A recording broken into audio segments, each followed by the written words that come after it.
So hi all, I send my warm greetings to all of you sitting here and there at your computers. I welcome all the distinguished speakers and as well as all our attendees. Thank you all. The reason why we are meeting here today is of course a conference, more specifically a conference about the images beyond control. This conference of ours is organized as part of a 5-year research project of Film and TV faculty of the Academy of Performing Arts. This project is called Operational Images and Visual Culture. The project is headed by Jussi Parikka, and the project team includes also me, Josef Ledvina, and our today's speaker, Michal Šimůnek, and also Tereza Stejskalová and Tomáš Dvořák. In a bit, Jussi will tell us something more about the project and about the topic of today's conference in his introductory remarks. But for the beginning, some basic information about the organization of this whole event. Including Jussi's introduction, we will have altogether 8 speakers. After introduction and the presentation of Michal, there will be 3 sessions, each consisting of 2 presentations. After each session, there will be a space for question and answers, first for the panelists and then for all our attendees. For the attendees to pose a question, please use the question and answer feature in Zoom. In this way, you can pose a written question or raise your hand feature in Zoom to pose a live question. After a discussion, a short coffee break will follow, always a 10 minutes break, and then another 2 presentations. And if everything goes well, we should finish roughly at 6 p.m. with Jussi's concluding remarks and a discussion of the images beyond control. And I guess that's all from me for the beginning. And now, Jussi, the stage is yours. Hello, wonderful. Thank you so much. And I won't take too much time, but I don't want to take too much time because we have wonderful speakers coming up. I want to start our symposium with a warm welcome to the invited speakers, the audience, and also the organizers. So a big thanks already now to Michal Šimůnek and Josef Ledvina for all your work in putting this schedule together. Also, for other reasons than the conference, I think the world needs to thank Georgia, the state, and its grassroots level activists. I haven't checked the most recent votes results, but now let's fingers crossed. My name is Jussi Parikka. I'm the project leader for the mentioned Operational Images and Visual Culture project, which is a 5-year project funded by Czech Science Foundation and placed at FAMU at the Academy of Performing Arts in Prague. Some of us are actually in Czech Republic, some elsewhere across a couple of continents, and I value that you're able to join us across time zones. I really am grateful to all the speakers and the audience. This is the 3rd event in our series. Earlier ones addressed photography of the scale, something that also ended up as a book of the same name, which is out with Edinburgh University Press in January. And then last year, expert readable images. As for today, Beyond Control seems ironically or grimly apt of a description, even a dramatic scene of what defines multiple levels of not only allegorical description, but also experience. The effective state of dizzying loss of control of multitude of escalating events that redraw the usual habitual comfort that keeps the everyday together. But it's not only a feeling. We're also interested in what beyond control means in terms of agency and images, of automation and photography, of infrastructures and technicities. Images and photographs are sites where many of our concerns condense, but also are amplified and catalyzed. So consider the case of the camera that mistook the linesman for a ball. No, not an Oliver Sacks story of a neurological disorder, but of an AI camera that misrecognized the bald linesman's head for the football, the soccer ball, thus offering a different view, literally, to what the machine sees, and control procedures that do not follow logic set by human expectations, what would otherwise be in a regarding quite a normal Scottish League game. The disjunction between the two seems to be an apt scene for much of today's discussion as well. Where do images take us instead of what we expected to see? Where do infrastructures and automation lead perception, while we were fixated on the ball? What Michal Serres, the French philosopher, might call the quasi-object, that is the ball, here a whole systematic agency of techniques that pushes and pulls perception, bodies and behavior in all sorts of directions in a way that is easily perceived to be out of joint. So while the AI camera might be an amusing example, one can in more serious tone track this theme in relation to cybernetics, of course, where much of modern definition of control emerges from. Control is specified by Norbert Wiener and other technical thinkers of the 20th century, and it becomes integrated into systems of operations of control plus command. Specialist image practices, whether medical or military or other, hover between questions of control and expertise, training for the complexity that is to be set under control routines.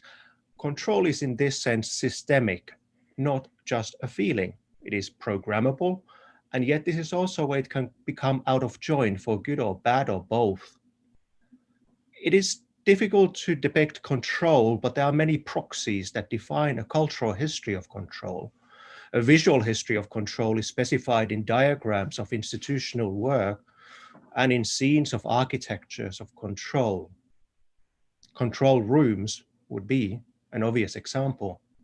Here I encourage you to look up Cormac Dean's essay on the topic and the video compilation of control room scenes in cinema since the 1970s. Control is architectural, designed, aesthetic, and operational, all defining themes that we also want to relate to histories of photography and other images. Multiple narratives of theoretical arguments have addressed control. A 20th century story of not only images, but theories of culture and power are in ways competing notions over what control means, who has it, who lost it, who gains and who claims it. Whether it's the liberal human, the corporate or totalitarian system, the non-human, or something else. The Frankfurt School offered a version of computational technologies as control technologies, as Caroline Bassett notes in a forthcoming book on anti-computing. Or then 30 years ago, Gilles Deleuze spoke of control societies in a different key. A switch in how power operates has happened. Power as modulation is post-disciplinary, which doesn't necessarily mean an end to coercion.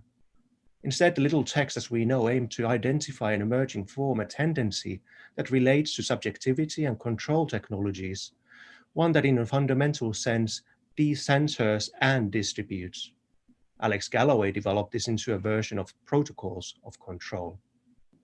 Or then, embracing of out of control technologies that emerges since the 1990s, artificial life and biological machines, AI and complexity theories, where agency and cognition are distributed and emergent, not top-down and not necessarily conscious.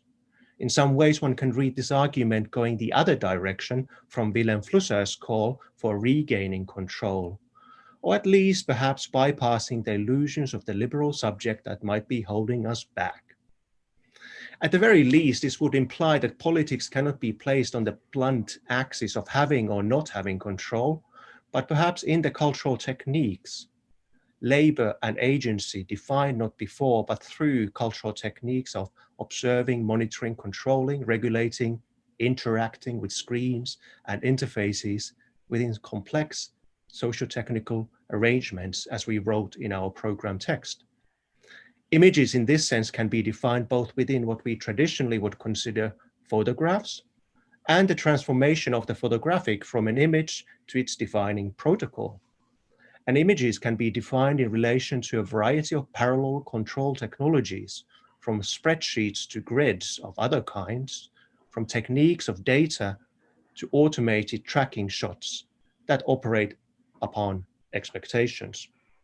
So today's talks then will offer exciting insights in much more detail to all of this, images and control and beyond control. And I want to again thank our organizers and our speakers and the audience for joining us. I'm sure this will be a great and a vibrant discussion. And also at the end of the talk, as mentioned, please do join for a Q&A for questions after our speakers. But now I want to hand it over to you, Michal, and thanks from me. Okay, so I welcome our first speaker, Michal Šimůnek. Michal is a researcher and lecturer in the fields of theory and history of photography, media, visual culture, and consumer culture studies. Michal is a professor at the Department of Photography, Film and TV School of Academy of Performing Arts in Prague. His current research interests include vernacular photography, creative misuse of technology, and photographic communities of consumption. Michal Šimůnek participates, of course, on the research project Operational Images and recently contributed to the book Photography of the Scale, currently in print at the Edinburgh University Press. He's also the author of several book chapters and a number of articles in Czech scientific journals. He translated into Czech Jeffrey Buttonless Photography and Dissemination, and most recently also he translated Jussi Parikka's What is Media Archaeology, forthcoming in Academy of Performing Arts University Press. So thank you, and the stage is yours, Michal. Yeah, thank you, Josef, and Jussi too. I'm just going to try to share the screen with everyone, so I hope it's gonna work. Could you just, Josef, confirm that my screen is visible to everyone? It is.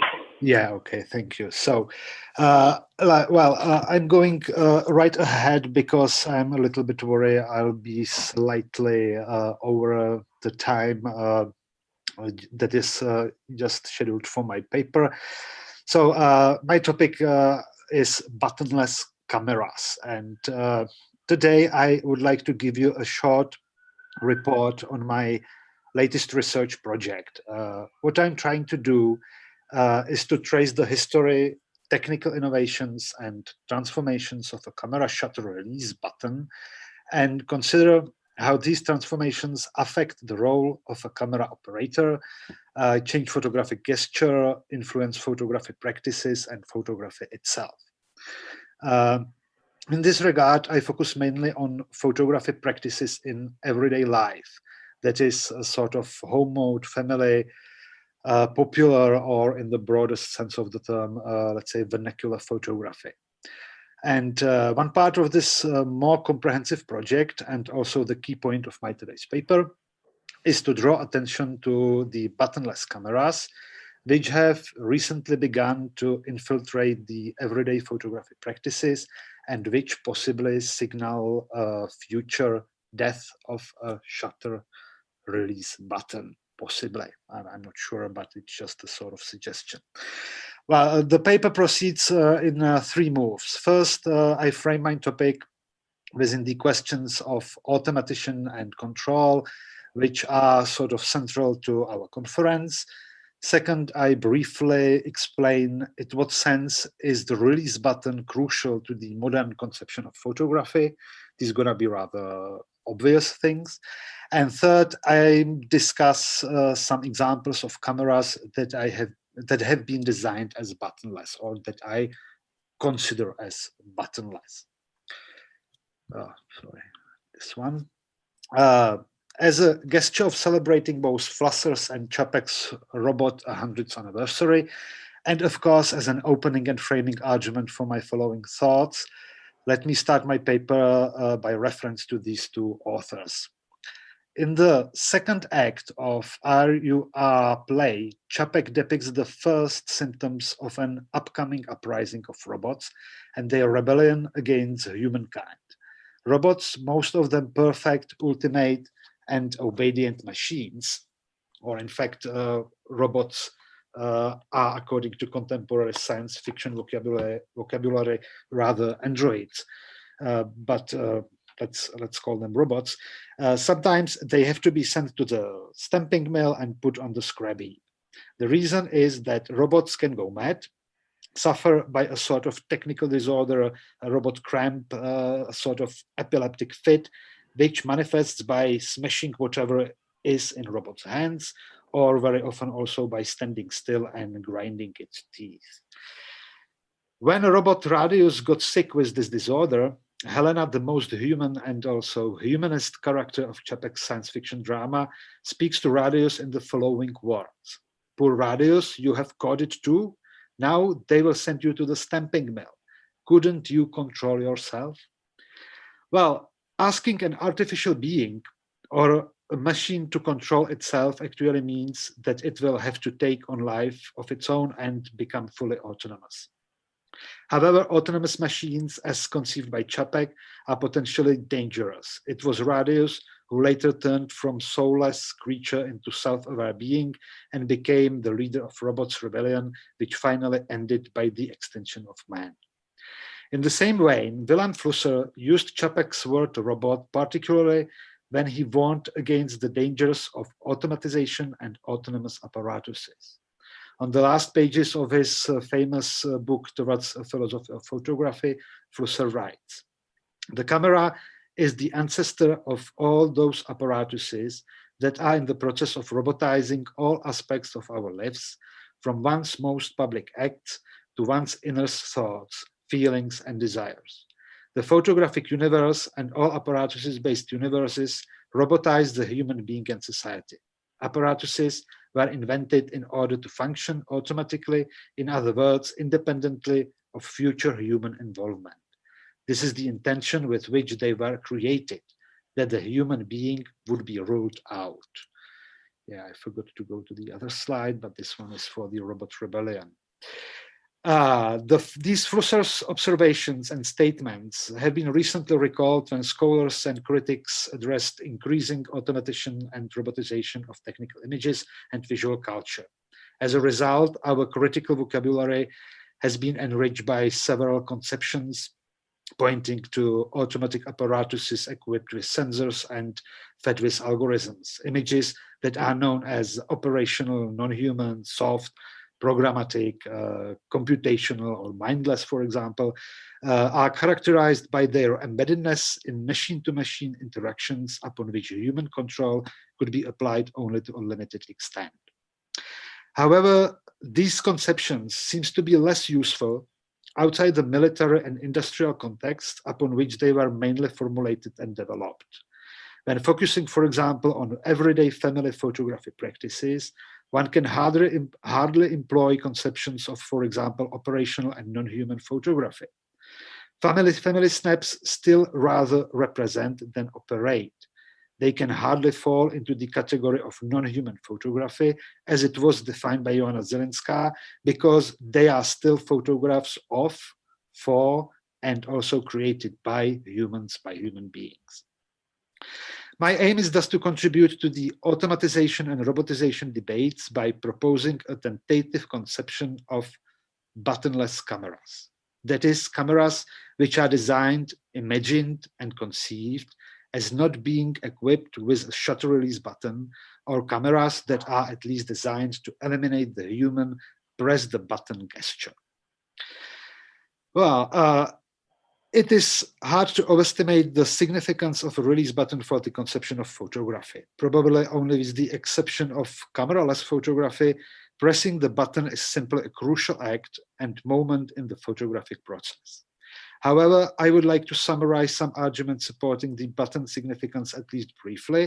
I do not have time to give a more detailed account of the development and the variations of the shutter release button, so I only want to stress the fact that the shutter button is in many respects the constitutive element of camera and photography.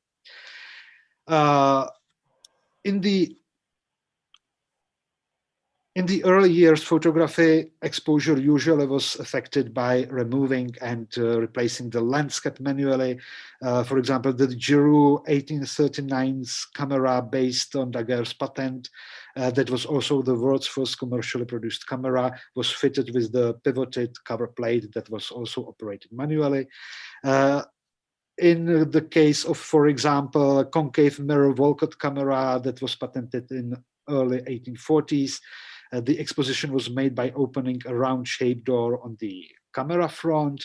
And for example, Eugène Disdaire's stereoscopic camera, produced since 1864, was equipped with a vertical sliding shutter that was opened by sort of enchanting mechanism, that is by pulling a string. However, and we all know this, the most important and influential was the invention of the push-button shutter release that is associated with the well-known Kodak's "you push the button, we do the rest" revolution. Since Kodak 1880s cameras, the push-button mechanism has become a standard and also a metonymical substitution of taking a photograph. To press the button means to take a photograph, no matter any later shutter releases. Innovations like, for example, bulb or cable release, remote shutter, electronic shutter, selfie stick, camera phone, touchscreen button, and whatever sort of shutters. The general recognition of the press button gesture could be illustrated by many examples taken from popular culture.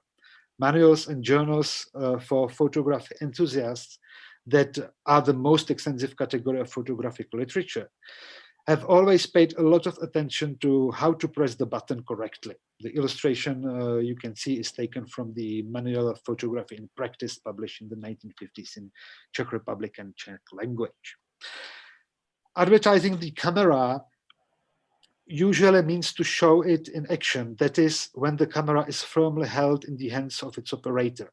Alberto Viselli recently published a book holding the camera, in which he collected some 300 camera advertisements from the analog era of photography and proposed a typology of looking through the viewfinder, of framing and holding the camera, etc. However, if you look at these images, and these are the images taken from his book, holding the camera and framing always implies getting ready to press or even pressing the button. I can go quite quickly through these images. However, the push-button revolution has broader and deeper socio-technical implications, as recently demonstrated Rachel Plotník in her excellent book Power Button, A History of Pleasure, Panic, and the Politics of Pushing. Plotník explores the process of the buttonization of society from approximately 1880s to 1925 in order to examine the concerns of a first generation of, as she calls it, push-button society. Plotník's book importantly demonstrates that the push-button protruding from the interface of the Kodak camera was just one of many examples of the masses of buttons flooding the world since the 18th century. When considering the Kodak, or especially the Kodak's "you press the button" phrase, she argues that its popularity in a wide variety of contexts indicates how the button served as a symbol of consumption and pleasurable control of use for its users. Kodak cameras appealed to potential consumers by heralding buttons as beacons of simplicity and automaticity. Just press the button and let someone else deal with what happened next. By removing labor from the photography process and by putting the working parts of the camera at a distance from the photographer, Kodak offered a model of digital command that relied on pushing and effects. Well, the entanglements of a photographic camera into the modernity, industrialization, consumer culture, and automatization has thus been significantly realized through the release button. Buttons express the modern desire to effortlessly, usually by just a trivial touch of a single finger, control machines, environments, and daily mundane activities. Pressing the button is also always an enchanting, magical act. Operations set off by pressing the button and are black boxed from our side, and buttons thus call into action magical, unseen servants concealed in the inside of the machine. And last point, just stressing the importance of shutter button. Regarding the question of control, we can argue that the act of pressing the release button is deeply liminal. Buttons are, in this sense, material, functional, and discursive expressions of the threshold between two phases of the photographic process. The one which is under the control of human operator, more or less, setting the camera, framing, etc. I'm not taking account the role of chance that was addressed by Robin Kelsey, for example. And other, which is fully automatic, other part that is fully automatic, autonomous, spontaneous, magic, black boxed, and out of human control, as it is the case of the process of light imprinting itself into these sensitive materials. The final photographer's decision, Flusser writes, finds itself reduced to a grain in the photograph. In photography, the phenomenon itself generates its own idea for us on the surface. So just to briefly summarize the key argument, this is that when pressing the button, this is the last and most important moment we are operating the camera. After this moment, then comes that what is just happening in the black box. And again, of course, we are getting some control in the post-production phase. So now I'm going to describe four, if I manage in my time, 4 examples of cameras that I consider as buttonless. As I indicated above, by the buttonless cameras, I mean cameras which are designed, imagined and conceived as not being equipped with a shutter release button, or cameras that are at least designed to eliminate the human press the button gesture. Or we can say that buttonless are those photographic technologies which are not designed for the press the button or aim and shoot gestures, but rather for a variety of set and forget gestures. So the first example are the cameras that are using eye tracking technology. The idea of eye tracking autofocus cameras usually means the technology that can recognize the eyes on the face of a photographed object and keep focusing right on his or her eyes. However, more interesting, and this is the example of the first one, more interesting are cameras that use eye tracking technology to track the eye of a photographer, not of a photograph, but of a photographer. One of the first commercially produced cameras of this kind was Canon EOS 5, released in 2005, and photographers simply looked at what he wanted the camera to focus on. And of course, yes, this is not still a buttonless camera, but only the important step towards fully eye control cameras, as it is the case of, for example, the camera that is called Iris, this one on the slide. Well, this camera has never been commercially produced, and so far it exists only as a concept and a prototype designed by US designer Mimizu. Its interface is absolutely buttonless and operates like this. It zooms in if you squint slightly, and it zooms out if you open your eyes widely. To fire the shutter, you hold your gaze and blink twice. It is further equipped with biometric sensors and algorithms, so it is able to identify the photographer and adapt to his eyes. Although this camera is certainly buttonless, it is still significantly controlled by the man. But the replacement of a finger by the eye of a photographer at least questions the dominance of the push-button society. Another rather funny example is so-called heartography or dogography. And it's basically a marketing campaign that was released in 2015 or launched in 2015 by Nikon. And Nikon Heartographic campaign was promoting Coolpix L31 camera equipped with the Heartography smart case that captures a photo when emotions of a wearer, and in this case it was a dog, arise and the heart rate increases. This contraption connecting emotions with photography, heart with photography, was only a marketing fiction, never meant to be manufactured. However, at least the viral success of the campaign signals social acceptability of cameras operated by sensors and algorithms instead of human hands and fingers. You can see the images and how it was advertised. Another my example is the iPhone, latest iPhone. Several authors, like for example Edgar Gomez Cruz and Erick Meyer, in their article "Creation and Control in the Photographic Process," argue that camera phones, particularly iPhone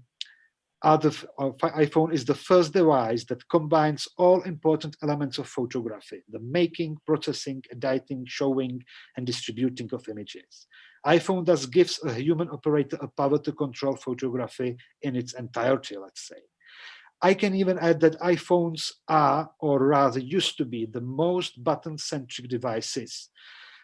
Starting with iPhone 5, user was able to take picture using the home button, on the screen button, volume buttons, and if you connect iPhone to, for example, Bluetooth keyboard, you can take images also by pressing volume buttons on the keyboard and use it as a remote shutter control, for example. However, there is one recent technological advancement that questions Apple's marketing slogans, arguing that iPhone empowers photographers to master the photography. Starting with the last year iPhone 11 and even more enhanced in a new iPhone 12, the iPhone takes images using a variety of data collected by multiple cameras and several sensors. Crucial is that it always takes 8 images. And another crucial point is that 4 of these images are taken by the iPhone before you press the button. Let me quote commentary on this fact given by one of the designers of the camera app called Halit. For a while now, you haven't been the one taking your photos. That's not a slight at you, dear reader. When your finger touches the shutter button to reduce perceived latency, the iPhone grabs a photo it has already taken before you even touch the screen. This is done by starting a sort of rolling buffer of shots as soon as you open the camera app. Once you tap the shutter, the iPhone picks the sharpest shot from that buffer. It says shot to you. The user, unaware of this skullduggery, assumes you have taken. No, you merely provided a hint to help the camera pick from the many shots it had taken on its own. We can argue that this is still a deliberate act of taking image, but it is deliberate not in the moment of taking image, but instead in the moment of sorting and selecting the best one of many already taken. Even the fact that all this process is happening just instantly, just in a moment. Yeah, and my last example is Google Clips camera, my last and the favorite ones. My Google Clips camera is a representative of one of the most recent innovations that were designed for use in everyday and particularly family photography. It is a miniature, hands-free, fully automatic and autonomous artificial intelligence camera able to recognize and capture memorable family moments occurring within the range of 130 degrees lens field of view.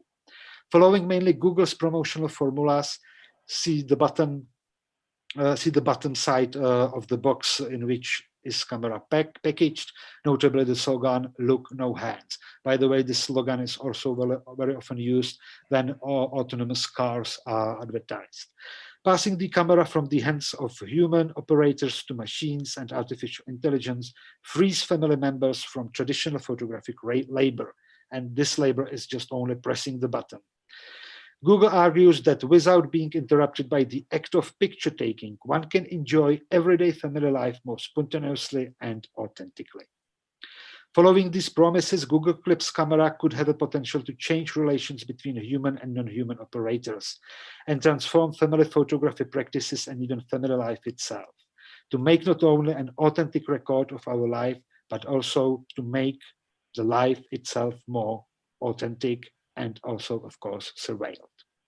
However, Google Clips was a commercial disaster. It was announced in 2017, released in January 2018, and discontinued in October 2019. There are many reasons for this commercial unsuccess, but I want to stress particularly one that relates to the slogan, "Look no hands." Important is that the camera was initially intended to be designed absolutely without any button, even without the button, the biggest button in the front face of the camera that was added later, just shortly before the camera was put onto the production. And it was because the designers just wanted to make the relationship between the user and the technology, just to build a sort of bond to help to build the trust between the new camera and the operator. However, even this button doesn't work at all, and most often commentaries on social networks, social sites, was just telling it's creepy, it's something that is like horrible, and it's scary. These commentaries were most often. My last image, my last slide, and my last commentary. Well, Google Clips died, but the idea of automatic family photography technology is still strongly present in Google strategies. Just a few days ago, I watched the Google commercial promoting Nest Cam Smart Home 24/7 camera system.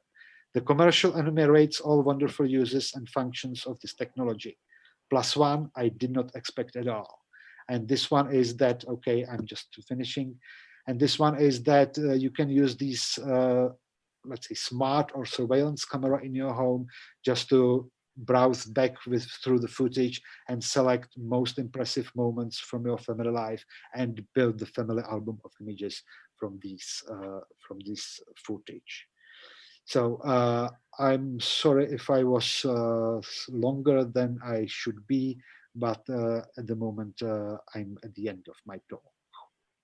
Thanks for listening. Okay, thank you very much for a beautiful talk, Michal. And we will continue now with two presentations, and then there will be time for questions and answers. So our next speaker, hopefully she's with us already, is Aurora Hoel. And Aurora Hoel is a professor of media studies and visual culture at the Norwegian University of Science and Technology. Her research interests revolve around science images and technologies of vision, and branch out to topics such as photography, measuring instruments, symbolic notation, visual thinking, medical imaging, and computer vision.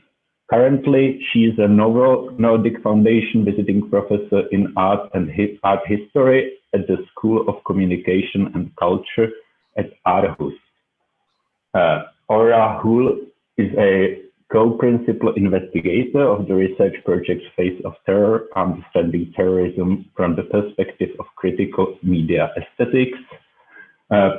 Previously, she was a Marie Sklodowska-Curie Fellow at the Image Knowledge Gestaltung Cluster at the Humboldt University of Berlin, undertaking a project called Styles of Objectivity, Agency, Alignment, and Automation in Image-Guided Surgery.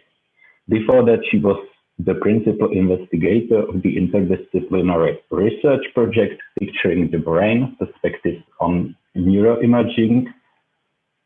She has co-edited 2 books on Ernst Cassidy's Philosophy of Technology and a special issue of Interdisciplinary Science Reviews focusing on computational picturing. She is also co-editor of the book Visualization in the Age of Computerization.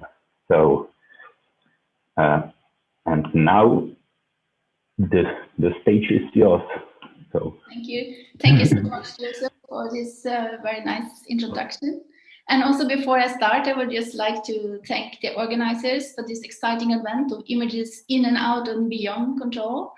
And I'm very thrilled to be able to share some ideas with you about this, or to share some ideas about images and machines, which I will approach here as adaptive mediators.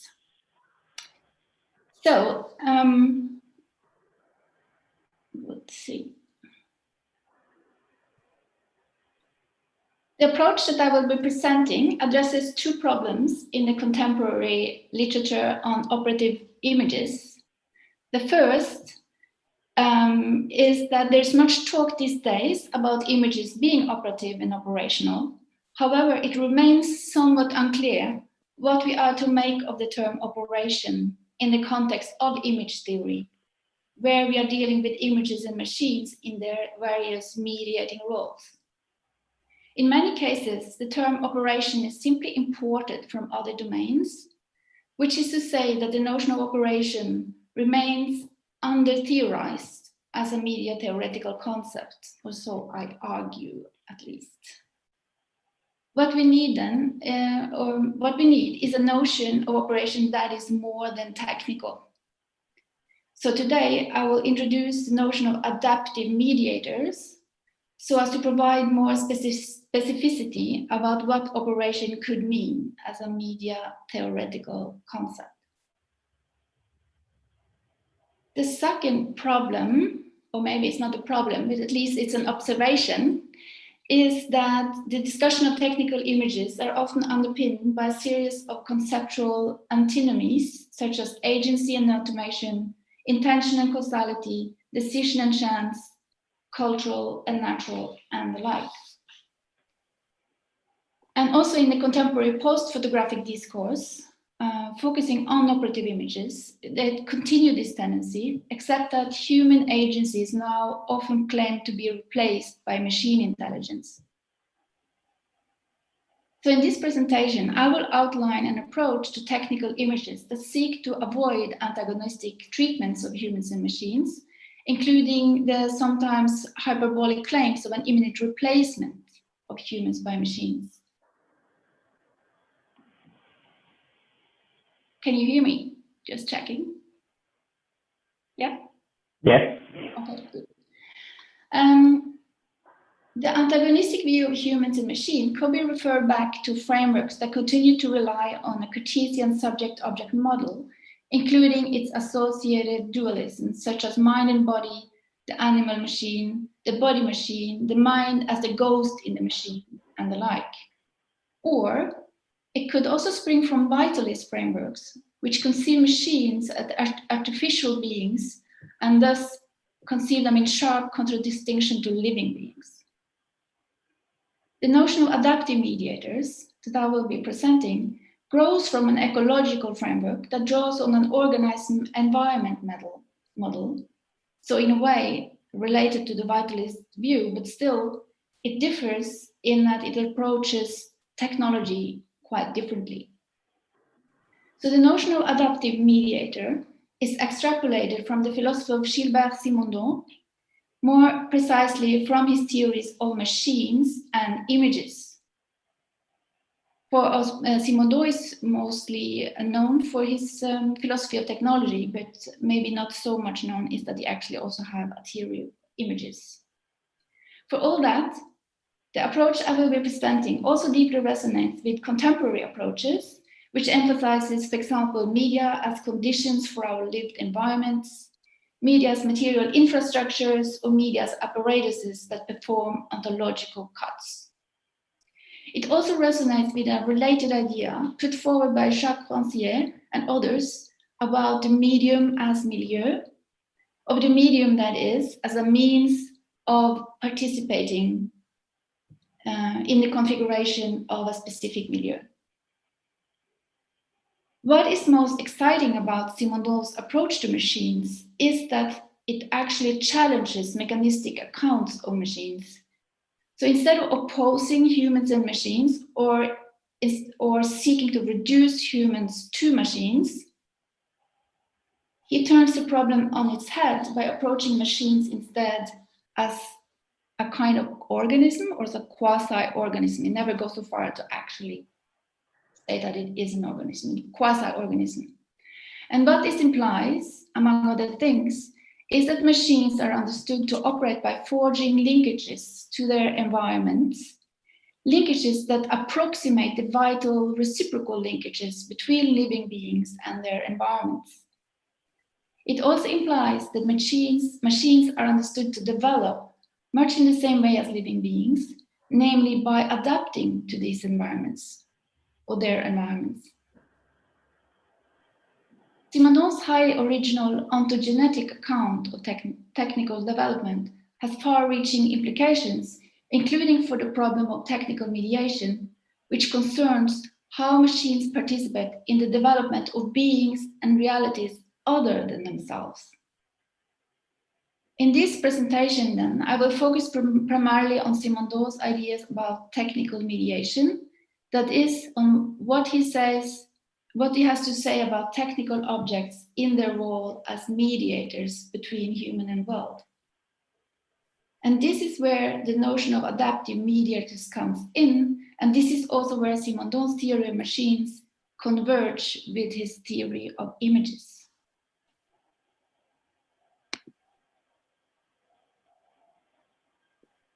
It is important to note that the approach I present here conceives mediation as such as operational. More than vehicles of communication, media are approached in terms of what they do, or the modes of operation. And machines, both machines and images, therefore, are conceived as beings that operate.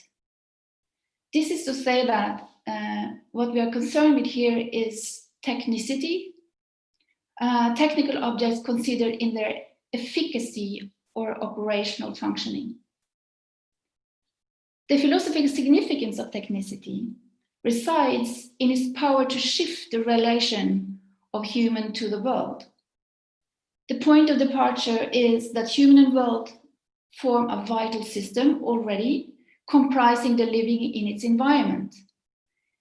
But this implies to conceive of human and world as a vital system implies that the relation between human and world is not fixed, but itself subject to development.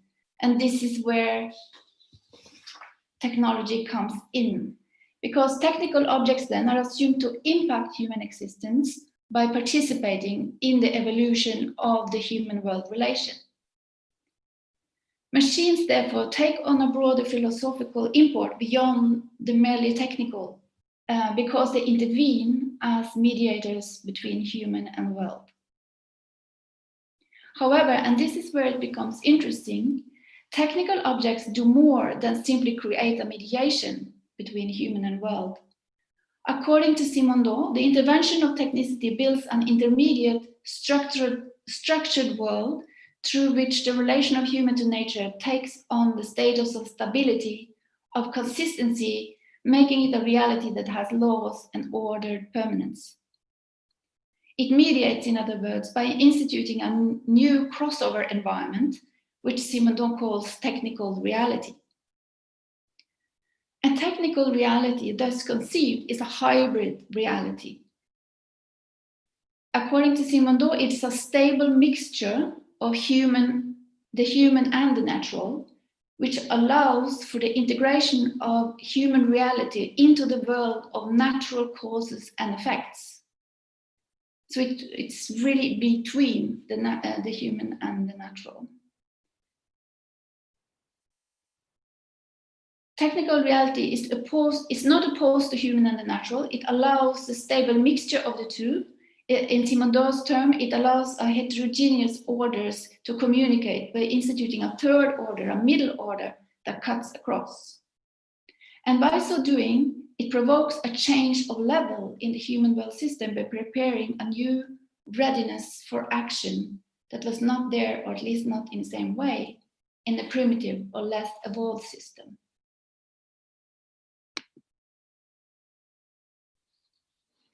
It is this idea of mediators bringing about new relative situations of human and world that is further developed in Simondon's theory of images.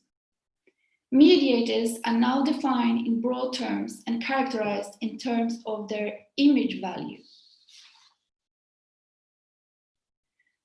Simondon's theory of images is set forth in a lecture series on imagination and invention. However, even if Simondon starts out with the problem of imagination and the role of images in perception, he insists that images are not to be identified with consciousness. Images are instead identified with the action potential of the body on various levels, ranging from atomic level to body parts to whole body action. This is why he talks about motor images, understood as inherited partial programs of behavior or as acquired bodily habits in the form of various dispositions. Thus understood, experience does not start with the external stimuli that the organism simply responds to. It starts instead with active initiatives from the side of the organism. Images then are anticipations. They are what prepares the living beings for its encounter with the environment. They are what facilitates the coupling between organism and environment and what allows them to form a joint system. And as we can see, this is very far from a passive Cartesian animal-machine account of the body.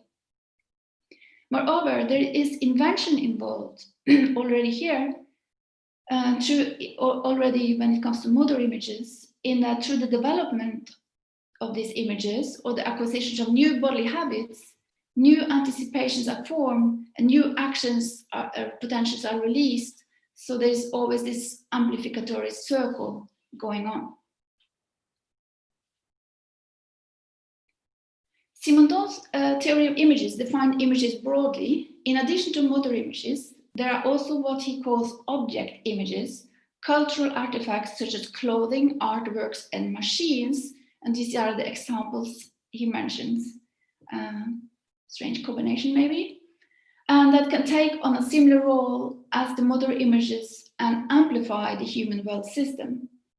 Indeed, according to Simondon, anything that intervenes as a mediator between human and world can take on the value of an image and play the role of prosthesis at once adaptive and restrictive. So that is, in a way, the definition also of what an adaptive mediator is. So this is the definition of adaptive mediator. Anything that can take the value of an image and play the role of prosthesis at once adaptive and restrictive. And this is the point where the theories of machine and images converge. To be a mediator, in the sense established in Simondon's theory of machine, is to be an image and vice versa. But why should we use the term image about something so far removed from established notions of images? I think we could list at least two reasons to do this. The first reason is that technicity, in its role as mediator, serves as a structuring force. Technicity intervenes into the human world system by reorganizing its energetic and material forces, causing a shift by instituting a new phase in the system. We could say that technicity acts at what John Durham Peters calls an agency of order, or what Bernard Reader recently, in his recent book, calls an engine of order, an active force transforming its environment. The second reason that we could, to legitimize that we use the term image in this context, is, as it turns out, technicity in its mediating role has a figural dimension. It intervenes into the human world system by acting as a force of divergence, enacting what Simondon calls a figural function, a targeted differential order, where certain features are delineated and made to stand out while others are pushed into the background.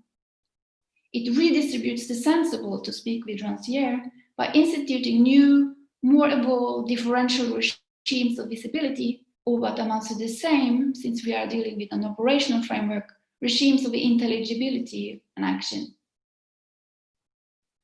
Thus, what I'm trying to say is that approaching machines and images and adaptive mediators help to bring out the image value of machines and, just as importantly, the technicity of images. In the remaining parts of my presentation, I will turn to an example that of magnetic resonance imaging technology, which I've been doing some projects on, so recently, which will be approached here precisely as an adaptive mediator. I will focus on MRI, more precisely, used for diagnosing brain tumors and other lesions of the brain. So here, what you're seeing now is, on the right is an MRI scanner, and then on the left is one of the images coming out of the scanning process, where there's actually also been used contrast agents have been administered to the patient. That's why the tumor in this case lights up quite brilliantly. When MRI is discussed in image and media theory, this discussion typically centers on interpretation of images like this that we can see here on the left, and how medical staff interpret these images. However, if we are to follow the approach suggested by Simondon, there is yet another image to consider, namely the MRI machine itself. For many good reasons, humanities and social science research on medical images tend to focus on the analysis and interpretation of image data, again, like the image on the left, that is on the process through which the data obtained in image acquisition comes to carry meaning. Yet arguably, the widespread tendency to start from the technological output obscures the most important contribution of the technical object, namely its role in instituting and sustaining the very environment that makes these observations possible in the first place. As mentioned, a machine operates by forming linkages and adapting to its environment. However, as understood here, the process of adaptation is not a mere defensive reaction to a pre-existing environment. Instead, it is a process that conditions the birth of a new environment, a third and mixed environment, which Simondon calls the associated milieu. According to Simondon, all machines operate by conditioning the existence of such an associated milieu, which they in turn come to depend on for their functioning.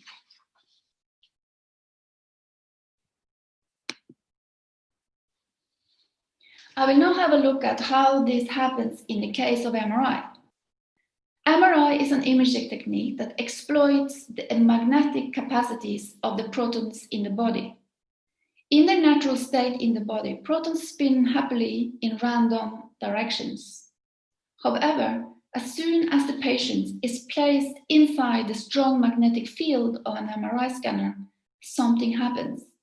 All the protons line up in the same direction. The aligned protons are subsequently subjected to systematic manipulation by way of short radio frequency pulses, which strikes the protons and force them to spin in a new direction. When the radio frequency pulses shut off, the protons start to relax while realigning with the main magnetic field, sort of returning to their aligned position inside the big magnet. While this happens, the system records the time it takes for the protons to relax. And the important thing, and what makes this technology work at all, is that protons in different tissues, say in water, protons in water and protons in fat, take different time to relax. And it's these differences that form the difference in time to relax that forms the basis of image contrast that we see in the resulting scans. In the form of the distribution of dark and bright areas. Quite literally then, the MRI scanner institutes and sustains its own associated milieu, where technical and natural elements and forces mutually interact or interact in a law-like manner. The MRI system, in other words, can be said to institute its own field of investigation due to the way that it measures behaviors that only exist in this very milieu. The MRI machine then serves as an adaptive mediator in that it builds a structured intermediate world or an associated milieu, which it in turn comes to depend on for its functioning. The associated milieu is a hybrid environment where technical and natural elements and forces, that is the radio frequency pulses and the protons in the patient body, comes to interact in a law-like way, forming what Simondon calls a recurrent regime of reciprocal causalities. In Simondon's term, therefore, the MRI machine, or the operation of the MRI machine, is more than technical. It's not just technical, it's more than technical, since it depends on a hybrid environment for its functioning. There's more to be said about the environments created by machines. As Simondon insists, even if the associated milieu is in a sense created by the machine, it is still not totally fabricated, in a sense of being entirely artificial.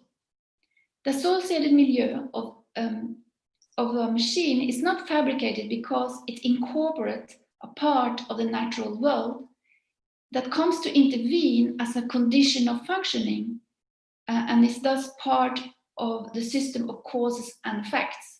So it's like an interdependence between the technical and the natural elements and forces in this. And that's why this environment is not completely fabricated. And this is also why Simondon insists so strongly that technical operations, which are more than technical, as I mentioned, are not arbitrary. So what the technical operation accomplishes then, more precisely, is a convertibility of the human into the natural and of the natural into the human.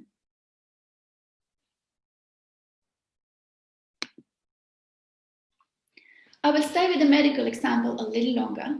So far, we have established that the MRI machine serves as an adaptive mediator in that it institutes and sustains its own associated milieu, a specific recurrent regime of reciprocal causalities that involve radio frequency pulses and protons that co-react in a law-like manner.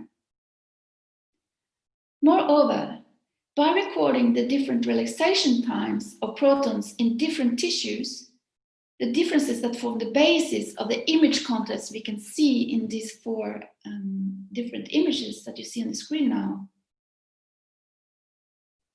The MRI machine also enacts, that means that the MRI machine also enacts a figural divergence, a targeted differential ordering of the world where certain features are made to stand out, showing up as bright in the image, while others are made into background or doesn't show at all. In fact, the MRI machine can enact this divergence in several different ways. So actually here you see 4 different ways of enacting this divergence. So in a way, we could say that even if it's one hard machine, due to these different settings here, we could talk about 4 different ordering machines, at least there. But there are many more. These are the standardized ones that are used in everyday diagnostic practice in state-of-the-art hospitals. So depending on the setting of the parameters and the way the machine measures the relaxation process, each sequence will result in a different patterns, as we can see here then. And the interesting point is that in neither of these cases do the patterns show exactly what the medical professionals are interested in. The machine just enacts its program in complete indifference to human concerns of sickness and health. The sequences always show too much or too little from the point of view of the human, that is, which is why it has become standard to use many different sequences and also different imaging modalities to aid in diagnosing the patients, And this is also why it has grown up a whole science around developing new sequences to push and optimize the imaging process for different medical problems that needs to be discovered. So the patterns shown are never exhausted by the intentions that went into inventing these sequences or the machine. They remain somewhat foreign, but at the same time not completely foreign, because they actually make patterns available that would not be available otherwise, even if patterns are always made on the basis of, in a way, a foreign ordering mechanism, and always remain tangential to the needs of the medical staff. But that is not exhausted by intentions of the inventors or of the users is exactly also why they are useful for us and why they can amplify our systems. So we can think of them as this amplifying role, which makes us see something else and different, but still, it sort of pushes our boundaries and opens between us and something that is beyond our sensible reach. So just a few words to conclude. So the point I wanted to get across is that machines operate by conditioning an associate environment, which grant them a relative autonomy, not complete autonomy, just a relative one vis-a-vis their inventors and users. And the coupling to the environment is also what makes to begin with, an artificial technical object less artificial, in a sense, that they become real. When I put into operation, they become real in the operational sense of being efficacious. I also brought machines and images together today to suggest that when we are concerned with images, we need to attend to their technicity. And when we are concerned with machines, we need to attend to their image value, the figural operations that they perform. Yes, thank you.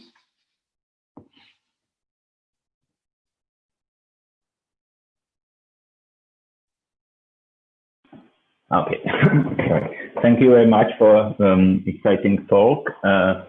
We will follow with another speaker, and then the time for the questions will come. It should be Anna Peraica. Is there Anna? Yes, great. I'm here. I'm happy. Great. Thank you. Welcome. So I will shortly introduce Anna. Anna Peraica teaches at Media Art Histories of Department of Image Science, Danube University, Krems. Her present research focuses on changes the post-digital photography introduces in classic genres of self-portraiture or landscape art, especially in aerial images and 360 images, and how new visual descriptions change the way we see the reality. Anna Peraica is the author of The Age of Total Images, Culture of the Selfie.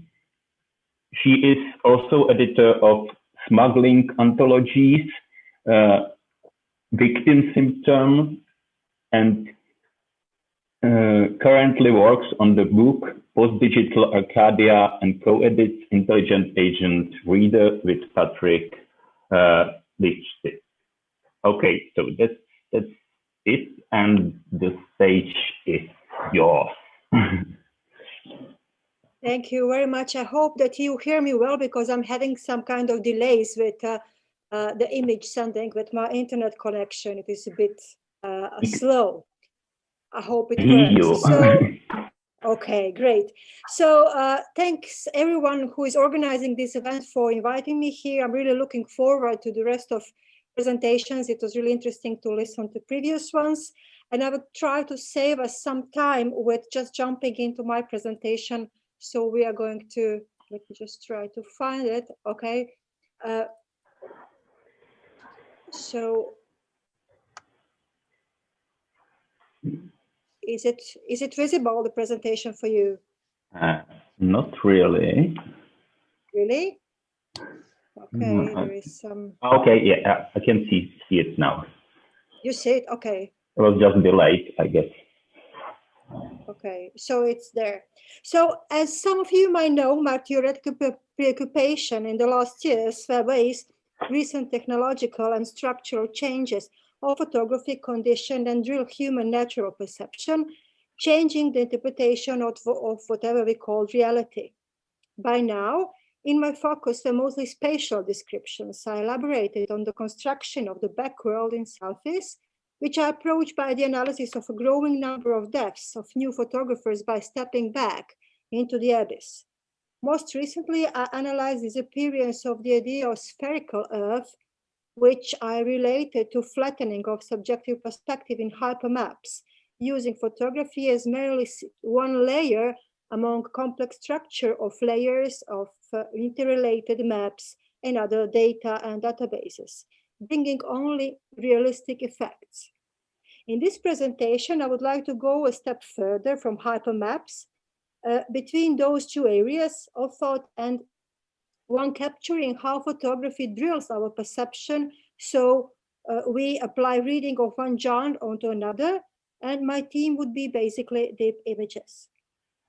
In learning the world, humans rely on visual perception and observation. So each development of visual processes and machines profoundly influences our knowledge of the world, even if these visual technologies are not used directly by humans.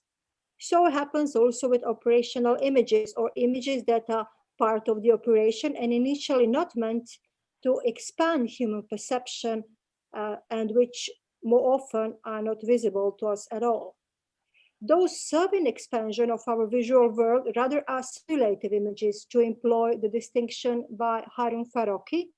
Both the operative and simulative images are run by machines, yet operative images are fleeing beyond humans' attention, while simulating ones are directly drilling our perception and emotional responses based on visual stimuli, as for example, flight simulators, trauma reworking, photographs, et al.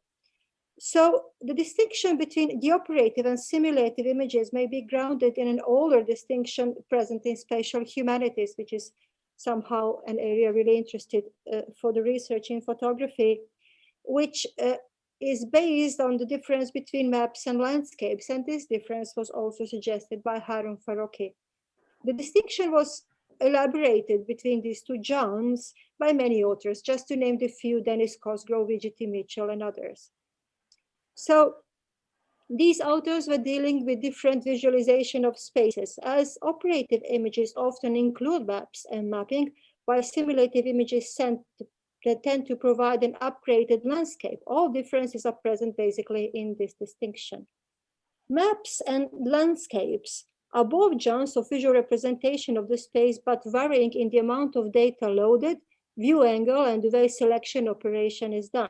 So maps, contrary to landscapes, include a bulky amount of discrete and measurable data, including a variety of textual and numeric signs.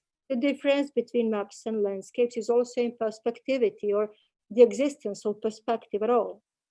Maps do not interpret perspective as a subjective view, but rather present a space as a flat, while landscapes introduce a perspective which is taken from the standpoint of someone who records it, paints it, or photographs it. The space seen without the interpretative subject, which is the theme of my last book, is commonly named allocentric, while the one dependent on the interpreter is commonly defined as egocentric. So the difference between two of them is basically in spatial descriptions and present and uncovering the placement of someone who is taking the shot, or who is painting the landscape, or who draws the map. One is standing for a neutral absolute space laid as a Cartesian category description, and the other one is paints a missing part around the creator, giving an angle of his natural view. Being neutral in descriptions, map can serve as for navigational purposes, and the navigation can be initiated at any point and start at any place on the map. Such use can be different, and different users are basically using the map in different ways. Contrary to images which are giving egocentric perspectives as landscape, and I would say also simulated images, we are always drilled to look by the way the machine or a person recording image has done it before us. So they are taking the visual standpoint, which describes the space also in distance to the object from the person or a machine recording it.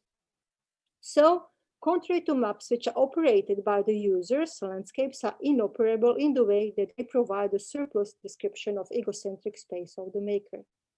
To sum up, maps provide us with a big amount of spatial information without organizing them in a subjective perspectival view, and those information are filtered and focused by each use individually. Contrary to maps, landscapes present subjective and ideological interpretation of a smaller spatial zone, and this perspective is given by the creator or author of the image. Today, in hyper times, maps became hypermaps and images became hyperimages, but also we can recognize something as deep maps and deep images. I will elaborate a little bit more on the later. So, beyond these two distinctions, I would like to ask, is it possible and how this operative simulated dichotomy, which also links us to previous presentation, and the problem with binaries, articulates yet another schizoid trap, providing us with, preventing us of seeing the influences that primarily operative images have onto simulating ones, but also ordinary representational images. This conspiracy was already suggested by Ingrid Hoel and Marie Remy, who, when analyzing Google Street View images, mentioned that simulative images are actually hidden operating ones, as they do not only work in utilitarian purpose of mapping, but also gather some information about users. So it's on the page 24 of the book, Soft Images. They also noted, and I quote, GSF image is the largest sense of the term and operativity that is not restricted to navigation, but which is in fact part of a larger circular operation of data exchange, with the user's personal data feeding back into the database, end of quote, page 6. In Google systems, maps are connected to Street View, which operates as a simulative image. Often, it is an aggregated, hyperdescriptive 360 degrees image, providing an illusion of realism as just a layer of the complex structure. Simultaneously being connected to new location technologies, GPS and GIS, the system tracks the user.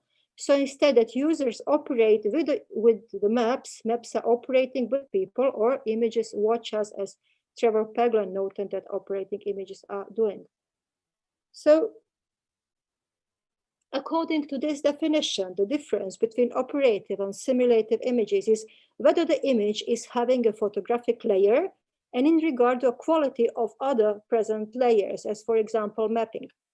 So in order to understand the differences between operative and simulative images, we need to expand definition of operative images, which in the strict meaning were images employed by flat territorial military operations. So to include less physical and more invisible ways of war making, as espionage, information war, economic warfare, but also biological wars, and images that harvest and replace data, mislead and infect systems, as for example, computer viruses, in which images can serve as a camouflage. Besides, we would need to expand the notion of simulative image and analyze which way they act as a complete and compete with operative images.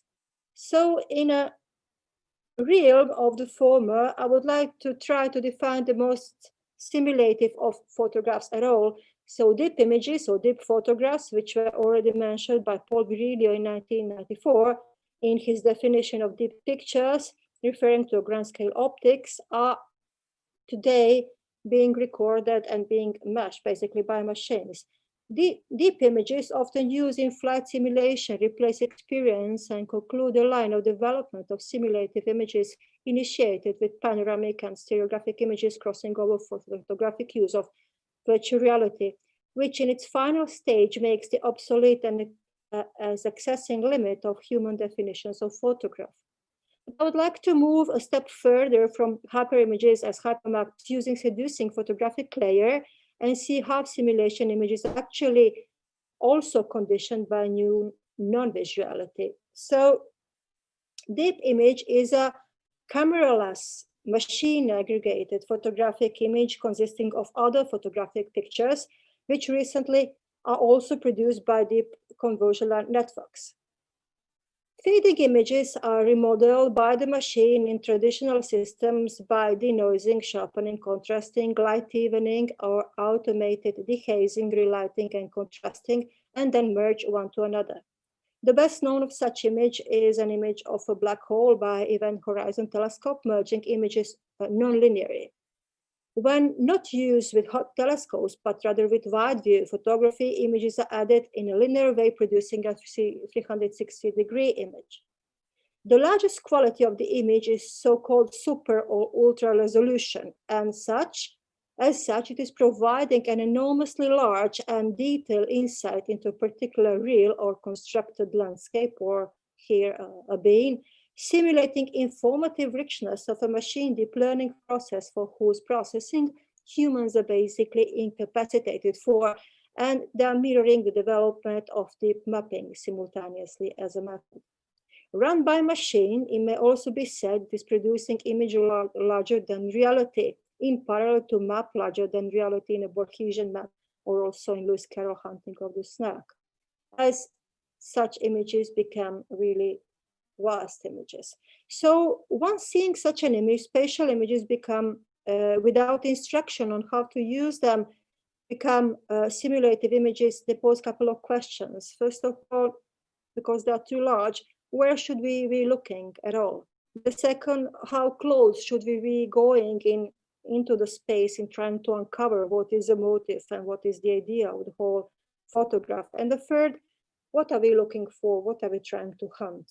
Or we would be asking for a photographic angle, frame scale, and focus, as apparently that is something we are missing in this super realistic representation with distributed focus, which brings the image closer to maps. There are few more inconsistencies which are also describing spatial recognition distortion here, that when we go through images like, for example, Shanghai panorama, there are problems of these images which are based in the machine processing of the image. Because of the relighting, sometimes it happens that it's really hard to trace where the light source comes from. So these images are really unreal to human viewers on ground. And the images can be, and usually are, recorded in different times of the day, and they are made even. So in this way, they're being processed, so the sky doesn't look really natural. For that reason, shadows in the image may appear also very inconsistent. Due to the losing image has also even sharpness, which we are not used both in photography or also in natural vision. And they become photographically impossible as well. The problem is also the contrast. Each section is contrasted evenly, because as traveling through the image, the contrast should stay visually nivelated. At some places, also due to machine combining and stitching, the lines being visible. If you go deep into these pictures, it is really possible to see how they're being merged. Moreover, images are integrated into deep image are not simultaneous, and they can be really appearing from different times.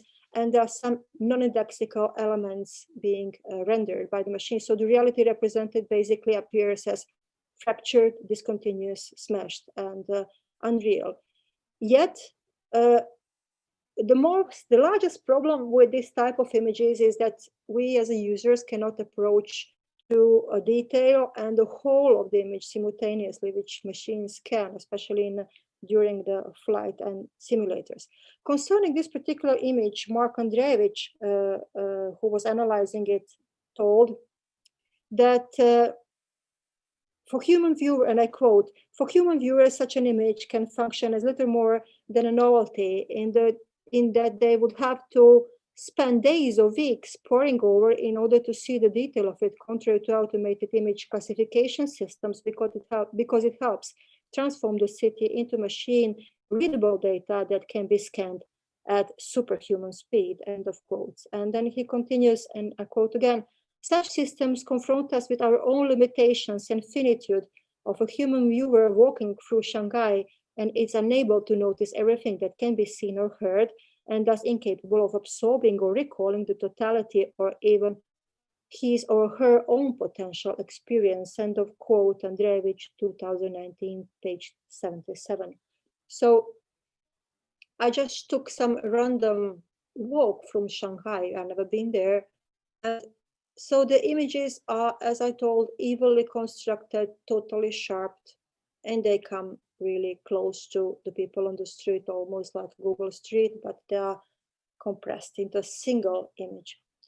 When present with such a large amount of data, humans cannot capture near and far simultaneously as with Google images. So as Angela Crevani noted for Google system, the totality of the perspective wipes out individual differences, much like one cannot focus on a beach and a single grain of sand at once. End of quote, Crevani, Google Earth text in page 228.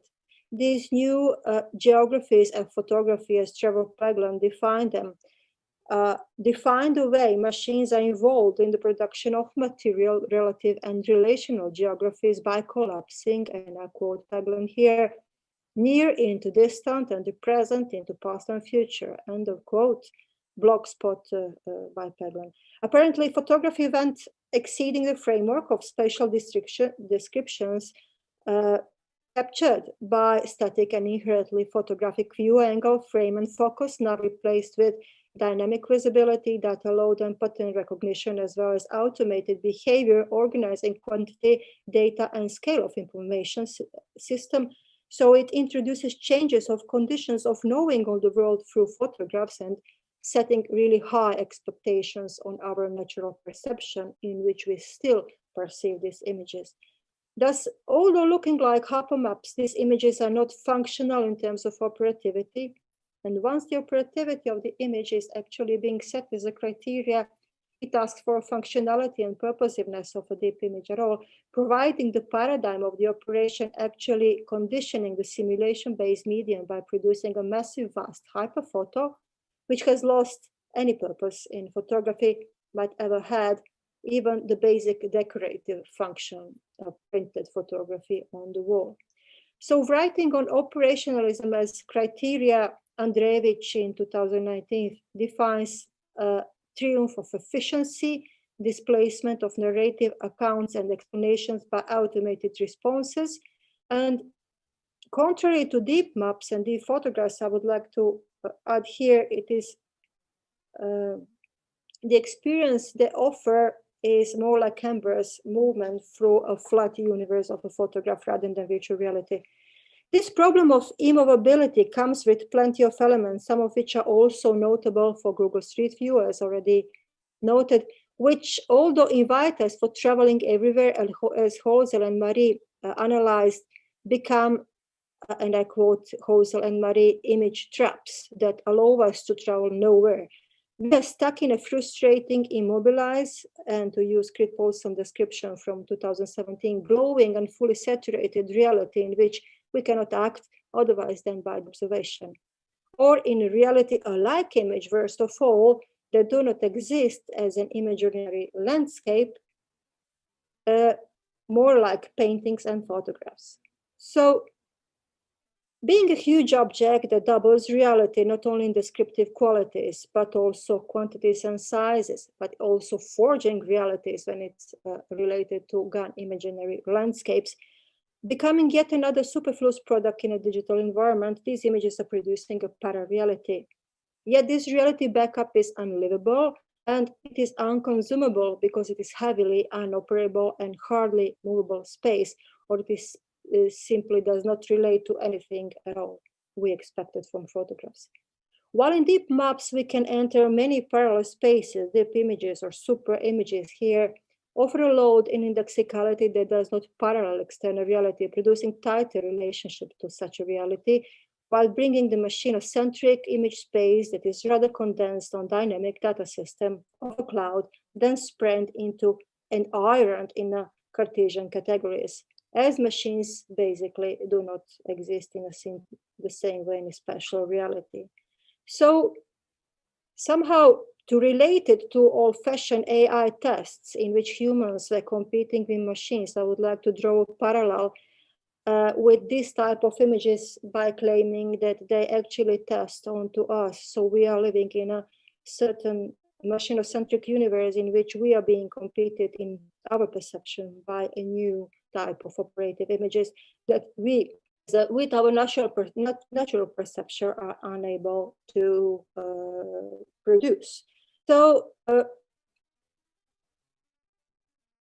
So such conditioning and competition is also visible in the clash of machine and human vision, which produced few autonomous genres of photography, setting completely different criteria to visual culture. Development of operative imaging broke barriers and offered traditional medium of photography in different ways, primarily in the agency, but also in the way they are made as complex, invisible, and organized around pattern recognition very often. Yet as photography still defines human filtering of the world, they condition and drill the perception of vernacular, simulative, or descriptive images. Its fixed images are now mobilized into dynamic, confusing images that behave like reality, which they are not. We as machines are now expected to navigate them and use the image, focus onto it, and recognize pattern in real, which basically does not exist. So thank you very much for your attention. Okay, thank you, Anna, for talk. And now we have some time for questions and answers. First of all, I invite all the panelists to ask questions to our first three speakers about their topics. So, is there any question? Okay, Doreen, yes. Go ahead. Yeah, thank you so much. Thank you so much. Really, it's really compelling, and I really enjoyed all the presentations so far.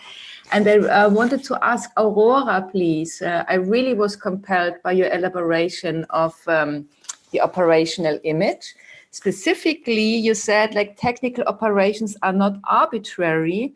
And if I understood that correctly, you made the link to the possibility to differentiate between an interactional condition of such kind of operation, technicity of the image that is not only like that goes beyond the technique, and an intra-actional. Did I understand this correctly? Did I understand the Karen Barat there, like an interaction that allows to kind of think the human, non-human relation on the base of a new materialism, or like on the base of an kind of agent connection. And I just wanted to hear you a bit more on that, whether I got this correctly or not.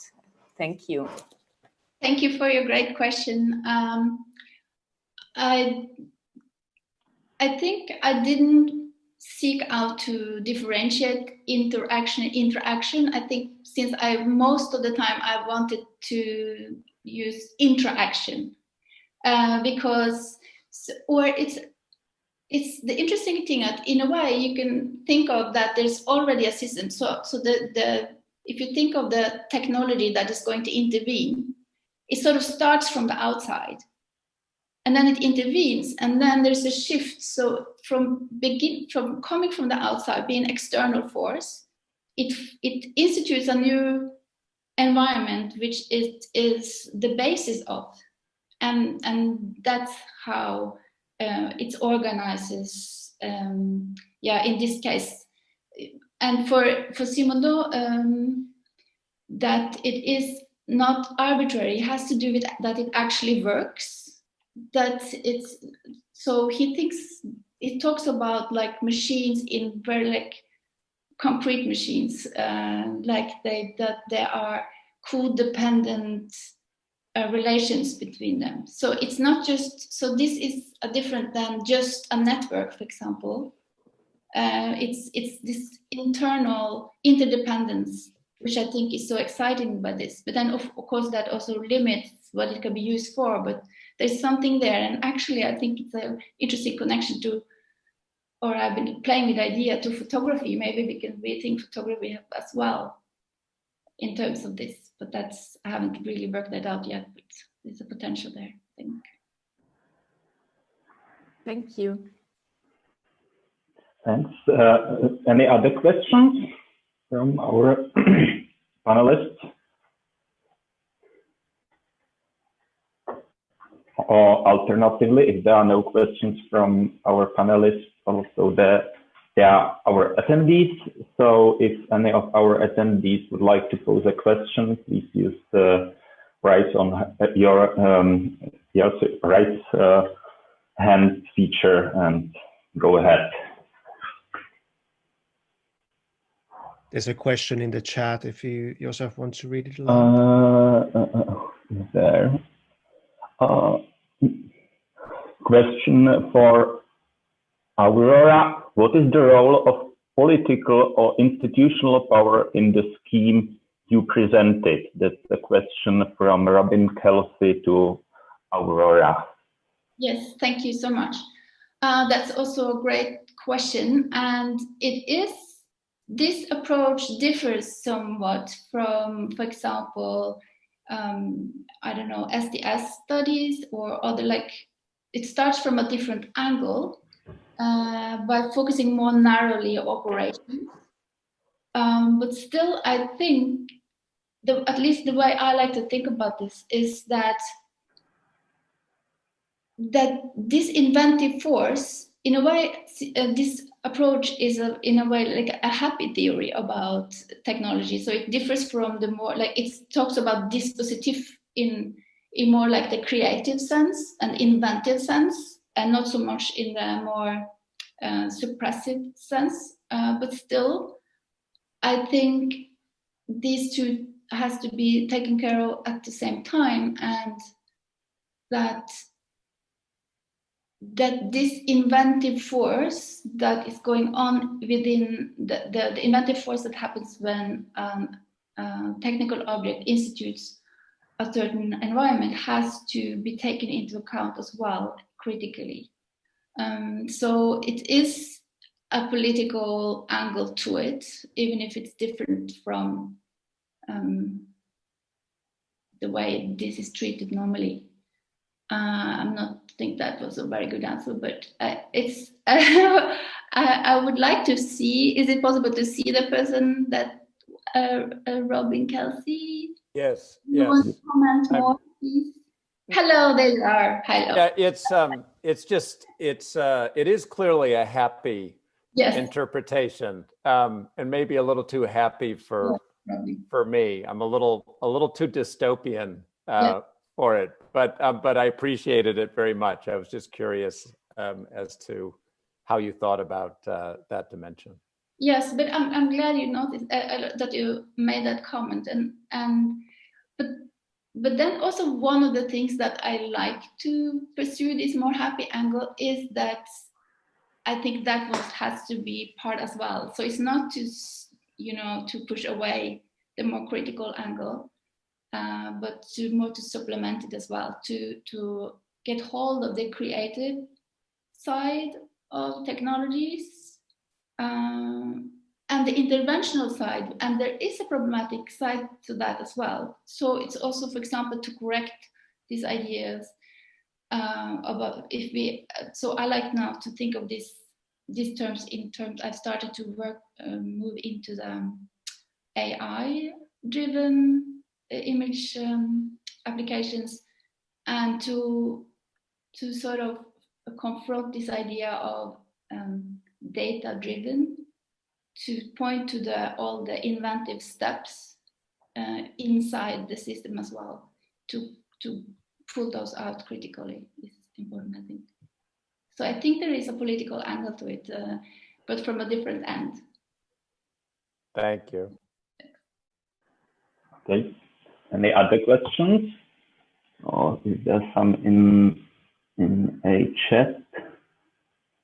Well, if people are still, I can jump in briefly. I think just briefly, I was thinking about Robin's question as well, especially because everything was nicely front-loaded with Rancière at the beginning, at the notion of participatory. But then if we can extend this to Anna's talk as well, the same question basically to Anna as well, especially because if Aurora's kind of a presentation was at the front, there was already Rancière and the participatory. Towards the end of Anna's, a key notion was the trap. So there must be something of a kind of an interesting tension between the two. So I wonder if Anna could pick up on the same question as well in terms of notions of power in this. Well, in a notion of politics, well, it's kind of very complicated because there is I was thinking about the problem which is in philosophy, in method, regressive Y. And when going with regressive Y, everything that we would actually think it's being done beyond our control ends up with a strict agent, which is controlling something. So basically, even if we try to analyze something, claiming that there is an agency without the agent, at the end we turn out to the agent, because regressive Y, no, not anymore bringing us to a god like in medieval era, brings us to some kind of agent which is institutionally based and funding basically this type of images, their research and implementation in various ways. So basically in my talk, I was trying to bridge this distinction between operative and simulative images for the reason that the simulation as a process basically in nowadays is also part of a larger operation, and the operation as such is a political per se. So I would say that it is really impossible to avoid relationship between operation and politicalness, as it is basically the intervention. Only we need to be aware that this operation that we are being suggested somehow that is being without the agent actually has some kind of Wizard of Oz standing behind. If I answered the question the way you asked that. Yeah, thank you. I mean, it's interesting to see these in dialogue in multiple ways as well, and in terms of where they go. Okay. So, any other questions from our attendees or from panelists? Did you, Robin, still want to jump in? Yeah. Yes. Thank you. I had a question for Michal.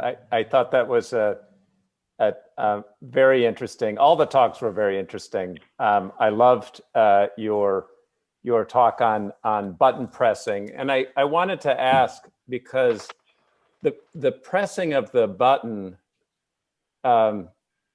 is very much about time, right? I mean, in one of my writings, I talked about the crop and the click, with the crop being the framing of the visual field, cutting out a piece of the visual field, and then the click being the moment of pressing the button. And I wondered if you could speculate a little more about not just the issue of agency itself, but also the relationship between the agent and time. I mean, you had the wonderful point you made about the iPhone actually giving you pictures before you press the button, but I just wondered if you could say more about that relationship.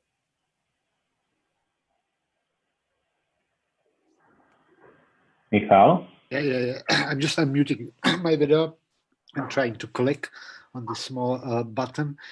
Well, I have to say that I just haven't thought about the relation of time to clicking. It was just beyond my thoughts. But well, when considering the time you need for like operating the camera, if this is the question you are asking, I think there is not much change like during all the history of photography, because it always takes almost same very small time just to press the button. And particularly this easiness, this very small amount of time that consumes the press of the button is in a strange relation of to the consequences of the pressing of the button, because we are very often just starting a lot of processes that could take a long time, like for example, after the exposition of the sensitive layer in the camera, it takes a lot of time to see the image, even in the Polaroid or even in the digital camera, there is a sort of delay.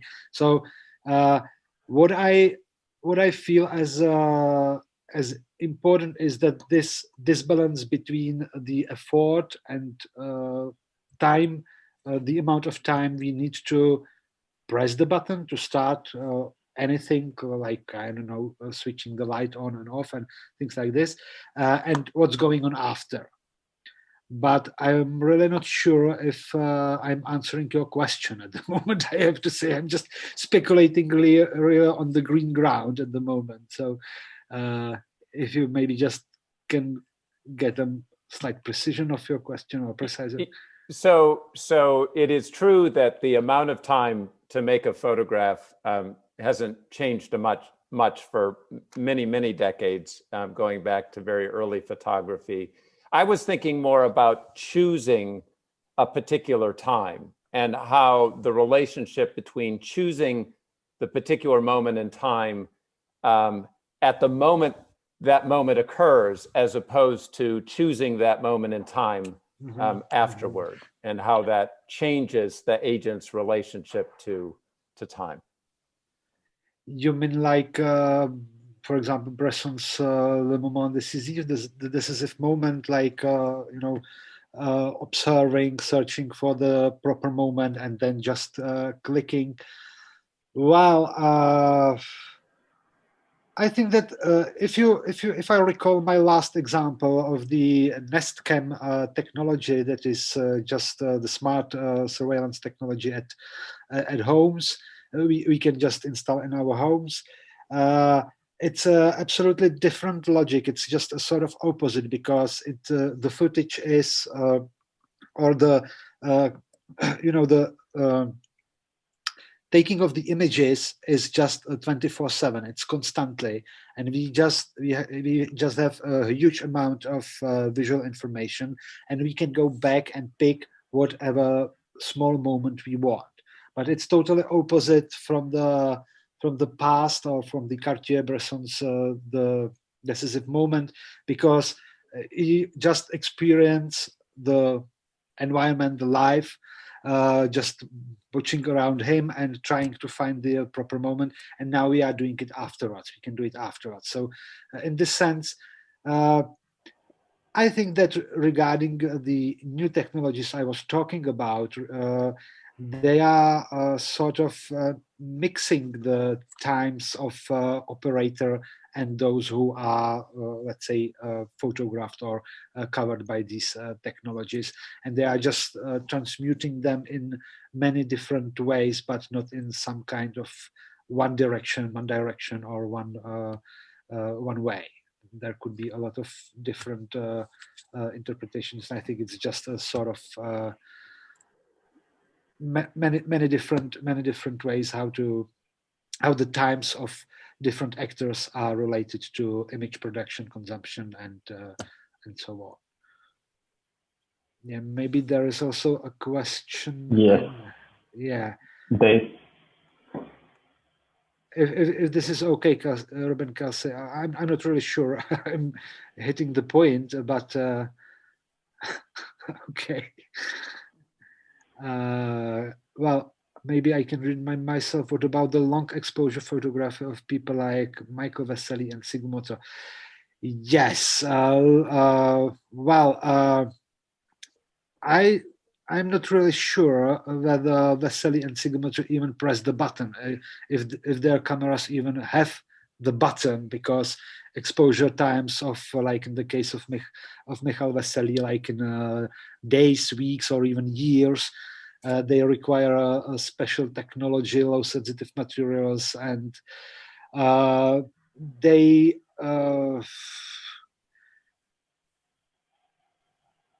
button press seems to just set a process in motion, and then the photographer is out of the picture. Is this also an example of buttonless? Yeah, in this sense, it could relate to Michal Vesely's and Sigumoto images, particularly I think Michal Vesely's, because he's just set the camera and takes a really long exposure, one single shot that takes for many years. And we can see how the reality is layering on the image. We can see the lines of the sun going through the sky and all these things we know from his photographs. And it's just, the difference is that all the time of the exposure is in one single image and it's condensed. While if we take for example, Nestcan smart home camera system, it just creates a lot of images just continuously. And the same is with smartphone. If you just turn on your camera app on the smartphone, it starts shooting and it shoots until you switch off the camera app. And you can select just a sort of images that looks like conventional photographs if you use smartphone, but they are selected from the longer time span that you as a user can even imagine. Yeah, and maybe it's not to this question, but Apple this year, when they introduced the Apple 12 and talked about their deep fusion and all these technologies, they do not talk at all about photography. They talk only about computational photography. They just do not try at all to conceal that it's not photography as it used to be anymore. It's just a new term. They are sort of trying to rhetorically put into the public and using almost exclusively, okay, our phones are making computational photographs, not anymore photographs. Yeah. Okay, welcome. Thank you. Any other questions? If there are no questions right now, then we will have short break. Right now we are a little bit late on schedule, so I would ask you to be here in 16 or 4 p.m. and we will continue with a presentation by Doreen Mende. So thank you. Enjoy your coffees, and see you in a bit. Thank you, everyone. So we'll see each other in 10 minutes, right? Yes. There is a question on Q&A, but I think if we might return to this later as well, just acknowledge it there. But we can return to this and later, and let's have the break now. Okay, thank you.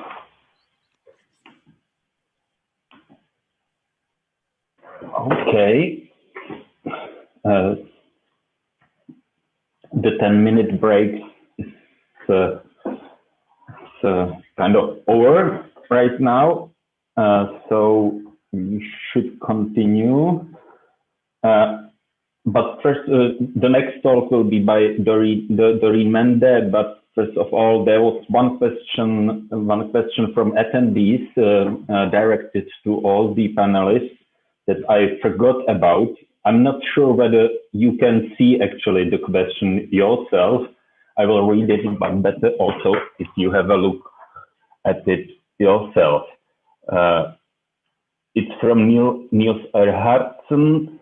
I have a question for all of you. All the forms of apparatuses and forms that are being presented have a core metal component, hence the silver gelatin, hence the metal in machines like scans, hence the metal of the digital mapping that are produced by computers whose components are metal-based.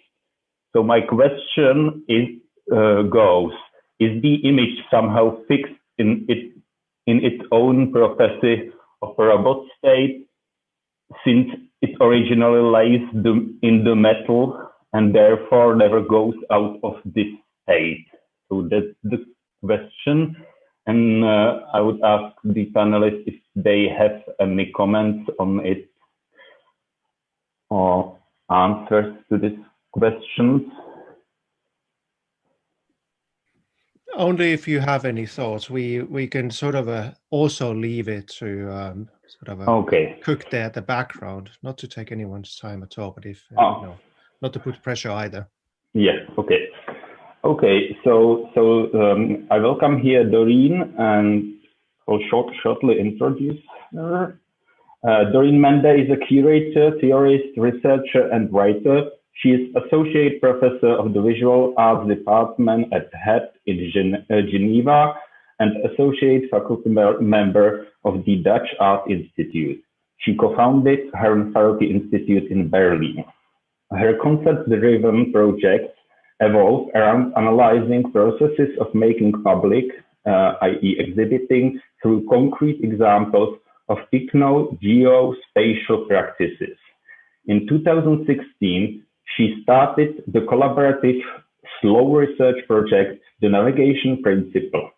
Recent research / curatorial projects include KP Brenner, Real Capital Production, Traveling Communique, Double-bound Economies, or Not Right But Wrong. Mende is co-editor of eFlux Journal 59 on Harun Farocki and editor-in-chief of the publication series Displayer at University of Arts and Design, ZK and Karlsruhe. So that's it. And Doreen Mende, the stage is yours.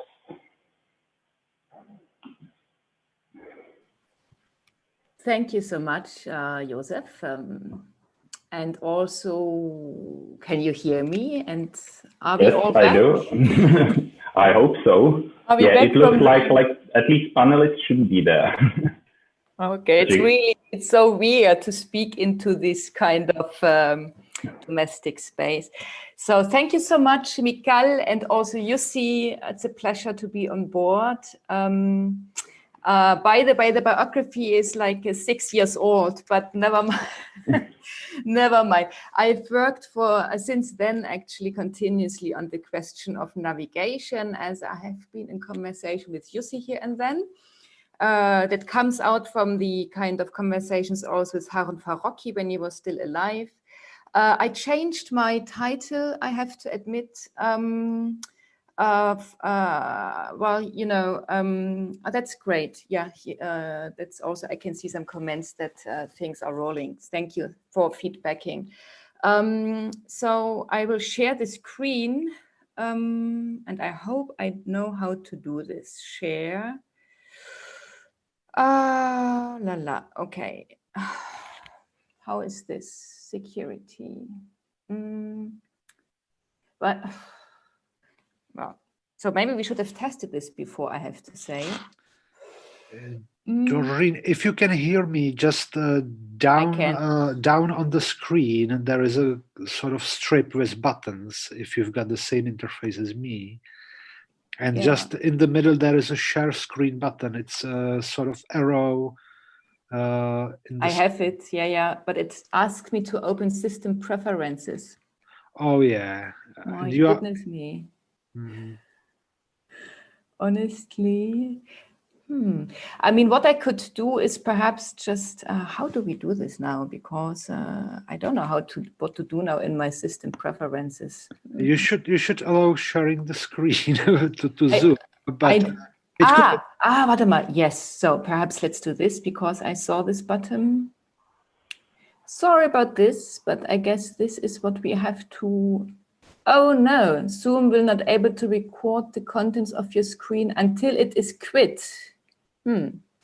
Okay. I have never, you know, I have never shared my screen in Zoom yet. So okay. I think something is happening. Share. What do you see? Great. Fantastical. So, but how do I get to my PDF now? I can see everyone else, but not my lovely prepared. Voila. Gosh, goodness me. This we can see. Oh, Slideshow, voila. Okay, so I have to push myself also somewhere else, otherwise I see here everyone. Oh my goodness. Oh, 1 second, sorry. This goes too fast. Alles klar. Okay, so I changed the presentation today from the code of touch to the split screen of the live stream or urgent domestic politics, which basically is a follow-up from the text, the code of touch, on the question of scalability and sociability under conditions of navigation. It's a text that I have published earlier this year in May as part of another co-edited issue of eFlux Journal on navigation beyond vision. We published one issue last year in May and another one this year in May 2020. And it's just, I mean, something that I have been continuously following up further for the reason that, I'm really interested in the question of imperialism in regard to computational image navigation. So I would like to investigate the possibility of refusing the imperialism of computational image navigation. And this contribution now is going to be an exercise towards an anti-imperialist practice to operate the computational navigational image beyond vision.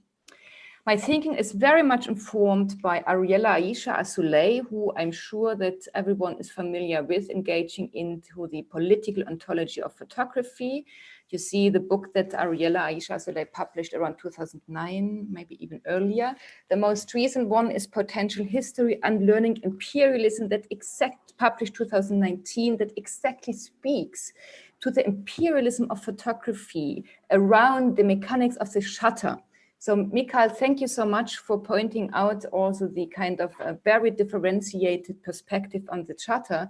In Ariella's book, we have an analysis how to unlearn this kind of mechanics as a technology of capitalist modernity, and how to unlearn this, what she considers as an imperialism of photography. So I will start my kind of 20 minutes prepared sequence, the split screen of the live stream or urgent domestic politics. On Friday the 3rd of April, 2020, this year, at 1:00 Berlin time, 1:00 in the morning, a teach-in with political activist, philosopher and author Angela Davis, as well as social activist, author and filmmaker Naomi Klein, was live streamed from personal computers at each of their homes. Invited by prison abolitionist activist Tanjui McHarris, they spoke about the COVID-19 crisis. They were joined by community organizers and leaders, Maurice Michal, Luan Tran, and Cindy Wiesner of different grassroots organizations in the United States. In the coalition, they gather in the coalition of what they call the rising majority. And they fight for, and I quote, building a powerful anti-racist left for radical democracy. Angela Davis and Naomi Klein's political imaginaries engage with the call for transformative visions of structural change in this planetary crisis under the COVID-19 condition, as Tanjui McHarris began the teach-in that spanned a classroom or a pedagogy across thousands of homes, including my own home in Berlin, by logging into a webinar online, listening and watching the split image, sharing screens, and the link on social media. Maybe just a footnote, my approach is very much informed by the visual cultures, political theory, and curatorial research. So maybe you have encountered by now, I will not necessarily deliver a technical analysis, but rather to understand this kind of question of the live stream of the split screen as an image complex, as a political, techno-political, techno-geospatial question. I continue.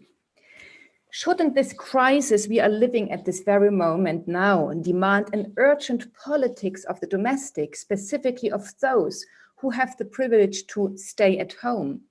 What kind of visual politics does stay at home produce as well as demand? How could or should we who stay at home contribute or support the collective labor of system-relevant workers, so-called, sustaining the principal needs of society beyond a capitalistic logics?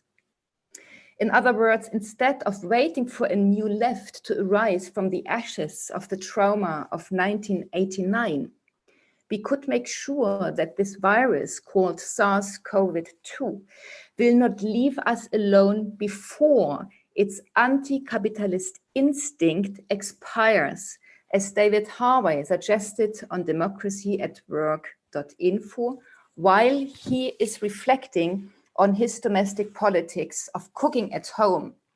Just a little footnote, in contrast to Davis and Klein, the Marxist economic geographer David Harvey chose to invisibilize his domestic space by speaking about primitive accumulation, compensatory consumerism, and home cooking. Instead, he appears on screen in one of his famous red jumpers, seated in a gray armchair without a table. I mean, also not selected at the table as we do when we have our lovely background images installed. But he sits in a seemingly professional camera setting in front of him and framed by a rendered black background, as if this frame marks a sequence in a series of talks. Surely, David Harvey, the Marxist, must have asked a person or a team to film and edit the video file, yet they remain unnamed in the video. How can we foster an ongoing, coming back to Angela Davis and Naomi Klein, how can we foster an ongoing global conversation and international solidarity to fight racial capitalism, surveillance capitalism? And I really refer to Jussi's introductory kind of sequence that control is not just a technique, it is a system. Surveillance capitalism and social injustice. This current health crisis on a planetary scale only crystallizes the systemic regimes of social injustice and the prison industrial complex, as Angela Davis points out. How could we practice a life and a society to come across our screens, yet still from domestic spaces such as the living room, the kitchen, the balcony, or the veranda? In other words, while searching for an urgent politics of the domestic by sharing screens on a transcontinental scale, the need for what Naomi Klein called the digital commons ought to demand a technopolitics of live streaming, data transmission, and telecommunication on a transcontinental scale as well. Is the split screen of the live stream a possible actionable image, as Harun Farocki pointed out in his lecture Computer Animation Rules in 2014, shortly before he died, untimely? And it is in the context of the IKKM fellowship residency he had, where Harun Farocki looked into the reformulation of the frame under computer animation rules. And the actionable image is developed by his reading from Alexander Galloway, as it has been mentioned earlier as well, from his concept of the actionable object that is described in the essay of Gaming Essays on Algorithmic Cultures. So is the split screen of the live stream a possible actionable image of for domestic politics, which turns everyone joining right now a video conference into a news reporter from her own domestic action, yet which is only effective by collective effort, taking the visual form of a shared screen or a split image? In the live stream, we see Angela Davis in her home in Oakland, California, surrounded by her library of books. And I think I've watched now Angela Davis library and domestic space, every week in a live streamed teach-in or webinar. We sometimes see maybe a little dog that seems to scurry at the edge of the screen at some point, which needs to be verified. Yet Davis meant to have a dog, as the poet and essayist Dawn London Martin notes in her Long Road to Angela Davis library, which suggests an interspecies kinship common for a domestic space. We see Naomi Klein in front of, in her front room that operates as her home office, as we all know so well these days, with framed family photographs to the right that all seem to look towards the computer camera eye. In the back at the wall are two A1 large reprints that look like collages in white and black and red. One seems to look like a hand, like a communist fighting hand, holding something, a revolutionary hand, both on a striking red colored background that amazingly reflects a similar red of her jacket. Naomi Klein points out the luxury of quarantine for people like us who are able to stay at home, have a home at all, and while getting paid during the teleworking from stay at home. Or furthermore, who have the time to write for online journals, online conferences, and so on. Their conversation leads them into the call for action while staying at home to mobilize our technologies for creating digital commons as our contribution to the labor of care by those who do not have a system-relevant profession such as supermarket market worker, the nurse, doctors, baker, cleaner, or the postman and the postwoman. The hashtag stay at home reveals in a crystal clear manner the degrees of a collective immune system, as Naomi Klein calls this, regarding class, race, and gender within the capitalist society during this planetary rupture. The service sector, such as care for elderly people, food supply, and childcare, is still mainly female labor. In this teach-in, which is an educational format in itself, in the context of political movements, the format of the teach-in, Angela Davis calls thus for learning from feminist organizing movements and practices now across various societies of the so-called Global South or indigenous communities as well in the so-called Global North. Stay at home has been a widely circulating as well as strongly debated hashtag these days. The visual expression of stay at home is the split image, the shared screen, or the split screen, department meetings, students' tutorials, conferences, and live streams take place by sharing a document or a link instantly for download, muting the microphone while still being recorded, blurring the background, seeing your colleagues in their domestic spaces as much as oneself, if one does not have a background image, reaching for the coffee mug. The split image of the live stream and webinars or department meetings on our computer screen operates similarly to that of a soft montage, as Harun Farocki has been pointing out already in the mid-90s. By the mid-90s, Harun Farocki had already developed the idea of the soft montage in works such as Schnittstelle, of which you are seeing a kind of an adaptation on your screen. Schnittstelle is a work by Farocki from the mid-90s, 1996, and what you see here now is an adaptation by Kevin B. Lee, Interface 2.0, who is reenacting Farocki's Schnittstelle by the means of digital image technologies and the digital editing table. So in this soft montage, Farocki is interested to do justice to the growing complexity of the visual realm. Images are not just images, they are extracts, comments, forms, complexes of communication, metadata, data streams, or even in the best case scenario, a visual commonality. I will come to this in a second. Farocki's soft montage is an answer to this situation, and I quote him, I say soft montage because it's about a complex relationship, not just oppositions, juxtapositions, or similarities. This split screen cuts into real time as if our desktop is the director's editing table during the live transmission. We are living montage at each moment of sharing a video conference, as Jodie Dean proposed in Faces as Comments. And I quote Jodie Dean, who will come up once more later on. I quote her from a text published in 2016. Under communicative capitalism, images circulate more easily than words, and words take on features of images, as in word clouds.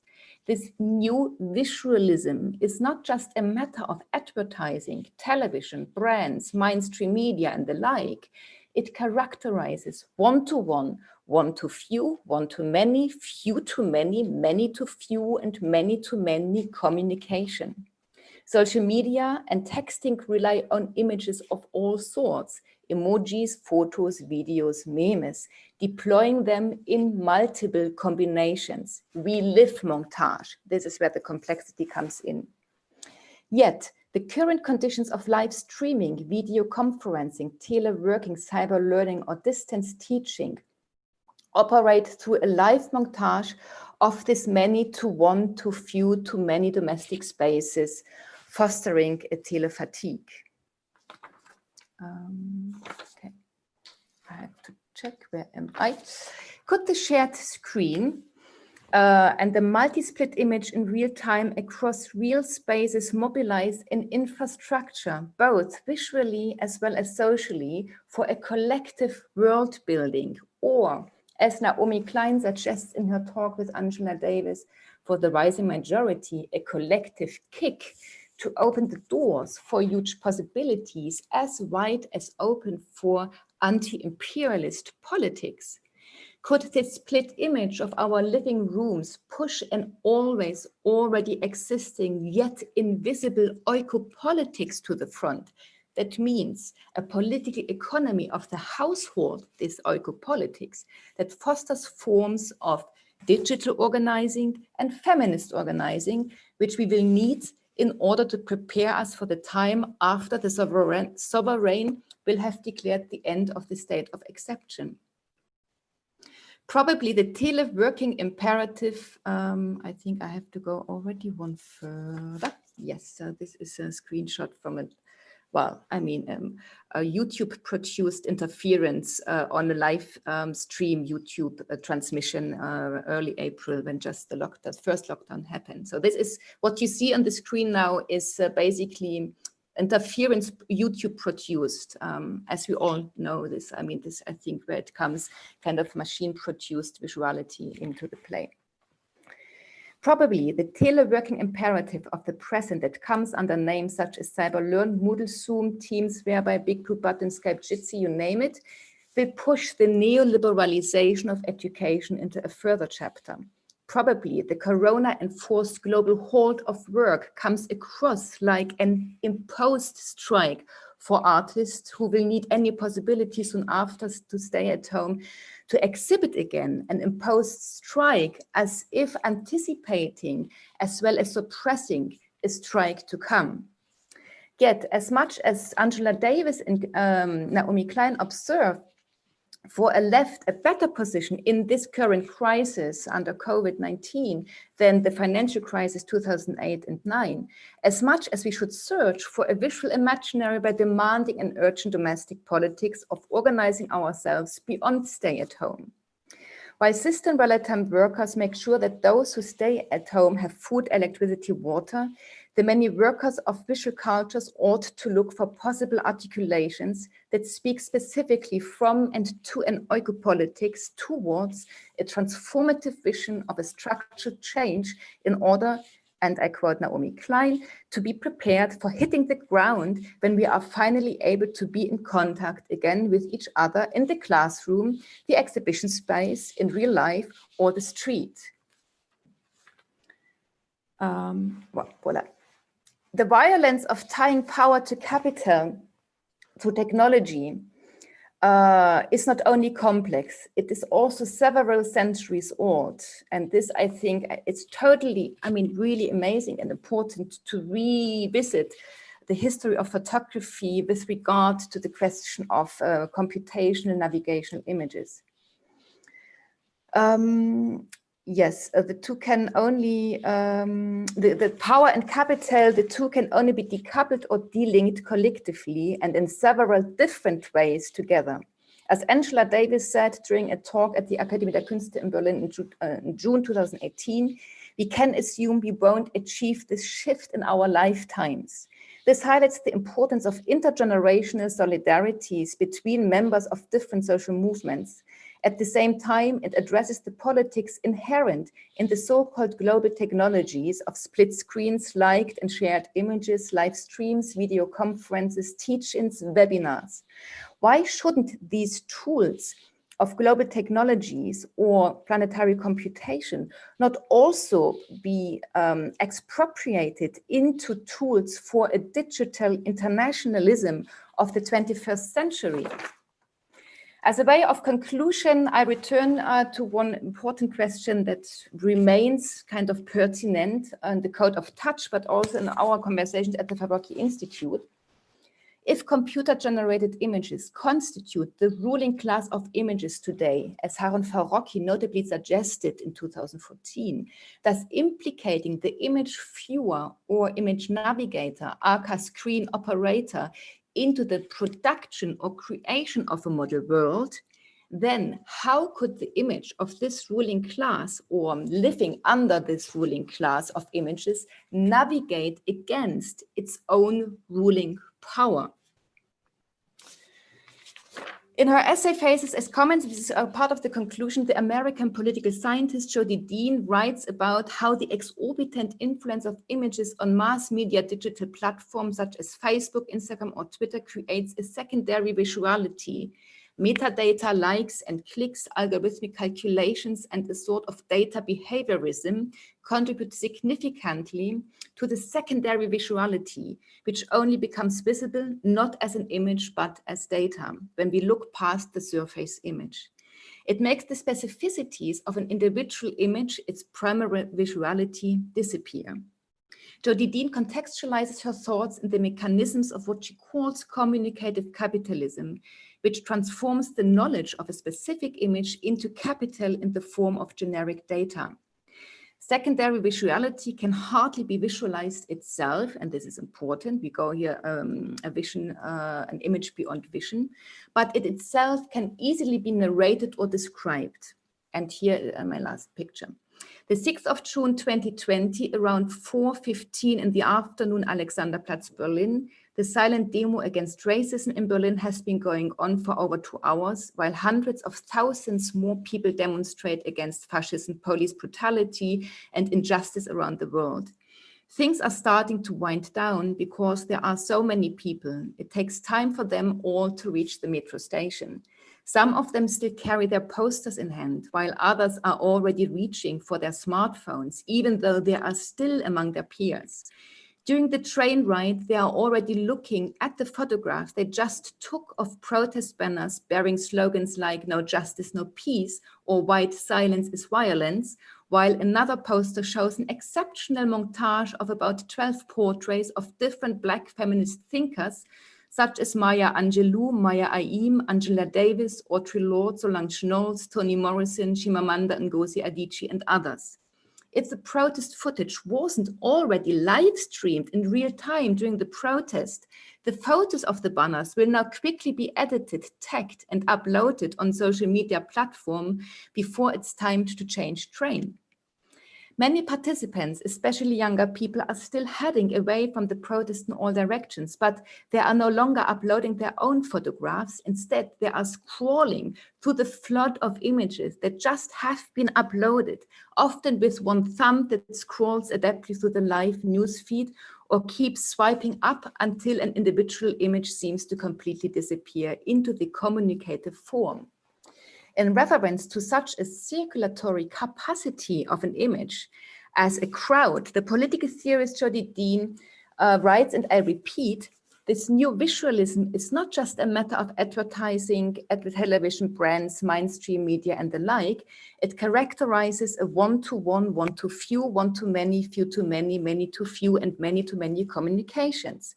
Social media and texting rely on images of all sorts. We live montage.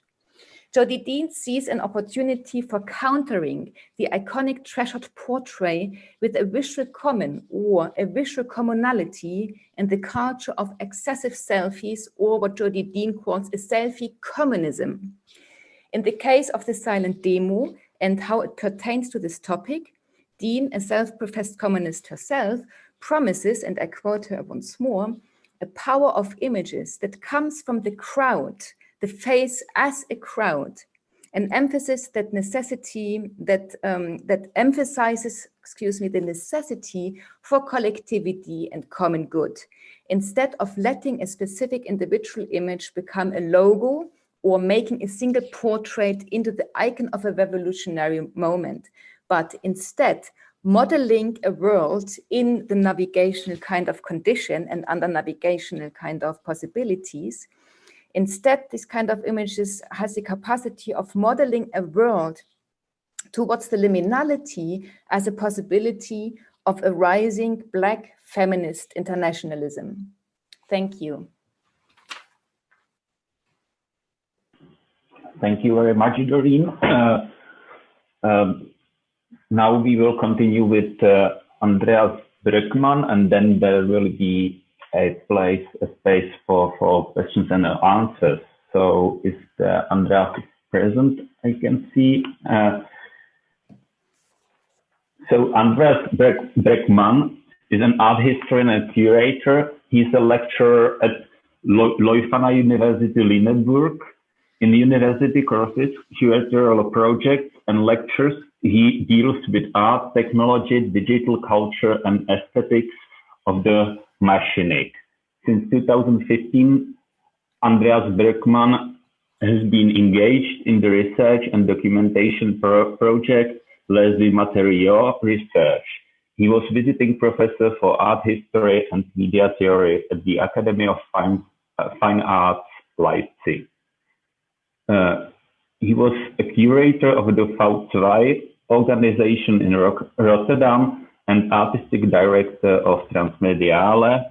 Andreas Broeckmann has curated exhibitions and festivals in major European venues, and he is the author of the monograph Machine Art in the 20th Century and MIT Press 2016, and the editor of Place Studies in Art, Media, Science and Technology, Historical Investigations on the Site and the Migration of Knowledge. So that's my introduction, and now the stage is yours. Okay, thank you very much. Thank you. I will share my screen. There we go.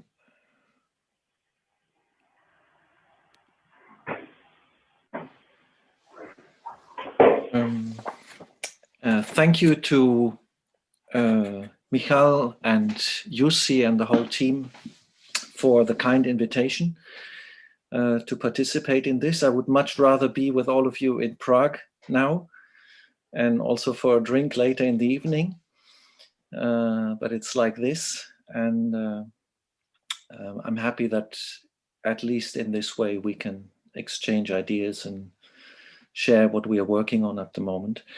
It's a little bit unfortunate that Doreen's very interesting and important talk is now paired with mine, which is really about quite something different. We will see how to do that in the conversation afterwards. I'm quite happy to leave it to her later. I'm coming back to the more classical understanding of operational images in this talk, which I've titled The Optical Calculus.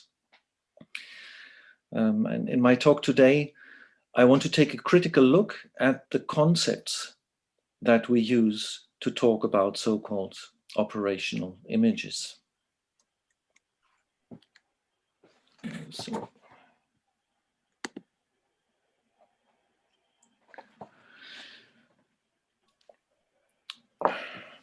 I want to argue that operational images are images in a strict sense only from a human perspective, and that in order to understand their shape, their functions, and their meanings beyond the limitations of human interpretation, we need a non-anthropological register of terms to talk about them.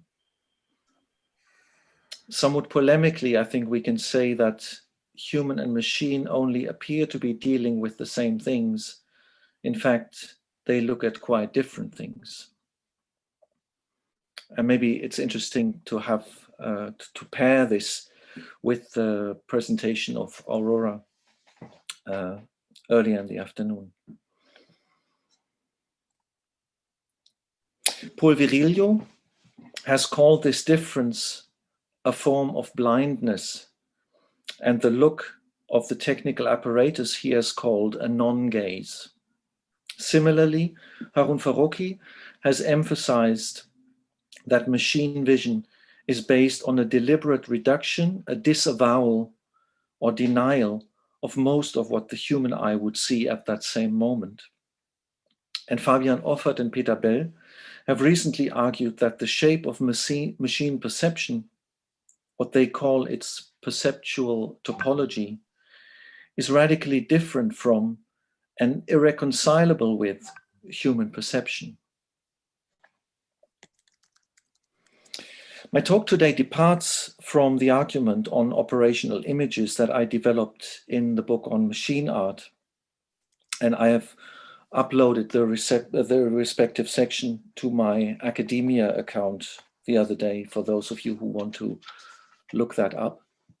I have decided not to show any images during this talk in order to underscore the fact that the use of images and other forms of visualization might actually be counterproductive to gaining a critical understanding of the optical calculus that manifests these technical systems.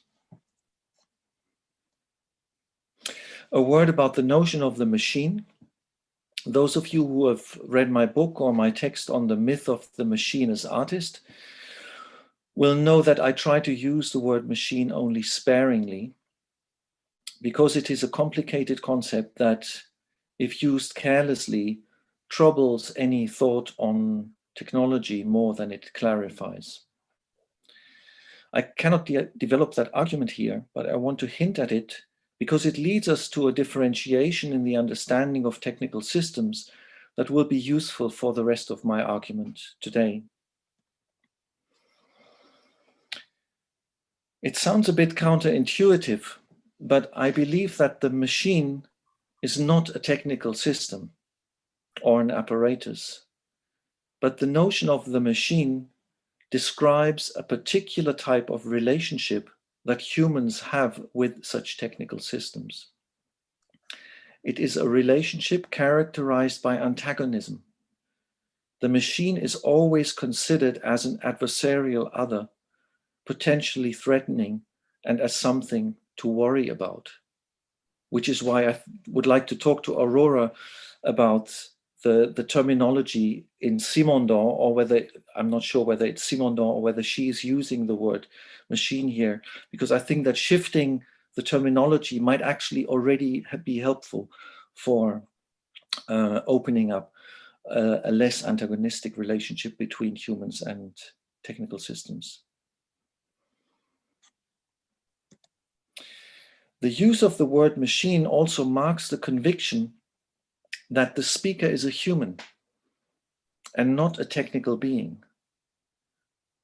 The word machine marks the claim to an ontological difference which affirms the humanness of the speaker, and it renounces the possibility of a post-human entanglement with one's technological environment.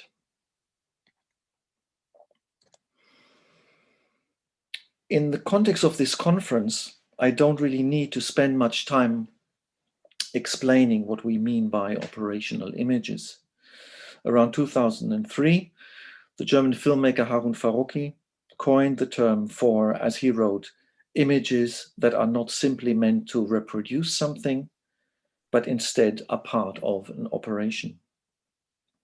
He was particularly thinking of industrial and military contexts in which images are used for humans,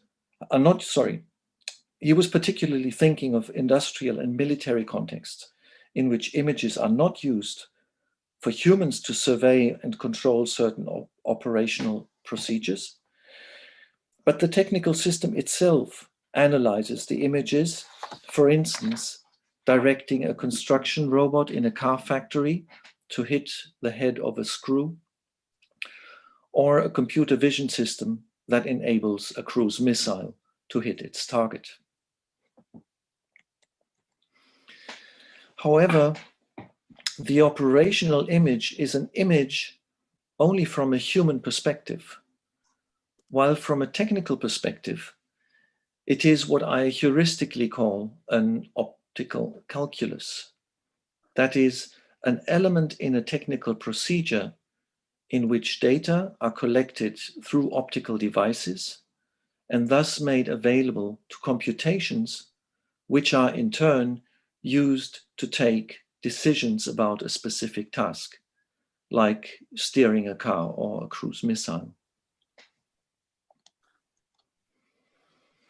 Virilio affirmed this fundamental difference of technical visuality, or visionics, as he called it, from the way in which humans see. And I quote, "Don't forget, though, that image is just an empty word here, since the machine's interpretation has nothing to do with normal vision, to put it mildly. For the computer, the optically active electron image is merely a series of coded impulses whose configuration we cannot begin to imagine, since in this automation of perception, image feedback is no longer assured. That being, of course, the whole idea." End of quote. Before I try to characterize the optical calculus further, let me suggest briefly what is an image. An image, in my understanding, is some form of representation that is somehow distinct from its immediate surroundings. You can think of a canvas painting, perhaps even with a frame, but the same goes for an unframed cave painting, like the lioness drawn on the stone walls of a cave. This drawing manifests the virtual presence of the animal in a place where it is not, and it transforms that part of the wall into something that is at the same time drawing, lioness, and wall. In order to describe this interlacing of visuality and materiality, the art historian Gottfried Böhm has introduced the notion of iconic difference that points to both the semantic and the visual difference of the image from its surroundings. Böhm has suggested as a minimal definition that in an image, the representation and the represented are perceivable simultaneously, that one can see both the iconic shaping and its medial premise.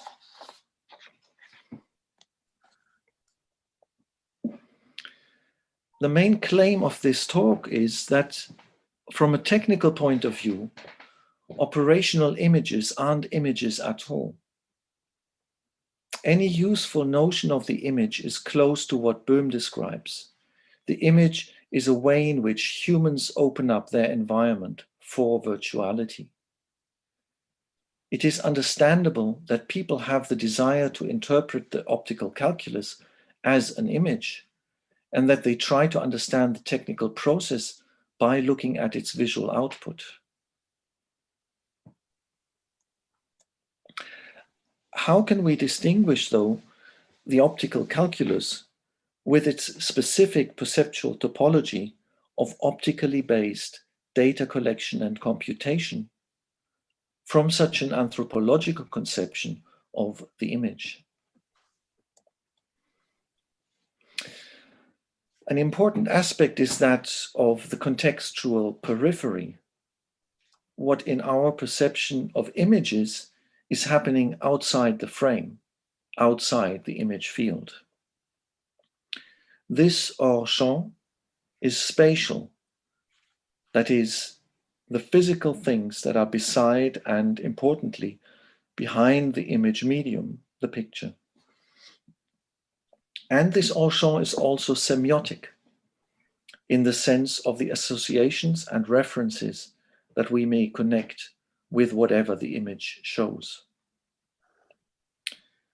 What in the case of images is a necessary value, a necessarily vague and ultimately uncodifiable contextual periphery, is in the case of the optical calculus a precise and comprehensively described closed world. The programmation of the technical system requires a definition of what information should be taken into account. The same definition describes reversely what should not be taken into account.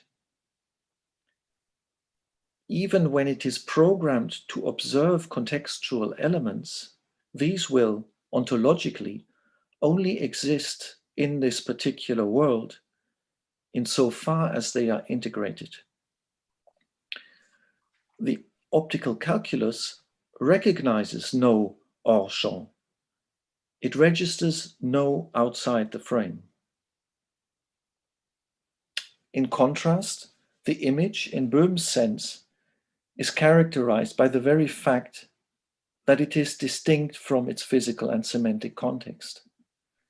The meaning of an image is derived from that difference, a difference that has to be excluded from the calculation in order for the optical calculus to become operational, what Farocki calls the necessary disavowal.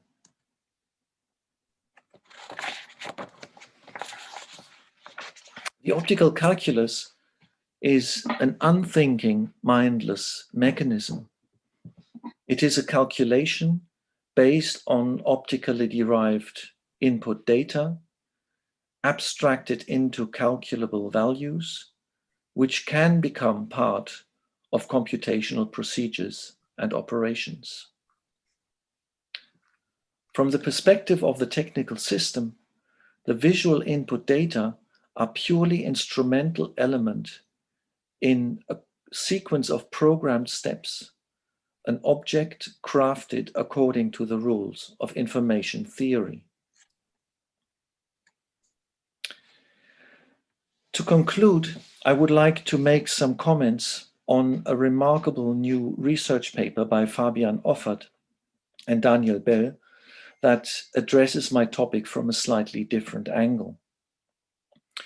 The authors provide a critical analysis of feature visualizations, a visualization technique used to illustrate the operations of convolutional neural networks, CNNs, deployed in machine vision systems. Feature visualizations are based on, let's say, noisy images which get processed by a convolutional neural network in a way that what the CNN detects as recurring patterns gets amplified step by step. Thus, the originally gray, neutral, and redundant images begin to show visual features which CNNs attribute to a specific image class, such as Offert and Bell's examples are bananas or a pair of sunglasses. Offert and Bell introduced the notion of the perceptual topology of such systems to describe the shape and structure in which perceptual information is received and processed. The authors point to the critical difference between the visualizations and the systems they are supposed to elucidate, and argue that these visualizations displace the perceptual topology of the technical system in favor of a presumed legibility for humans.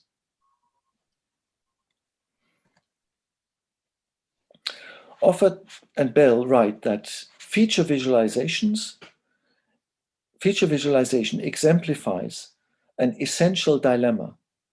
The representational capacity of feature visualization images is inverse proportional to their legibility, feature visualizations show something are further removed from the actual perceptual topology of the machine vision system than feature visualizations that show nothing, that is, illegible noise. While I agree with the general line of this argument, I would like to raise 3 critical points that also pertain to our discussion here today.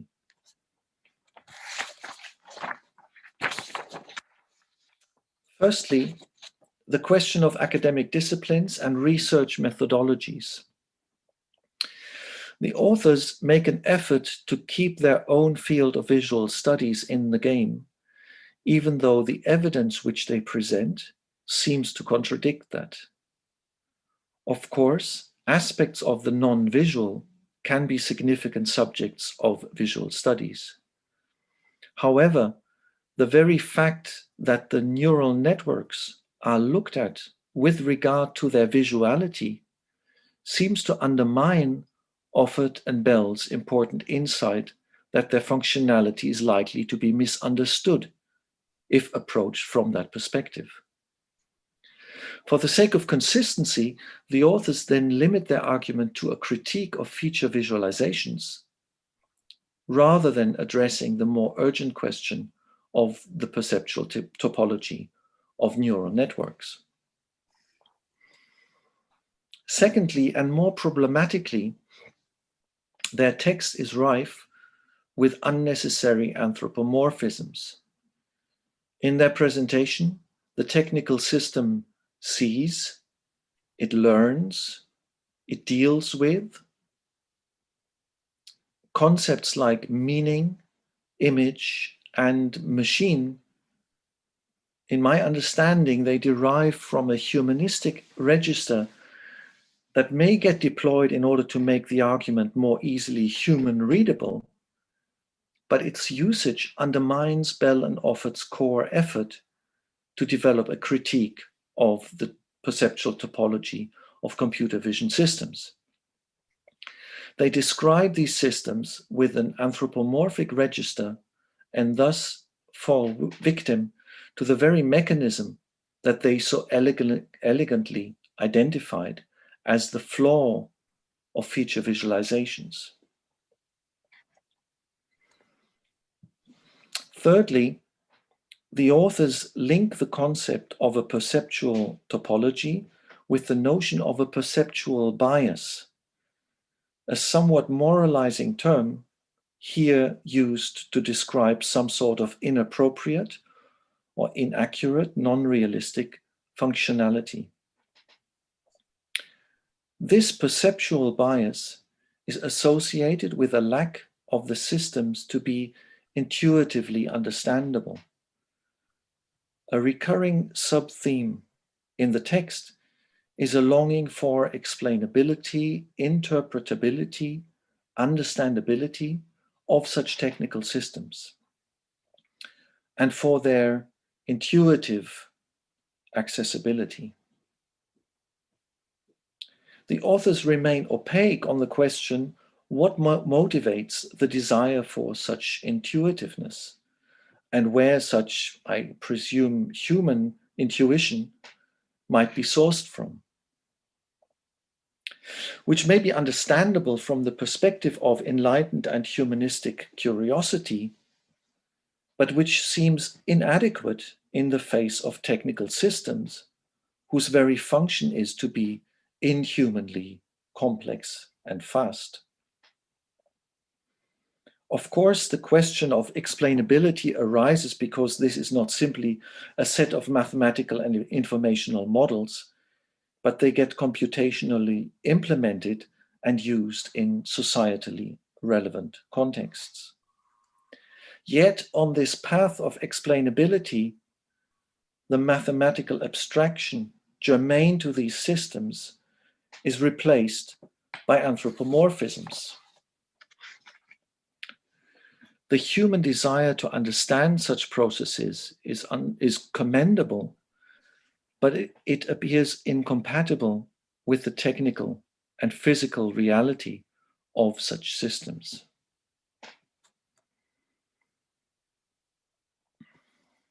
To conclude, in his study of historical methods of scientific visualization, image and logic, Peter Galison distinguishes between two traditions, the image tradition and the logic tradition.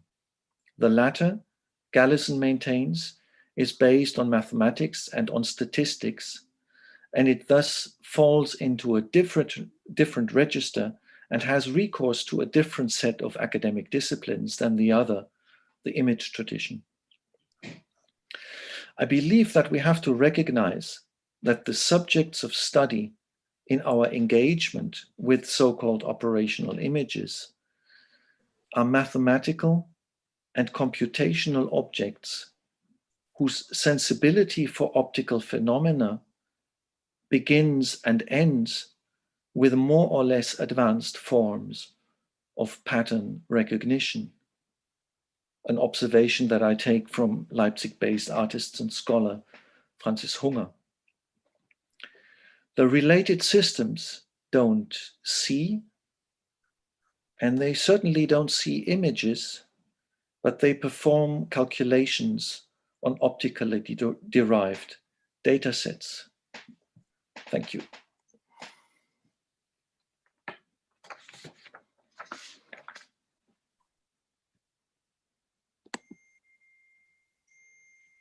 There we go.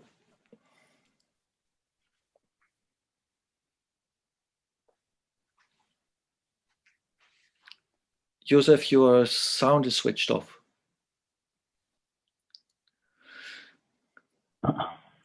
Okay, thank you very much for the talk. Also for the talk of Doreen, Mende, and now there's a space for questions and hopefully also answers that should be directed mainly to Doreen and Andreas and their respective talks. So first of all, I would ask our panelists if they do have some questions.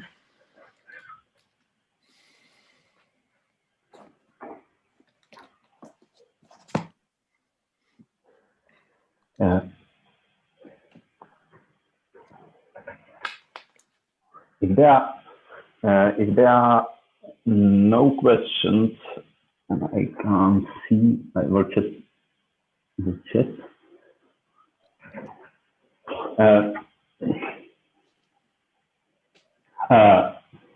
So Aurora does have a question to Andreas, so go ahead.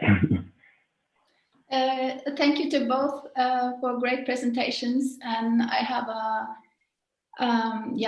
lot of questions for Andreas, but I'll try to keep it short. I really liked, we're very thrilled by your presentation, and I was fascinated because it seems that we are concerned with the same problem, but sort of approaching it from different ways.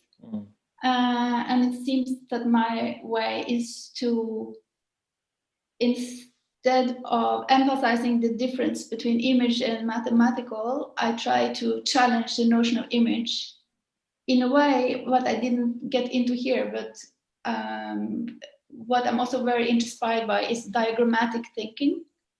For example, by the late thinking of Peirce, which in a way brings the mathematical and imageness together in a very exciting way.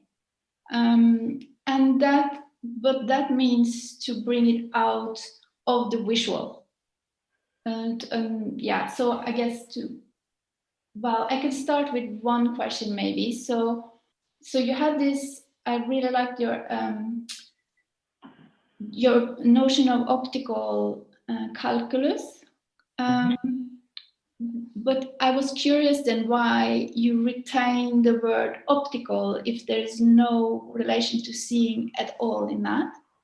So that was one part of the question. And the other was that you commented on this paper by Offert and I don't remember, Bell. Bell. Yeah. Yes.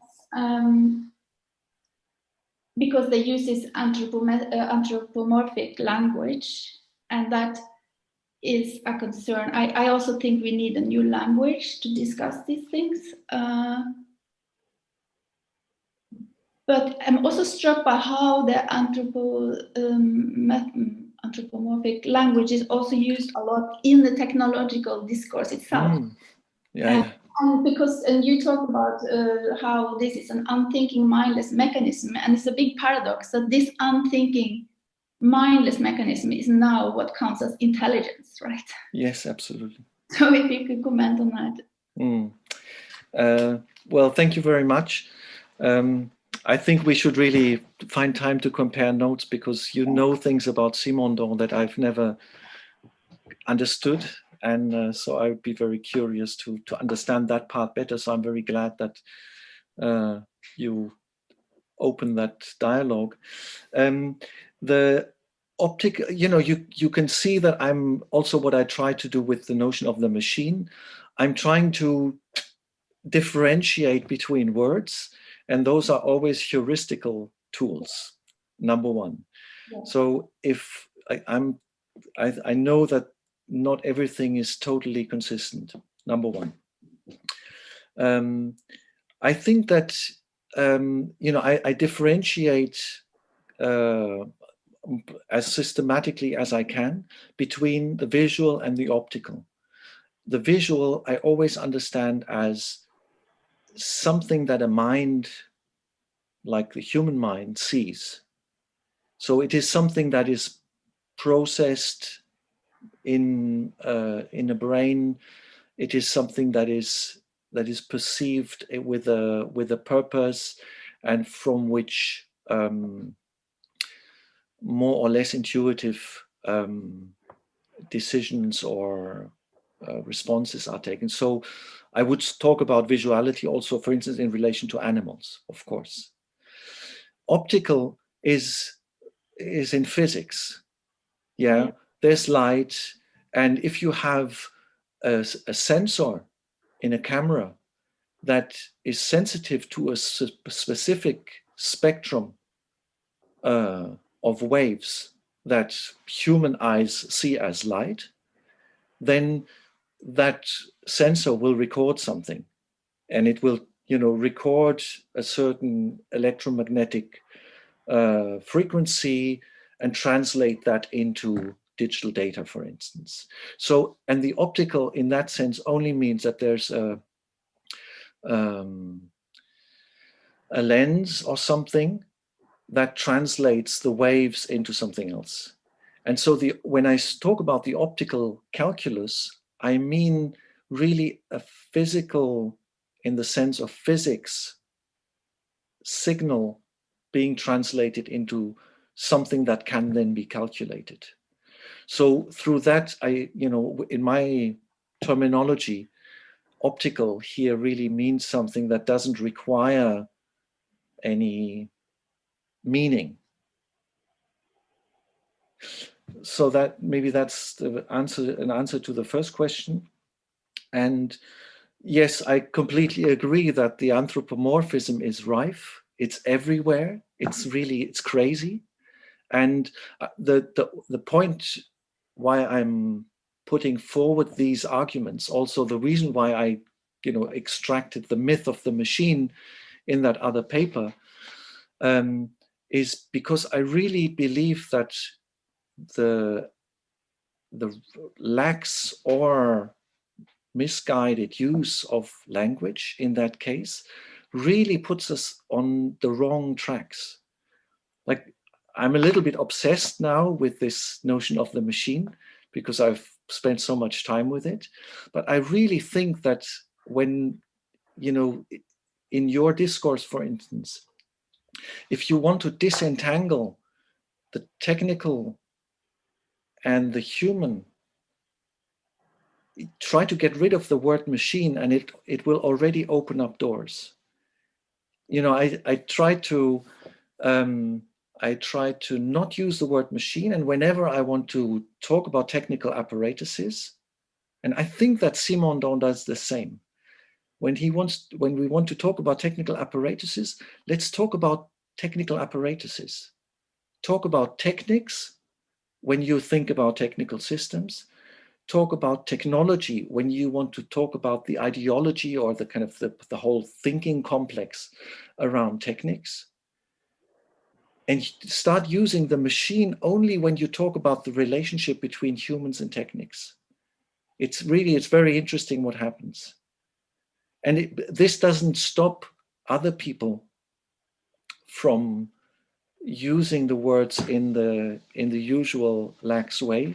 And that's why I'm critiquing Fabian Offert's paper, because I think he is really super clever in analyzing how the feature visualizations are, taking us on a completely wrong track in understanding what the CNNs do.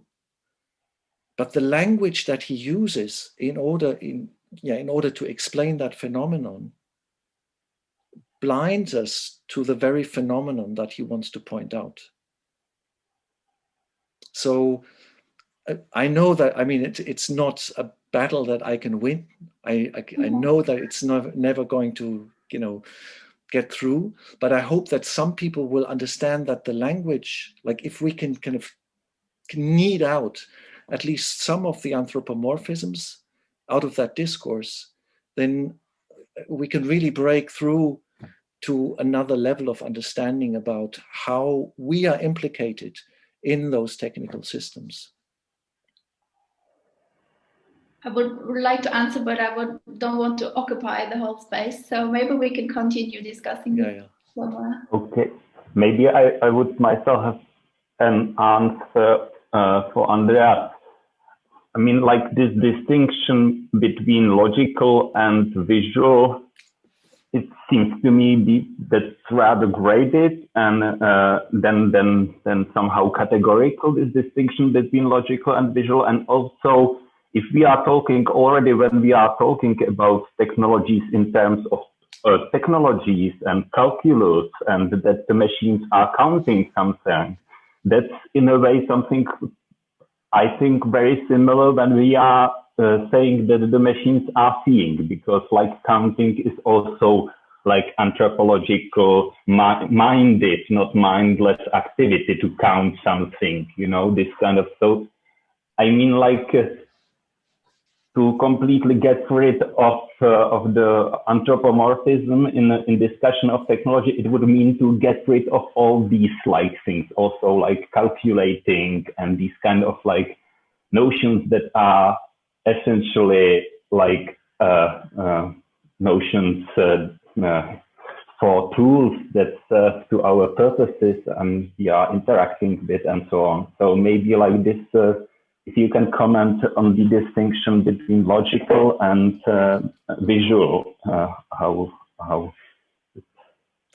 I'm not sure whether I made that distinction. I talked about optical and visual. No, logical, and if something is if you are talking about AI or something like this, and you are discussing in terms of mathematics and mathematical models, it seems to me that the situation is in fact really analogical to when we are anthropomorphizing machines and talking about them as if they were seeing and so on, because if machines are calculating, they are doing something like anthropomorphic. Is that something like? Well, yes, I understand your question, and that's I already hinted at that in my answer to Aurora's question. The terms that we can use are always heuristic. There is no, from what I understand, there's no way of, as you said, getting away from making sense of things in a way that we can understand them. So that language, that we have as humans is always our understanding. In my terminology, what we understand always has to come in an anthropological terminology. It has to, like, as Homo sapiens, it has to fit into the into the perceptual topology, I think we can say. use Offert and Bell's term. It has to fit into the perceptual topology of Homo sapiens. That's what I would call anthropological. And in that sense, we cannot get away from shaping concepts in this anthropological form.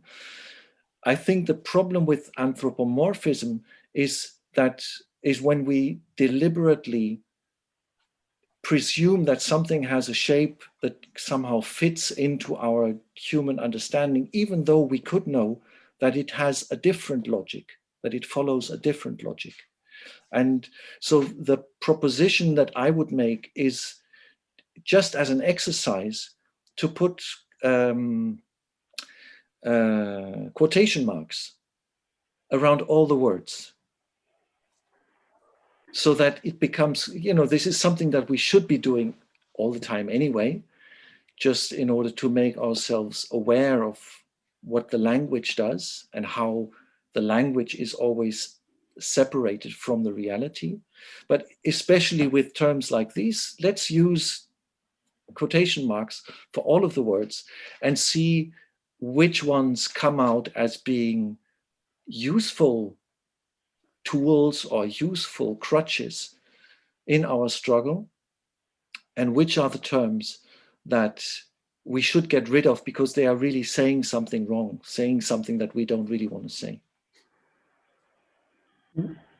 I mean, it seems to me like this, like it can make, in fact, like good sense to talk about machines that they are counting or even that they are seeing, in the situation when these machines or these technologies are in fact a substitute for our human act of seeing. We are devising certain kind of technology that is substitute to time-demanding process of seeing, because like we are seeing also in some context that the seeing is more like a matter of basic like economy acting, and so it's in a way it's a substitute for the act of seeing. So these tools are devised as substitutes for seeing or as substitutes for counting, and they are doing something, and that's why we are discussing them anthropomorphically, because they are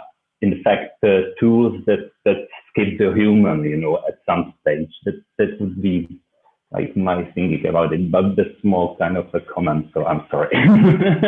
Yeah, I think we should see whether there are other questions as well, maybe something for Doreen as well. Yeah, there's a question from Teresa from our project to Doreen. Okay. Shall we read the question by Teresa? I will read it. I'm sorry.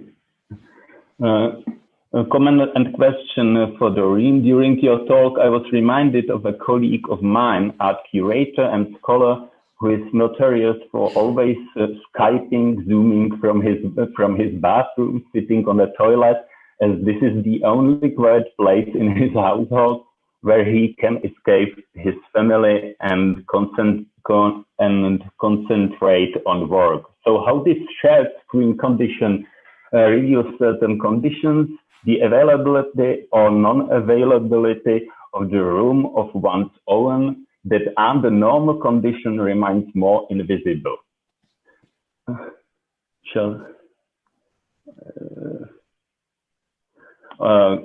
You mentioned, I will read the whole. You mentioned Azulay in the beginning of the talk. In her latest book, she discusses a lot strikes as a way for historians, archivists, to be in solidarity with those unprivileged, marginalized, oppressed. Perhaps it is about what we cease to do, what we choose not to do in our stay-at-home shared screen situation. If I have any ideas regarding that, what could our strike be like? Thank you, Teresa. And I think this is really also connected to some extent what Andreas and Aurora just have been engaging with, and also Josef, regarding these anthropomorphic language, because maybe these are where we have a crossing kind of part for the search of new vocabularies, because I think it's a very critical and important moment to think about those vocabularies. Let's not forget once more that cybernetics is a profoundly militarized, Western, white, patriarchal kind of invention to start with. And probably one should, I mean, and it has been done many times, to kind of investigate the implicatedness of those patriarchal white imperial systems into the languages, how we describe and operate and analyze technology. So I would like to join forces, let's say, in kind of fields that seem to be so different kind of galaxies from each other away, to think really about vocabularies and ways to kind of what could be an emancipated, diverse kind of language be for thinking through that kind of question of navigational practices in order to get to this component. But what I would like to say, Teresa, in that regard also is regarding vocabularies, but also kind of a transhistorical and transgenerational perspective regarding the conditions we are operating in. So I'm answering now the last question, because this is what Ariella Aisha Azoulay really elaborates in her book beautifully, the need for restitution and the need for unlearning the imperialism of the museum and the art practices itself. That is an invention and a technology of a capitalist imperial modernity. And in that sense, I think our strike could be to try to be coherent, consistent, and to insist in this kind of transhistorical work that needs to be done. So strike does not mean to just go away and, I mean, kind of, leave the scene, but rather in the institutions we are operating in to insist in a transhistorical, decentering, decolonial, transgenerational kind of labor to do.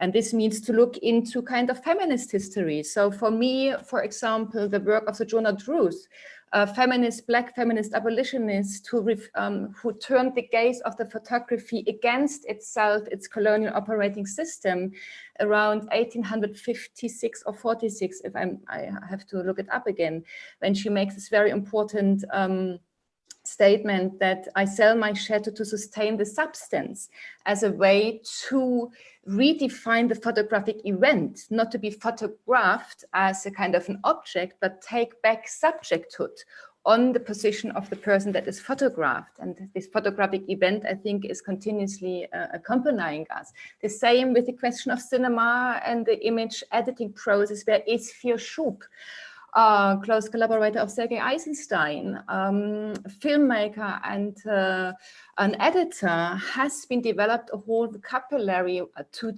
get us back to the image process making in not in the moment of filming only, but in the moment of editing as a cinematic event, as a social event, as a social fabric.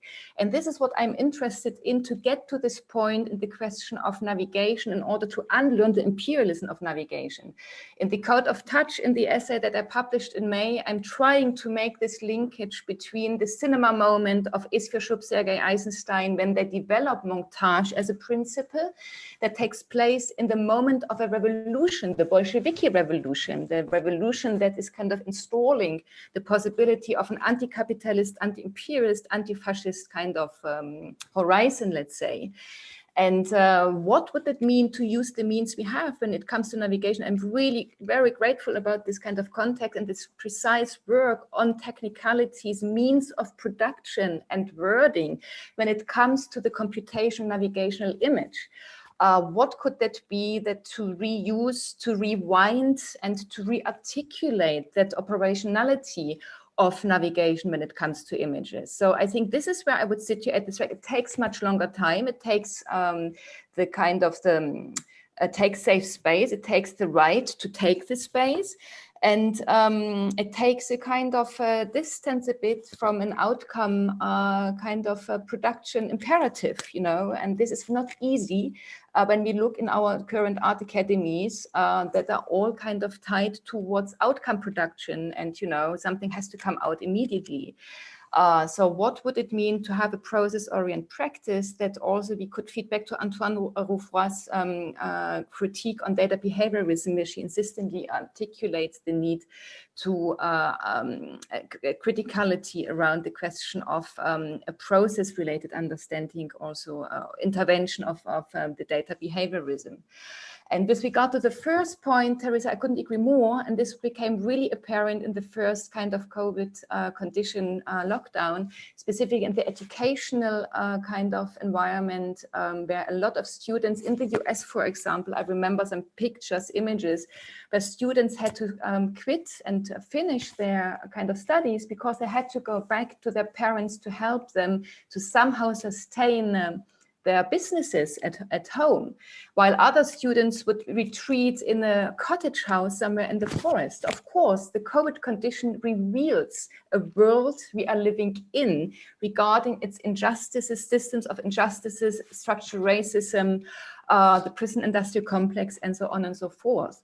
And voila, here we are, where the domestic kind of space is a political space. And this is where I really think, well, you know, to think from that position of the domestic, from the feminist and from the Black radical tradition as a potent point of entry to develop vocabularies. So I'm very keen on that. Thank you. I hope this responded a bit to the question, by the way, and not too long. Okay. Any other questions from panelists and also from our attendees?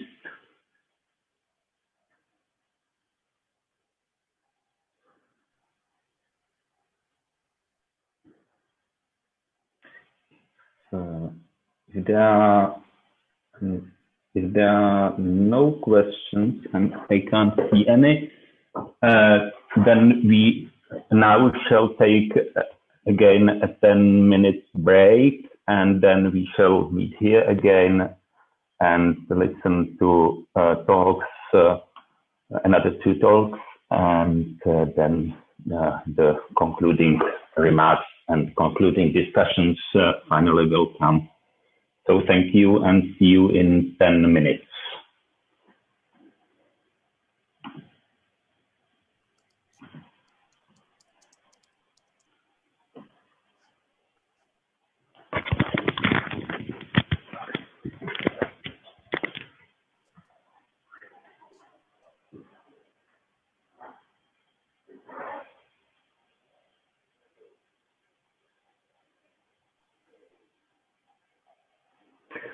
Hello, everybody. The 10-minute break is over, and we shall continue right now with our third and last session. We will start with Erick Felinto and his presentation.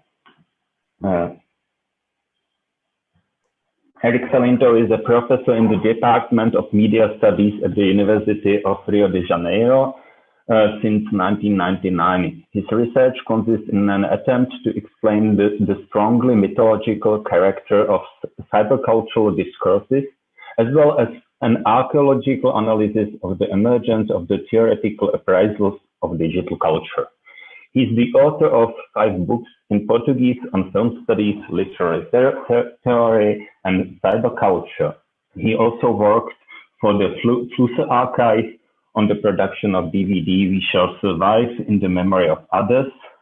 His last book, Avatar, The Future of Cinema and the Ecology of Digital Images, with Ivana Bentes, was published. What was that? He's currently the scientific director of the Brazilian Association of Researchers in Cyberculture. So thank you, Erick, and the stage is yours. Hi, good afternoon. Hello. Hi, I'd like to thank Michal and Flusser for the kind invitation. It's a pleasure to be here today. I have been working on Vilém Flusser for the last 15 years. And the goal of my research now is to uncover the most innovative and sometimes even prophetic aspects of Vilém Flusser's thought by comparing him with some more contemporary thinkers. In that sense, the work I'm going to present today is a bit different because I'm going to be contrasting Flusser with a more classic author, Walter Benjamin, especially in regard to the concept and images they use to rethink the bare nature and culture.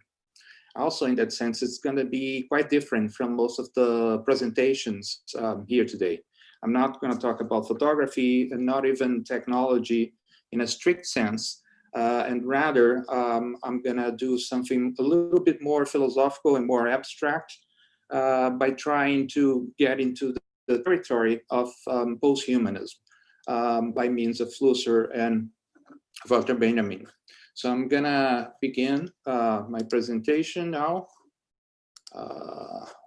sharing the desktop. And I hope you guys are able to see the presentation. Can you see it? Is it working? Yes, yes it is. Yeah, it's perfect. It's good. Thank you.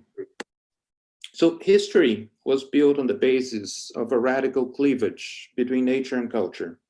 The main topic of history consists in the adventures and misadventures of humankind as an agent of transformation in a mostly silent and passive world. So nature and other beings that populate the planet have usually played the role of mere supporting actors. In fact, nature often offers nothing more than a pleasant background onto which the deeds of men are presented. And only very, very sporadically have geography, geology, or the weather emerged as protagonists in the romance of history. It took a long time for mountains, animals, and plants to appear as true agents and products of specific historical processes, as the Deleuzian philosopher Manuel de Landa writes in his book, 1,000 Years of Nonlinear History. And nevertheless, our ingrained anthropocentrism may resist the notion that animals and plants are not embodiments of eternal essences, but rather historical constructions. And in fact, history is a narrative that we use to weave in order to make sense of our place in this planet. However, its epistemological borders are now being widened to include a host of non-human accounts. And perhaps it is even time, as de Landa says in his book, to allow physics to infiltrate human history. Although de Landa's work is highly original, of course, it's not the first one that tries to promote such a revision of the whole of non-human agents in history. In fact, Dorothee Kimmich demonstrates how modern artists and thinkers had to deal with the disturbing interval between the living and the non-living. Natural and artificial beings constantly cross their borders and seem to problematize the very notion of life. And authors such as Kafka, Rilke, and Musil have worked this notion very consistently. So in the context of modernity, we can even talk about a realm of living things. And of course, a really good example of this is Kafka's character in the short story, The Cares of a Family Man, Odradek, this strange creature which looks like a spool of thread, but it's also at the same time a living being. So according to Dorothea Kimmich, modernity has dealt with the issue of non-living beings and non-human agents in a very paradoxical way, by means of constantly drawing borders between those realms, Grenzziehung, and also at the same time rupturing those borders, Grenzverletzung. In the specific field of the philosophy of history, Walter Benjamin can be seen as a pioneer who confronted this issue with depth and originality. In her study on Walter Benjamin's Arcades project, Susan Book-Morse identifies a curious process of crossing the switches between the categories of history and nature in the philosopher's thought, through a procedure by means of which the aforementioned cleavage seems to falter. Science and ideas that were customarily referred to the domain of history are applied to nature and vice versa. So much so, in fact, that the notions such as progress or even the production of the new are called into question. And a good example of this is this quote from the Arcades project, where Benjamin compares some of the modern aspects of European culture with prehistoric landscapes. Just as there are places in the stones of the Miocene or Eocene age that bear the impression of huge monsters out of these geological epochs, so today the passages, the arcades, lie in the great cities like caves containing fossils of an animal presumed extinct, the consumers from the pre-imperial epoch of capitalism, the last dinosaurs of Europe. And Benjamin goes on in the Arcades project when he compares the merchandise sold in the arcades to an immemorial flora and a cancerous tissue. And we could say that the power of such images resides in highlighting the archaic character of the consumption forms expressed by the arcades, which by that time were already being replaced by big department stores. And with this peculiar critical strategy, Benjamin also seems to anticipate certain theoretical formulations of much later date, such as the aesthetics of post-humanist representation, some insights of material eco-criticism, and Bruno Latour's readings of the different types of transfers happening between networks of things and human beings. However, my goal here is limited to sketching a few converging lines between Benjamin and another thinker who has been garnering increasing critical attention precisely in studies connected to post-humanism and post-naturalism. Of course, I'm referring to Czech Brazilian philosopher Vilém Flusser. What's interesting when we try to compare Flusser's thought with Benjamin is that both of them explored the dialectics of nature and culture in very provocative and innovative ways. These thinkers provide conceptual tools for rethinking our notions of identity and otherness, while at the same time offering interesting paths for the deconstruction of anthropocentrism. For instance, in Benjamin, the obsession with characters like angelic beings expresses a very heterodox image, that of a cannibal angel who would liberate men by taking from them rather than making them happy with offerings or gifts. And of course, we know that Benjamin privileged the representation of the angel that is found in the famous painting by Klee, which Benjamin categorizes as the angel of history. So we can find in Benjamin this image of the cannibal angel, which is also a representation of what he calls Unmensch, the inhuman, a term that was polemically appropriated from the Nazi vocabulary. Benjamin's Unmensch becomes the sign of an entity that empathized with the destructive side of nature. On the other hand, Flusser talks about angels as beings who manifest complete freedom, a freedom that is connected to the image of other non-human beings like birds and other animals. Within the Flusserian perspective, the angel is an extraterrestrial being, given that he's far more interested in space than land. But we can also find an interesting connection between the idea of cannibalism as a political image in Benjamin and Flusser. In Flusser's works, we can find very strange beings whose cannibalism conveys a very special kind of freedom. In his philosophical fable about the Vampiritotes Infernalis, it's a very strange book, a kind of scientific treatise where Flusser describes this strange creature, which is a vampire squid from hell, and uses this being as a way to think about technology and human nature. Flusser argues in the book that for this being, Vampirotoitus infernalis, freedom is cannibalism, the right to devour its skin. He even says that whereas we humans overcome our animality by showing love to our neighbors, Vampirotoitus overcomes his animality when he learns to hate. In that sense, similarly to Benjamin, cannibalism here has a political significance. However, Vampirotoitus mirrors the other side of our own spirit.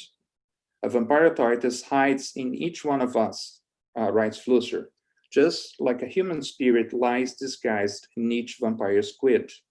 This is the reason why, when facing the Vampirotoitus, we see our own grotesque political folly, and I quote Flusser here.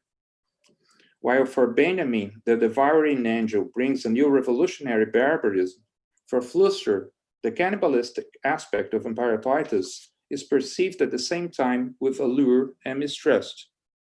The vampire squid from hell, with its polymorphic traits, can drag us into the most unexpected abysses, and I quote Flusser, in the exploits of Nazism, in cybernetic thinking, in works of logical analysis, and in certain theological texts.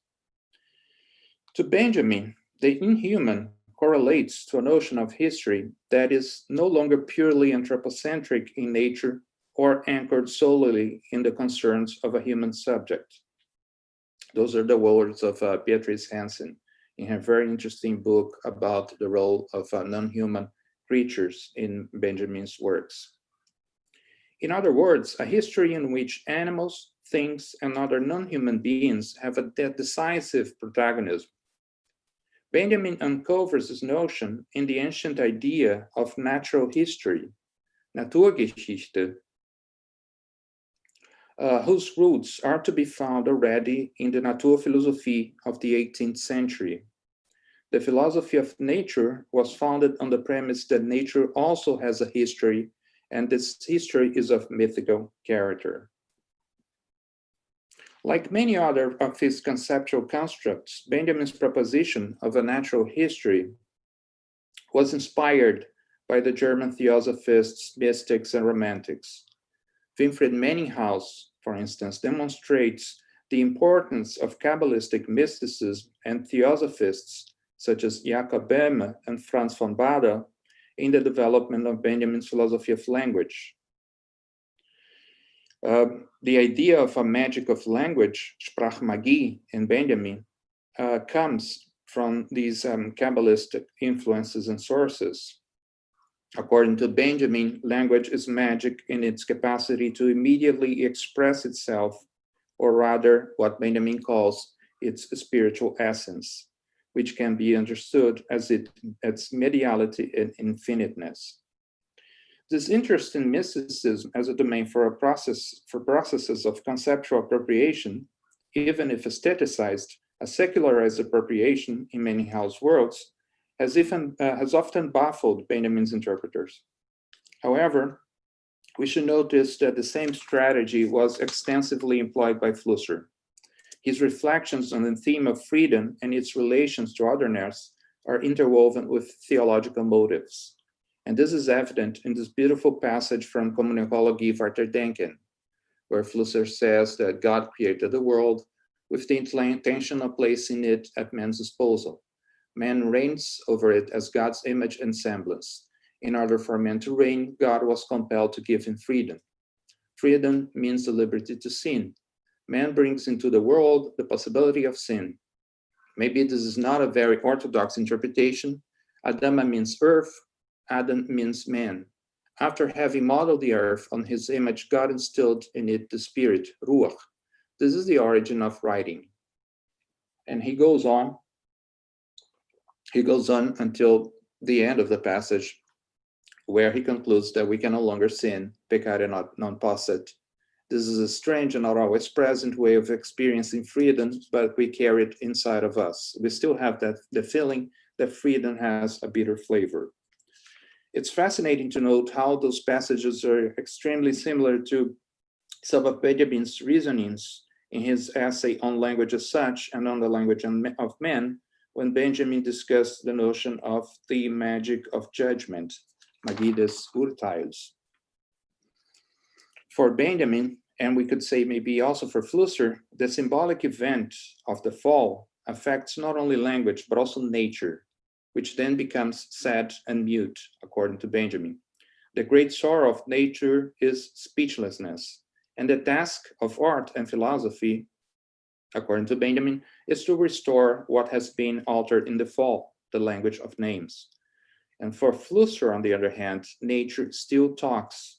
So he extends linguistic attributes to the elements of nature. Birds, for instance, speak, and I quote Flusser, in a language too imperative for him to attribute their expression to a projection of his gaze. The buds in his orchard articulate their own unsophisticated language, and the displaced tree presents itself to him if he allows it to speak. So there are several instances in Flusser's works where he talks about nature as a collection of living beings that also produce meaning in the same way that culture and humankind produce meaning. We can find the same kind of use of myth and legend in Flusser and Benjamin in order to create a conception, a worldview where nature has revolutionary forces that indicate us a way out of our anthropocentric perspective. In Flusser, for instance, myth and dreams display a constitutive function. They can be a way to materialize utopias and exist to enable the construction of alternate worlds. Within the universe of digital technologies, for example, more than ever, one enters into a domain of projection fictionalization. The projects for possible futures are, and I quote Flusser, dreams that claim for other dreamers so that they may be able to aggregate and become more possible.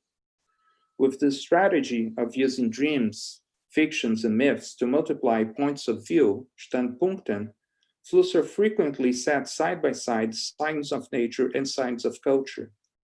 That's what he does, for instance, when he uses Vampiroteuthis infernalis bioluminescence or his metamorphic skin in order to reflect upon our contemporary electronic media. By means of this procedure, the thresholds between nature and culture are called into question. Vampiroteuthis, like the human being, possesses art and culture, with the only caveat that it materializes them in a different manner. And Flusser even resorts to a very Benjaminian term, spiritual essence, geistiges Wesen, when bringing together man and the vampire squid from hell. More than that, Flusser says, Vampiroteuthis possesses history. He is a historisches Wesen, a historical being. Like in John Hartfield's photomontages, which Benjamin treasured, the narrative of Vampiroteuthis infernalis is a way of short-circuiting signs of nature and culture. And Benjamin operated in a similar manner, but through a montage of verbal images instead of photographic ones, as is the case with One-Way Street. In some measure, Flusser combines both techniques in Vampiroteuthis infernalis by joining his philosophical fables text with Louis Beck's intriguing images for the book. And here we have an example. Louis Beck even states that each of the drawings in the book captures attitudes or traces of Flusser's vampiromorphic character.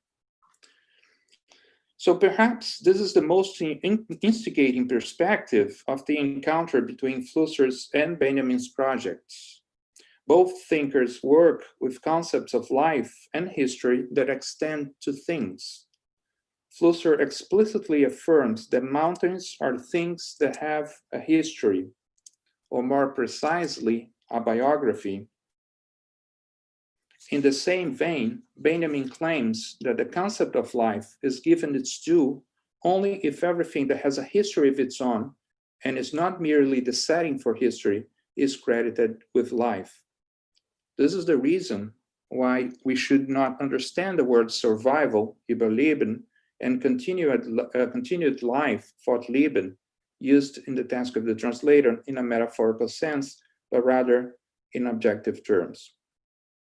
Through this perspective, one finds a world immensely richer than the one we traditionally inhabit. There resides a multiplicity of cases and networks within which the human being appears as just one more component. In fact, one could say there is not only one world, but rather several, not one nature, but several, many natures. And I quote Flusser, "We do not live, therefore, in one, but in many natures. In a nature that is graspable by the categories of our natural sciences, in an Aristotelian physics, in a nature that is full of gods, in a nature created by God. All of these natures are there outside the window, but also in here. They really interfere with one another." In conclusion, this multiplicity of natural worlds becomes clear after what Flusser calls post-history, when it's no longer possible to perceive reality from a single point of view, and that refers to the changes that occur after the invention of photography, the multiplication of perspectives and points of view. The post-historical moment implies a multiplication of different approaches to reality. Technical images helped create a new post-historical type of consciousness. With this consciousness, we experience a partial return of the magic that was present in the prehistoric era. However, it is a different kind of magic because it's no longer founded on faith, the belief that time is structured in reversible relations and everything participates in a significant context, but rather on the programs that make apparatuses work. If Flusser is able to repeatedly speak from the perspective of a mollusk in Vampiratoides Infernalis, it is because we are now, more than ever, open to a multiplicity of gazes in our dealings with the world. In this world of strange beings, hybridity supersedes our desire for purity. This includes the conflation between the animal, nature, and our supposedly post-natural technologies, culture, as well as an increased capacity to perceive the dimensions of otherness that surrounds us, even in the most ordinary situations of our lives. And in fact, Flusser believes that instead of looking for alien life in other planets, we should engage in conversations with the weird and alien creatures that populate our own planet.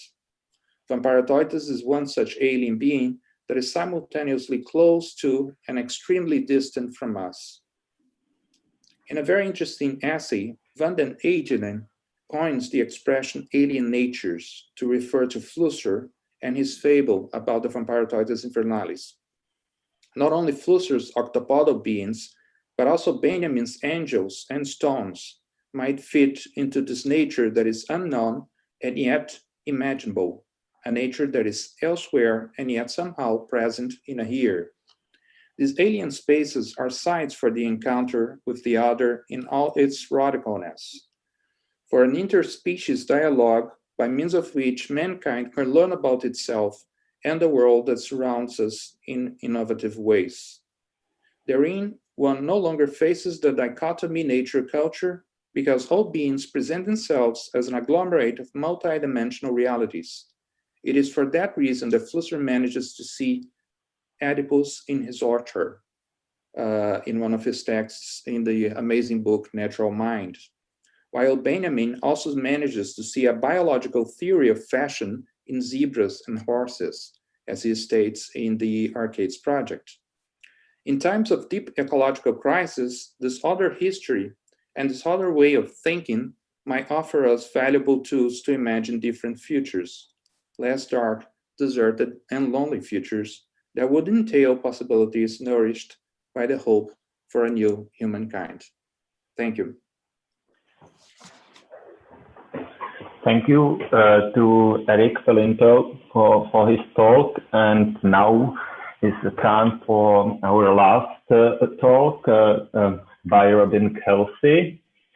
Robin Kelsey is a is a Dean of Arts and Humanities and Professor of Photography in the Department of History of Art and Architecture at Harvard University. He is not only a specialist in the history of photography, but also holds a Juris Doctor title from Yale School of Law, and he practiced law in California.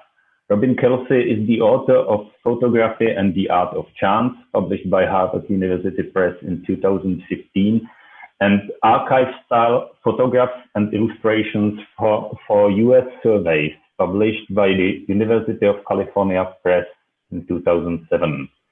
With Blake Stimson, he co-edited a book, The Meaning of Photography, and currently he's working on the book named Viewed with Suspicion, Photography and Photography in Cold War America.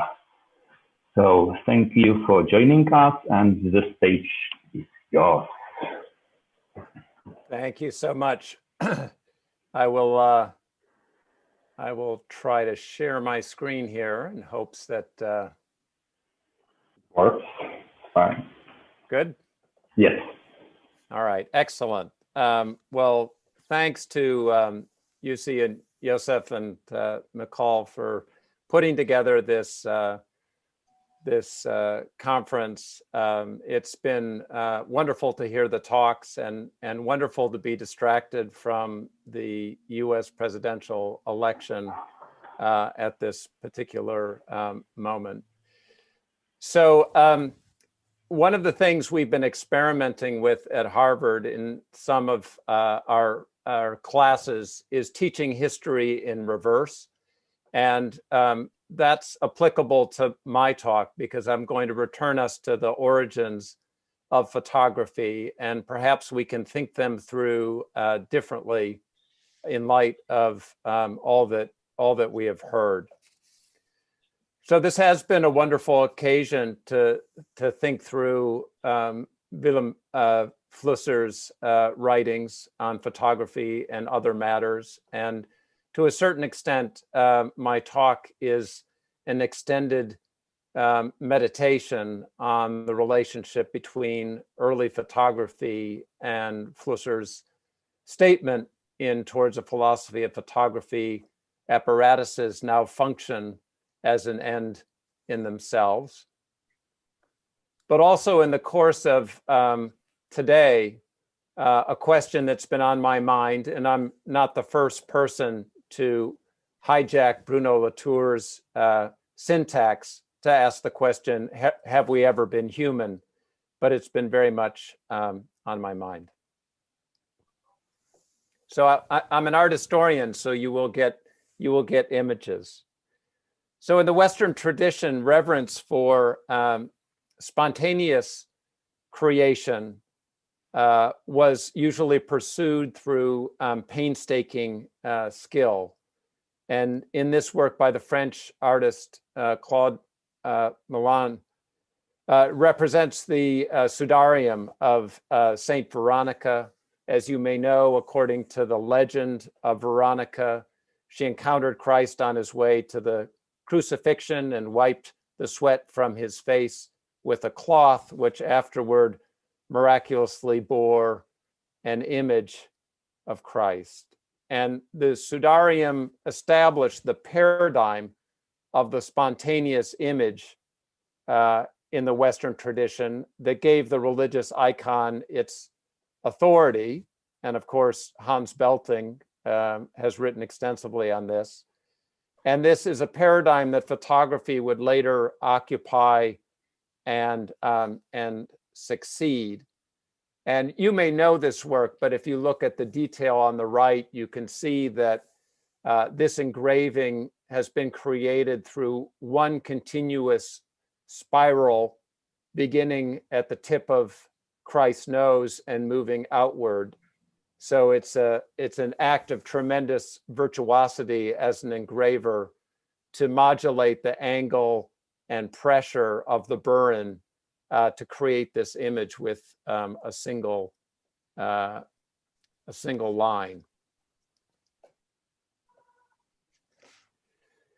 So here are two Dutch illustrations from the 16th century, an engraving by the Dutch artist Hendrik Goltzius of his right hand, which was damaged by fire when he was an infant, and which was also used to make this engraving.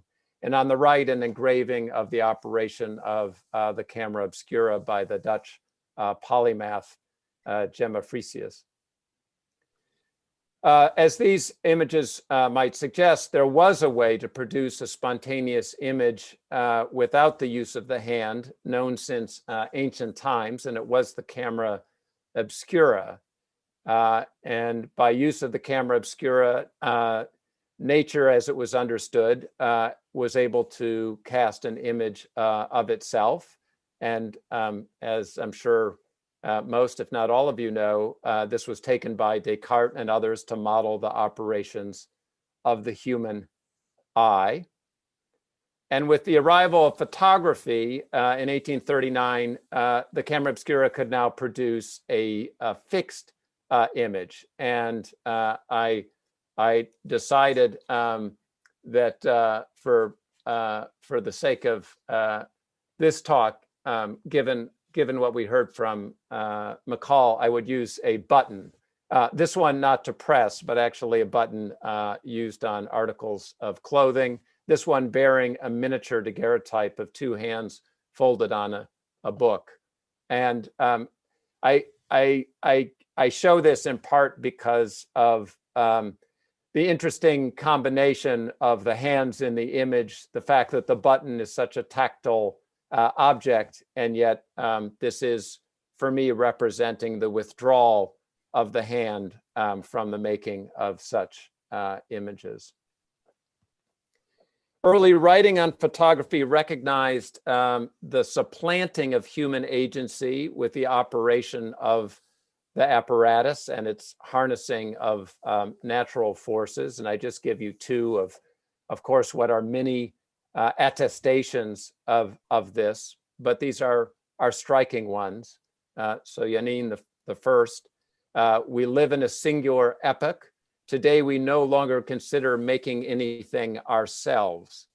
Instead, we seek with unparalleled perseverance the means through which work can be carried out for and instead of us. Now, with this coating spread over a copper plate, Monsieur Daguerre is replacing the drawing and the engraving. Let him do it, and before long you will have machines which dictate Molière and write verses like the great Corneille. And I am using the word machines here first in quotation, but I will use it in other contexts because it was the word that was used, but I'm using it advisedly given the warnings of Andreas. So this was a very common refrain, as people may know, in early writing on photography and art. Another writer, William James Stillman, said in 1889 that trying to render sentiment through photography is analogous to the turning out of poetry by machine. Lawald here also says something along the same lines. The same goes for this invention as for many others, namely that over time all craft work and soulless labor are given over to machines and the forces of nature, so that the human mind, ever freer and equipped with ever more perfect tools, can apply itself to that which is noblest and highest, right? And this is the great conceit of industrialization, the liberation of human beings from craft work and soulless labor so as to engage in nobler pursuits. And of course, the dismissal of craft intelligence here is notable, as well as the willful disregard of the soulless labor that industrialism would produce. And it's also, of course, worth noting that the giving over of labor to machines and the harnessed forces of nature was a social act that concentrated the power of automation in the hands, to use that term, of a few. So according to this ideology, photography enabled the artist to put down the brush, figured famously in William Henry Fox Talbot's The Open Door, a photograph in his work, The Pencil of Nature. And Talbot leaves us the abandoned broom to stand in for the forsaken brush, while the doorway beside it beckons us to cross the threshold of this new medium, indeed into the very apparatus of that medium, the camera, the darkened room, and the uncertain future that it will bring.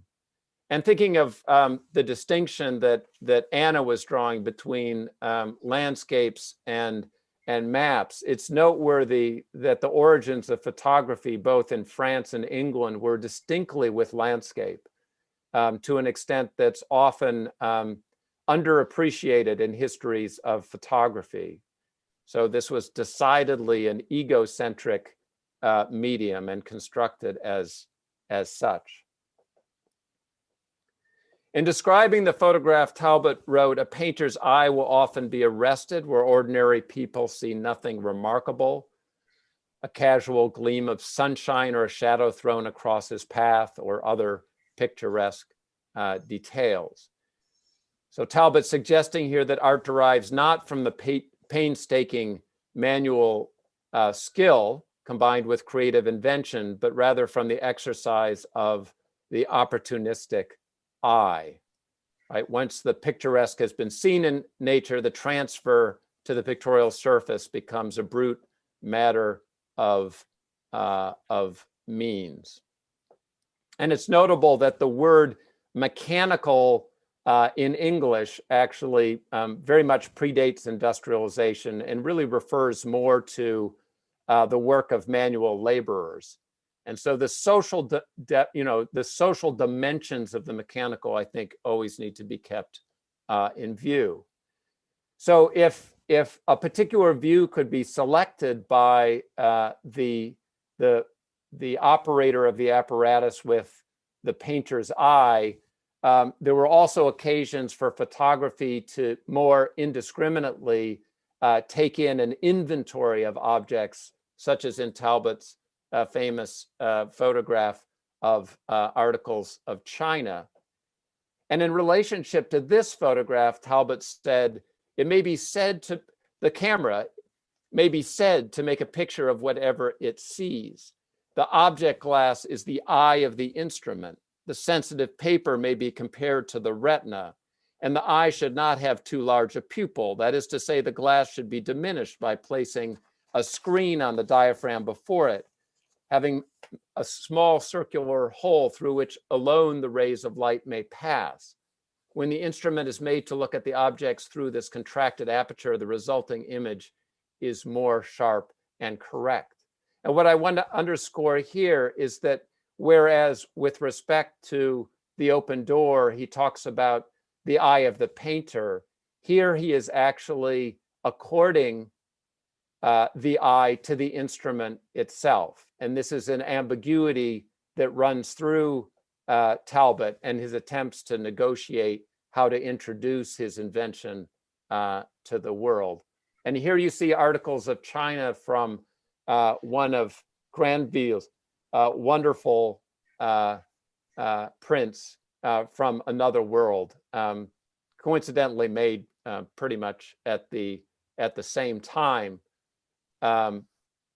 We just had a wonderful discussion by Erick of Benjamin, and in Paris is the capital of the 19th century. Benjamin describes Granville as an artist who represented the theological capers of the commodity, which remains a compelling interpretation. But I think the animism of a vignette such as this conveys a radical uncertainty about where agency lies that extends beyond the commodity.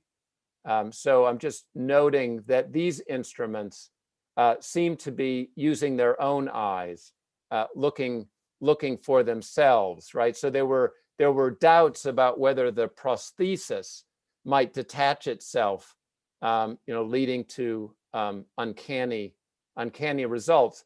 And striking that these are telescopes and binoculars. And I wanted to say, in relation to Andreas's talk about the optical calculus, that it was particularly in astronomical photography that the optical was prized over the visual, so that Talbot's friend and fellow experimenter in photography, Herschel, was much more interested in photographs as optical registrations of astronomical phenomena than he was of them as images in the conventional sense. So as I've discussed elsewhere, Talbot's photograph of Queen's College, Oxford is rather extraordinary in combination with Talbot's discussion of it. You can see in the background the clock tower that is peeking out from behind the cupola in front of it.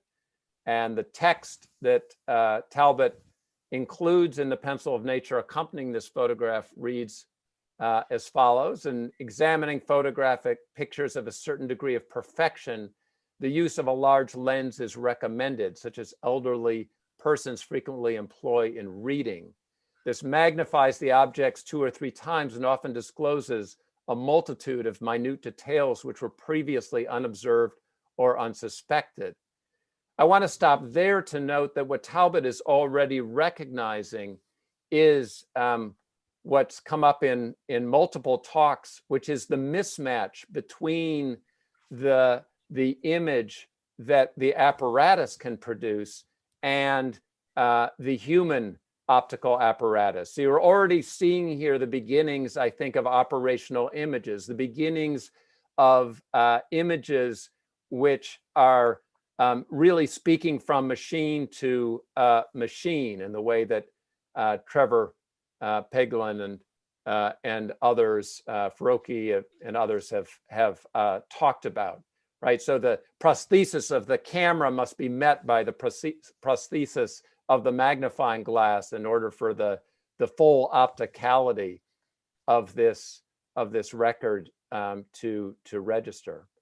So then Talbot goes on and says, it frequently happens, moreover, and this is one of the charms of photography that the operator himself discovers on examination, perhaps long afterwards, that he has depicted many things he had no notion of at the time. And then he goes on to describe the various irrelevant details that can surface belatedly, including the distant dial plate recording the hour of the day at which the view was taken. So the use of the term unconsciously recorded has always fascinated me. This is clearly a pre-psychoanalytic use of that term. It's the unconsciousness of the mechanism, the sense of an unthinking machine, as opposed to the unconscious of psychoanalysis. And in her book, The Optical Unconscious, Rosalind Krauss has criticized Benjamin's notion of the optical unconscious on the grounds that the optics of the camera had no unconscious. But Benjamin, I think, understood the historical bond between the unconsciousness of the apparatus and the psychoanalytic unconscious, that the invention of the psychoanalytic unconscious could be understood as a way to negotiate the intrusion of the mechanism on human consciousness, so that human consciousness suddenly seemed incomplete in the company of mechanisms such as the camera, and needed to be supplemented somehow, even within the understanding of the human, with the unconscious. In other words, the apparatus was, in a sense, colonizing us. So I show you this juxtaposition just to indicate that whereas the religious icon is the physical trace of a moment of divine contact, when something holy comes to make a direct impression on the world, the photograph bears the trace of any old moment, right? So there is this indiscriminateness to this miraculous registration. Another photograph by Talbot in the pencil of nature, The Haystack, I'm showing this just to mention Talbot's own delight in the extent to which the camera could take in all the multitudinous details of a scene such as this with the same degree of ease as it would have registered a single strand from the haystack, and contrasting it with the painstaking work that an artist would require. And I'm thinking of what Aurora was saying about the apparatus and its indifference, taking in too much or too little. And I think there was something that Talbot was negotiating about an actual concern about that indiscriminateness, taking too much, such that we might need to find a needle in the haystack. Another thing I would like to underscore in this notion of the camera as a labor-saving device and of the extent to which the eye of the camera proved to be superior to the human eye is the extent to which the word shame shows up in writing on early photography. So Semper talking about how the machine does all these things, carves, paints, and so forth, putting to shame every human skill. Or Elizabeth Eastlake in her famous essay on photography from 1857, right? Photography's business is to give evidence of facts as minutely and impartially as, to our shame, only an unreasoning machine can do. Alongside this notion of photography involving this mechanical eye was a different discourse on photography that's intertwined with it, which understands that photography is a natural process by which the subject reproduces itself. And as Henri Zerner has written about, the word reproduction, when it emerges in French discourse, is actually coming out of an early biological language, the way a starfish can regrow a limb, right? That the notion of reproduction with respect to photography had something of that dimension. And this notion of the subject reproducing itself shows up also in Talbot's writings in a letter that he wrote in which he talks about a picture he made of his house in 1835. And he says, "This I believe to be the first instance on record of a house having painted its own portrait."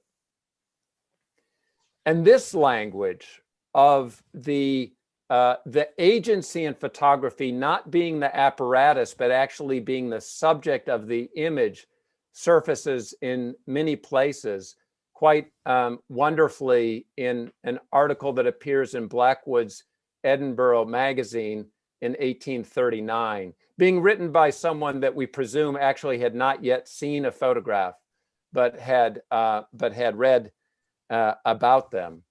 And in this extraordinary passage, the writer, who remains anonymous, writes, "All nature shall paint herself. Fields, rivers, trees, houses, plains, mountains, cities shall all paint themselves at a bidding and at a few moments' notice. Towns will no longer have any representatives, but selves. Invention says it. It has found out the one thing new under the sun, that by virtue of the sun's patent, all nature, animate and inanimate, shall be henceforth its own painter, engraver, printer, and publisher." Right? Rather extraordinary statement. These playful prognostications on the part of the writer bind photography to the modern economy of print media. The writer specifies that every subject will not only be its own self-portraitist, but also its own engraver, printer, and publisher. Later on in the same essay, the writer claims that every garden will publish its own botanical magazine. So the writer thus imagines photography as a means by which entities, both animate and inanimate, will be able to usher themselves into a public circulation of images and information. And this egalitarian dispersal of agency is embedded within a system of mechanical reproduction and distribution. The photographic subject will be able to author itself into a modern social network of publishing and print. And it's interesting to think about this as being a part of the same history as Facebook and other forms of social media, and in how through photographic images we enter into these systems of circulation. There's also a distinctly political cast to this idea. The notion that towns will no longer have representatives but selves implicitly address concerns within the modern nation state at this point in the 19th century about the legitimacy of representative government. So representative here is being used in its political sense, not in the sense of representing something in a medium. After all, if a town shall henceforth be its own painter, it will be representing itself. But the point here that's being made is, as a matter of politics, the town will not require a representative. In the early decades of photography, this alleged capacity for self-representation was seized upon by those craving a means to represent themselves in the body politic. To put it bluntly, mechanical indifference was decidedly better than malice or ridicule or exclusion. And so I'll just offer a couple of quotations along these lines. Ralph Waldo Emerson in 1841, "'Tis certain that the daguerreotype is the true Republican style of painting. The artist stands aside and lets you paint yourself." And Frederick Douglass, who used the daguerreotype so that he could avoid the, quote, hands of white artists, because, in his words, "It seems to us next to impossible for white men to take the likenesses of black men without grossly exaggerating their distinctive features." And I think of Doreen's, faces as faces in a crowd as a kind of new moment in this aspiration to enter into public discourse through photography. But the apparatus had no particular predilection for leveling the agency of human subjects, as the Blackwood's essay made clear. Its modus operandi was absolute leveling within the action of light on certain emulsions. It treated the crumpled hat, such as in this daguerreotype pair from the Metropolitan Museum of Art, exactly as it treated the human figure. And this was deeply unsettling in the 19th century and has still been much too unattended in literature on the emergence of photography, that the notion of treating a hat with the same care, or a chair or a rock or a discarded piece of paper with the same care as one would render a human subject was a dramatic change in representation. And I think of the way that Jussi started us off with the ball and the linesman's head, right? And in effect, that continues to be an unsettling aspect of photography, and was unsettling even in its very earliest moments. During the second half of the 19th century, the emergence of the social apparatus of photography put into a different light the claims made in the early years of photography regarding the effects of the technology on agency. The extent to which the subject of the photograph could be said to represent itself within the apparatus was increasingly doubtful. Increasingly, it was the agency of the apparatus that emerged as dominant.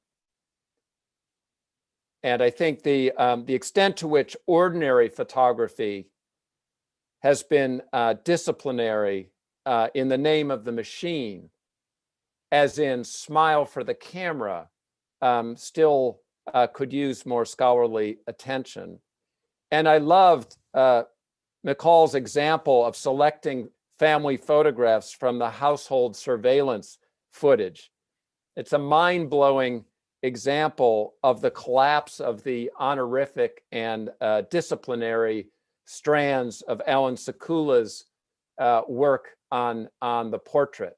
The fact that those would come together in a single apparatus, in a single, in some sense, photographic event is remarkable. And I think in this social media era in which photographic self-representation is rampant like never before, it is really the agency of Facebook and Google that seems to me most dominant. There is, of course, a history of forms of efforts to refuse the mechanical. And Julia Margaret Cameron is, to my mind, the most brilliant example that I know of in European photography in the 19th century, in her attempt to claim a loss of control over the image as an affirmation of its human significance, right? And I think about the way that she invited all the accident of her material process into the print, the way that she crudely scratched that halo above the Madonna's head. And in this regard, I would suggest that the relationship to the machine was not just one of antagonism, but at times a certain eroticism. You know, the way that Cameron talked about how from the first moment she handled her lens with, quote, a tender ardor, and it became to her as a living thing with voice and memory and creative vigor.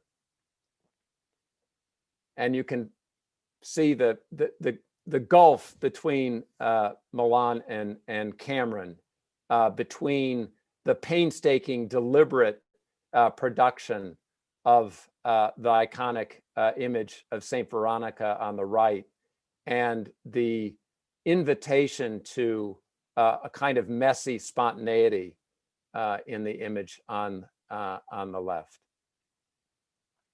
And I will include an image that, as some of you may know, I've written about a great deal elsewhere, but just to suggest that this apparatus of photography, as it comes into being with the introduction of the Kodak camera and lasting until the digital moment, I think has never been more paradigmatically addressed than in John Baldessari's throwing three balls to get a straight line, best of 36 attempts, in which there's a recognition that the 36 exposures on a roll of film enables one to engage in a kind of chancy game of photography.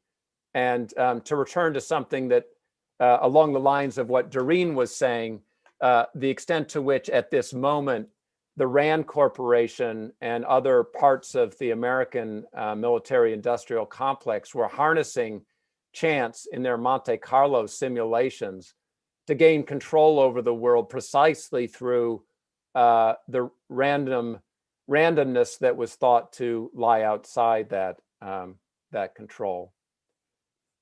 And I'll finish with another Flusser quotation that's been very much on my mind in thinking about photography as a labor-saving device.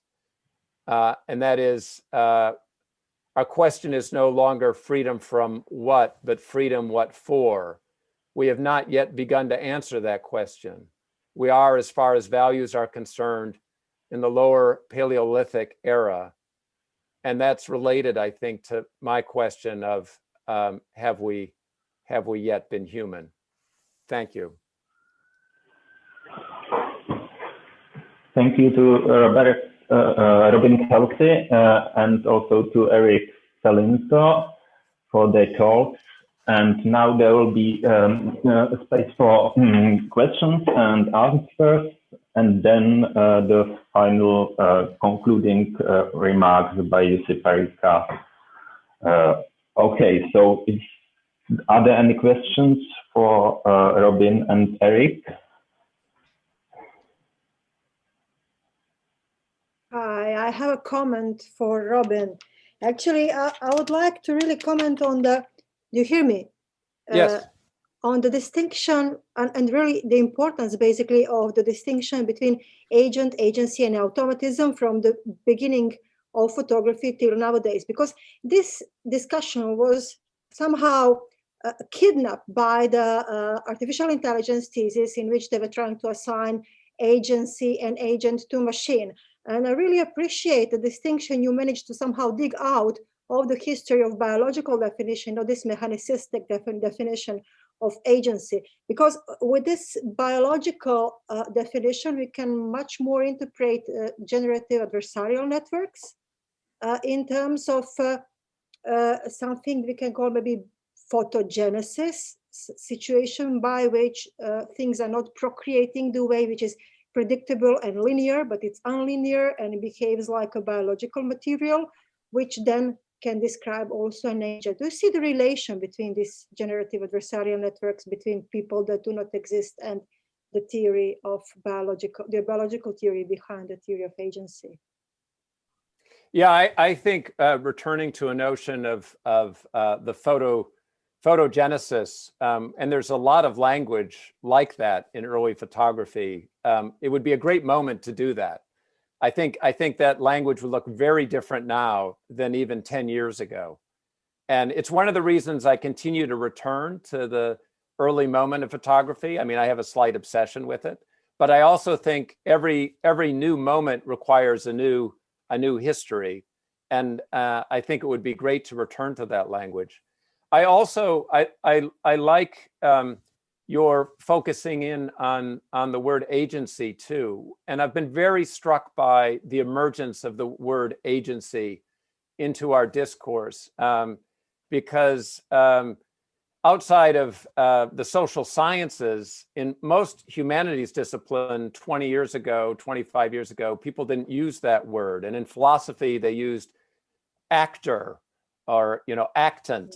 And I'm curious as to what kind of work is being done with the word agency and what work may be being done without our really realizing it.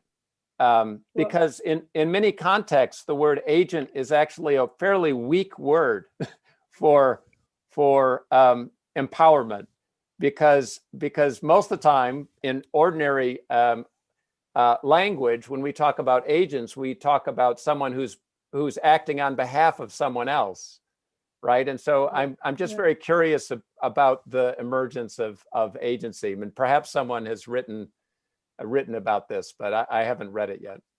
I know it only in relationship to the aesthetics, which is basically the discussion which was brought about 10 years ago. And this discussion was from photography implemented in artificial intelligence writings. But outside of it, it's quite rare. I would say more there is on personal identity and in the relationship to definition of agent as someone who has certain kind of qualities, let's say. So thank you for your answer. Oh, thank you. I guess if I would just say one more thing on that, to be a little clearer, is that I wonder sometimes whether there isn't an undercurrent of feeling like what empowerment we have has to be delegated by a technical system. And that partly we use agency because we think of our own actions as always coming with a certain kind of implicit delegation, which in some sense runs counter to the notion of actually being empowered. So anyway, I'm curious about that. Can I jump in briefly? Just as a sort of, I don't know if this comes out of a question, but I think this also links both of your talks as well, and it somehow links to the question of agency as it's been discussed in the sort of and systems thinking based models of not only social structures, but also the work of people like Jimena Canales in terms of, and her, I think the book is out or coming out soon. It's basically the book that really riffs nicely also with Erick's, is the book on demons. In other words, the sort of versions of these, what she calls little helpers in terms of scientific systems like angels and demons as mediators. So I think there's something there in terms of the notion of agency as it's become systemic, but constantly mediated by these various figures such as demons and angels in the history of thinking, a history of science, but also as I think both of you demonstrated in the history of images and photography as well, right? So there's something there. Yeah, I'm looking forward to reading the book. Yeah, I think it will be very, very interesting. And I agree. I think you know, I know Maxwell's demon the best of my demons, but I think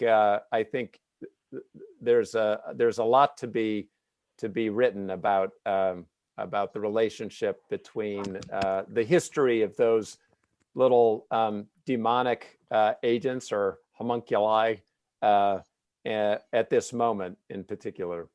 Exactly. Yeah, and it really is sort of like a nice mirror side to Erick's talk as well in terms of the angelic and its place in media history as a figure and as a mediator.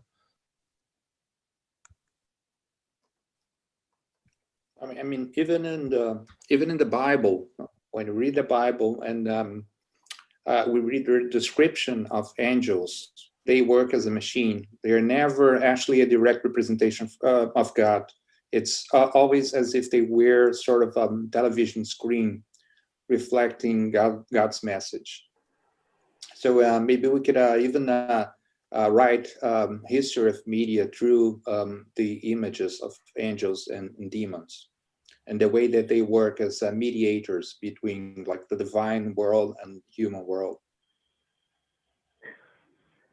There's Andreas with comment. Yes, thank you very much to both of you for amazingly interesting and rich presentations.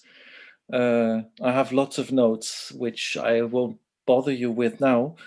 Of course, I was very happy for the references that Robin gave to to Herschel and Talbot, the blindness, the unthinking, all of that is really super interesting.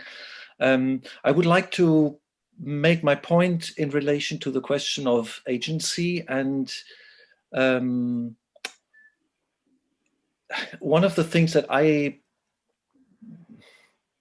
noticed when I was looking at 19th century photography and the whole discourse around 19th century or photography in the 19th century was that the discourse around what the medium can do and how it represents and what its magic may be or not changes whenever people actually start making photographs themselves. So the mastery or the practical engagement with the technology makes the photographers aware of the degrees of manipulation. So I think, you know, you gave that one reference by somebody talking about how the things are going to represent themselves. That is classically coming from somebody, as you said, who doesn't know what he's talking about. He knows what he imagines, and I think the imagination is also very powerful, and we have to keep that in mind. But you know, somebody who has worked in the darkroom and who knows what he or she is doing in terms of making photographs would probably not make a statement like that. And in that context, I thought it was really interesting you referenced Julia Margaret Cameron and the way in which she drew or scratched that halo into the picture, into the glass. I think it's typical of somebody who works in the darkroom to make pictures. And you made that comment about that other access, that other grasp of the technology, that there's a certain eroticism and directness in the engagement with the machine. And this is also something that I found when I was looking at the way in which people talk about the machine, that there is a strange gender difference, which I still cannot explain fully, or maybe I don't dare go there yet. But the position that women have in relation to technology in the 19th and 20th century, on that mythical level where I'm talking, is quite different. And so I'm not surprised that Julia Margaret Cameron can do something and talk about technology perhaps in a way that her male peers would not allow themselves to.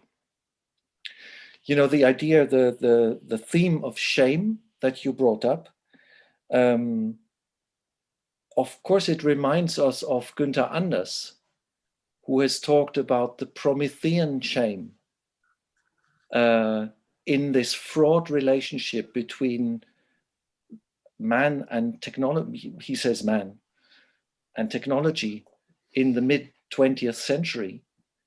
The realization that technology is more powerful and is putting to shame the human born of another human and not born out of an idea of an engineer.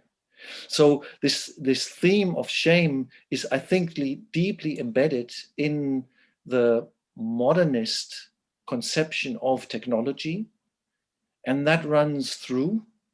And to turn that round, to get a different grasp of that myth, I think normally comes from somebody who engages the technology.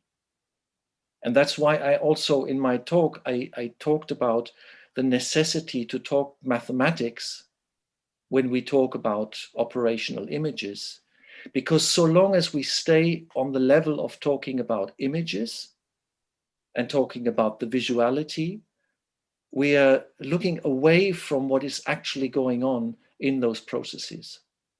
So this is a plea for engaging with the technical apparatus and the enlightenment that can come from understanding how it actually works.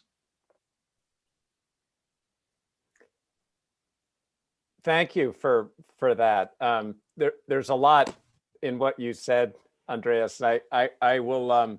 The one thing I do want to say is that you're quite right that the author of the article in Blackwoods is writing from ignorance.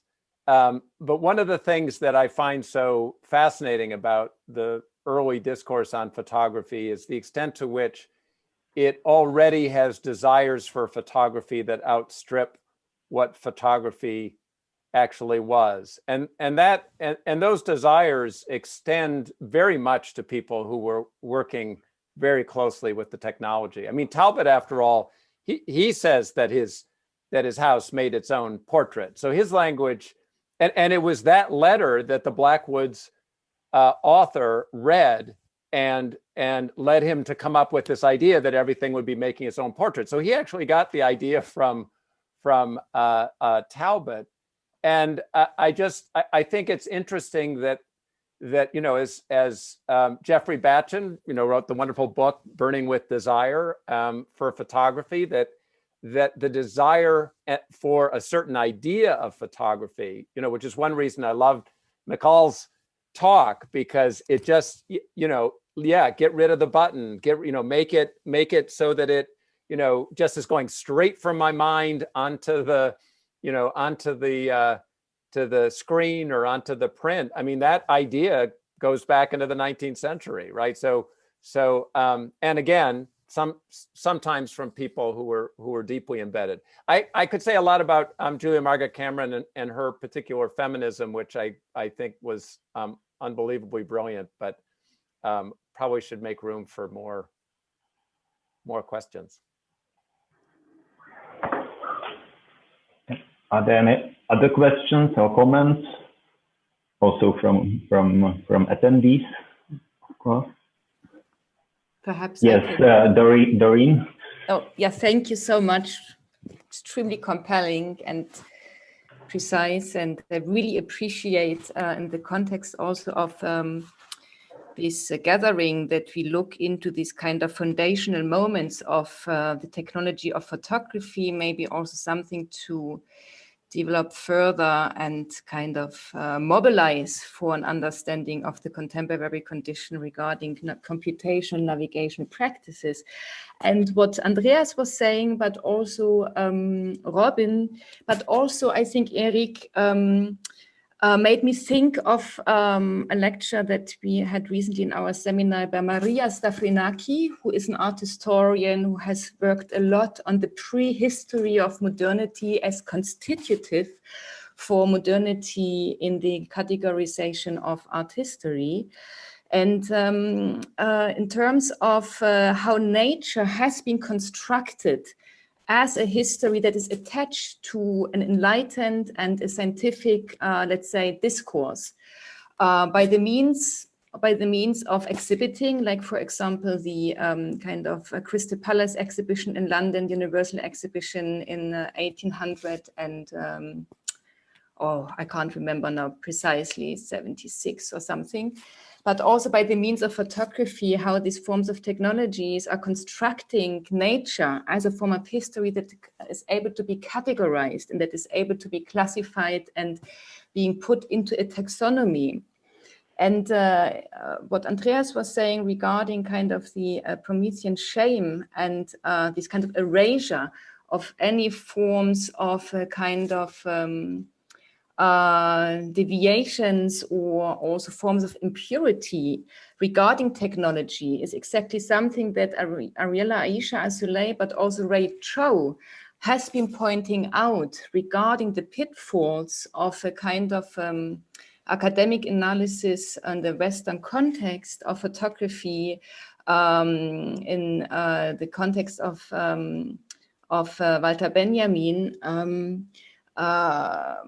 What I was trying to, what I would like to maybe kind of reactivate, could you say something perhaps about how would you situate this kind of concern for, or maybe this is more a commentary, maybe I don't, maybe I'm also losing a little bit the possibility of a question.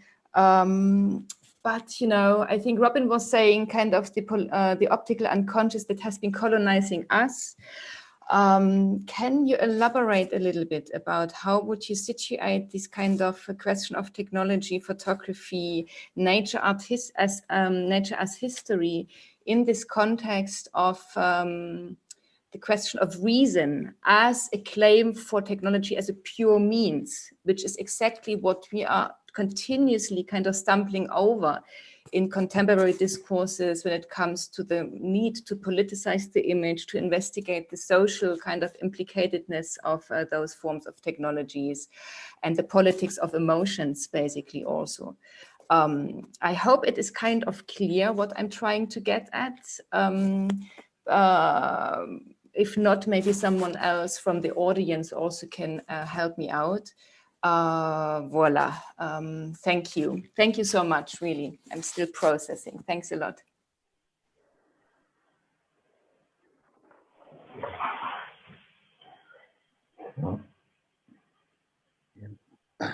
Maybe. Michal?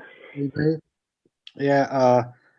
Robin, thanks a lot for routing so many of my thoughts in this historical or media archaeological context. I have to say that I have sort of gaps in historical discourse, and but I of course very much feel that all that seems to be sort of new regarding these buttonless things and many others that already has been here just, like 150 years ago or maybe 200 years ago.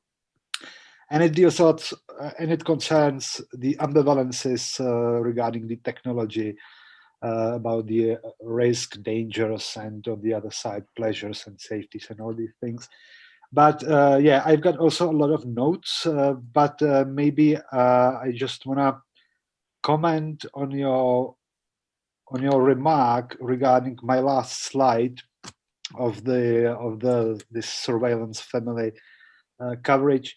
And if I heard it right, you just like interpreted it that it's possibly the end of the disciplinary power of technology regarding the disciplinary frame in this text sense of the term. And yeah, I think it's, I don't feel it like this. I want to clarify, because that's not really what I meant. Okay. I meant that it was collapsing the honorific use of photography. That is, the photography that celebrates the family and celebrates individuals. It's collapsing the honorific and the disciplinary into, in a sense, the same apparatus that's going to identify the criminal coming into your living room, is going to take the picture of your children that you're going to say. That kind of blows my mind. Yeah. I mean, that's just, that those are the two strands that Alan Sekula said are the part of the, the kind of crazy dialectic around portraiture in photography. I mean, he was focused on portraiture. And it's just amazing to me to think we now have an apparatus where you're going to be looking for your family photographs in your security footage. I just, that's really what I meant. Can I just briefly interject, because I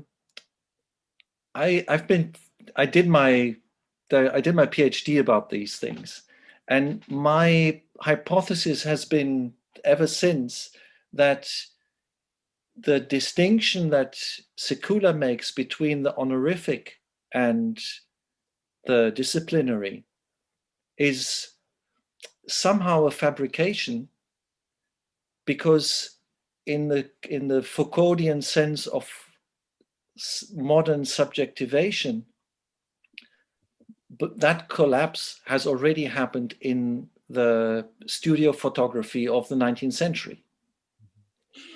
And so in that sense, it's not this collapsing, it happens in photography in the first place.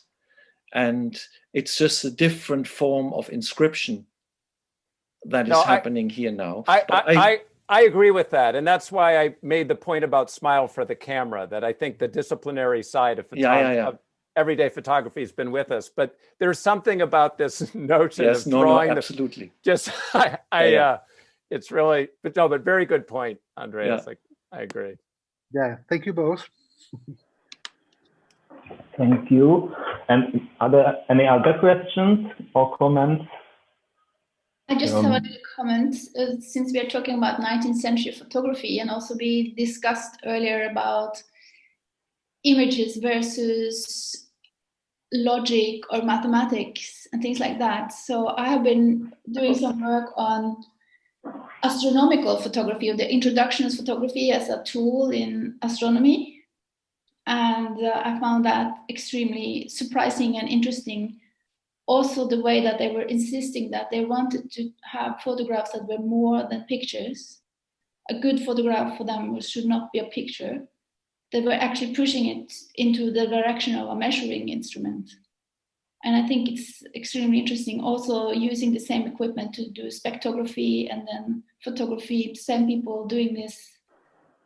Yeah, just wanted to throw out. So I actually have been making the point up that even photography maybe could also be pushed into being a measuring instrument. Well, yeah. No, you're absolutely right. They were very taken in the 19th century with the fact that you could measure the amount of light that was striking the plate from a celestial object.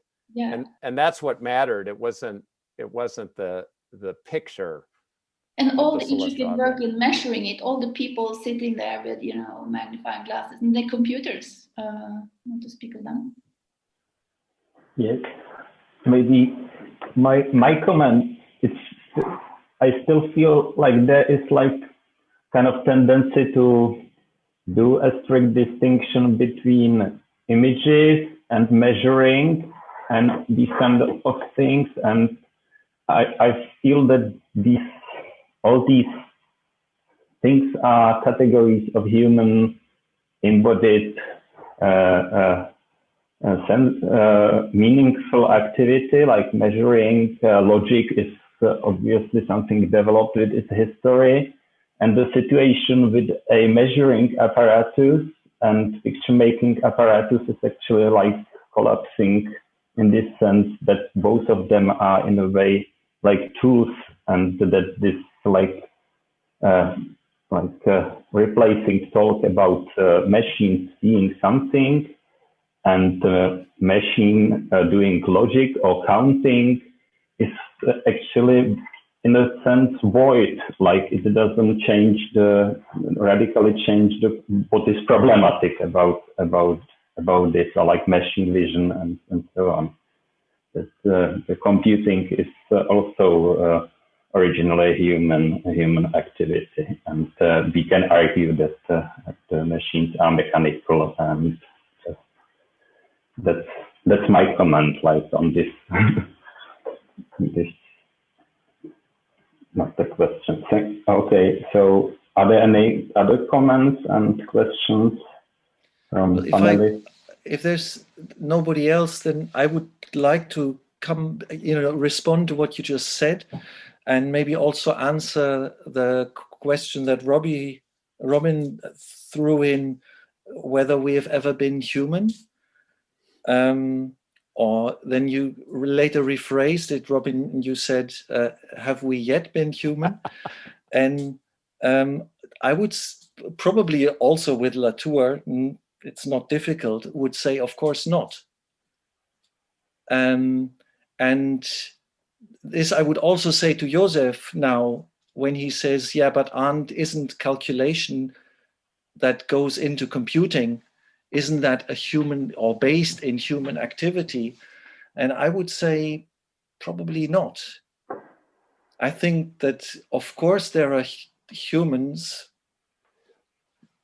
doing those calculations, but it's a form of inscription into a technology that we cannot understand to its full extent if we think of it as the kind of human activity as we would talk about care work, for instance, or human communication, or philosophical thinking, like ethics. If we think of computation as a human activity, like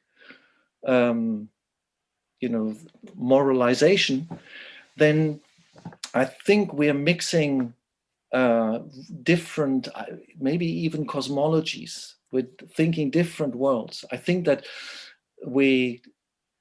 it's something that we can't get away from, because the first technology with which we start is fire and language.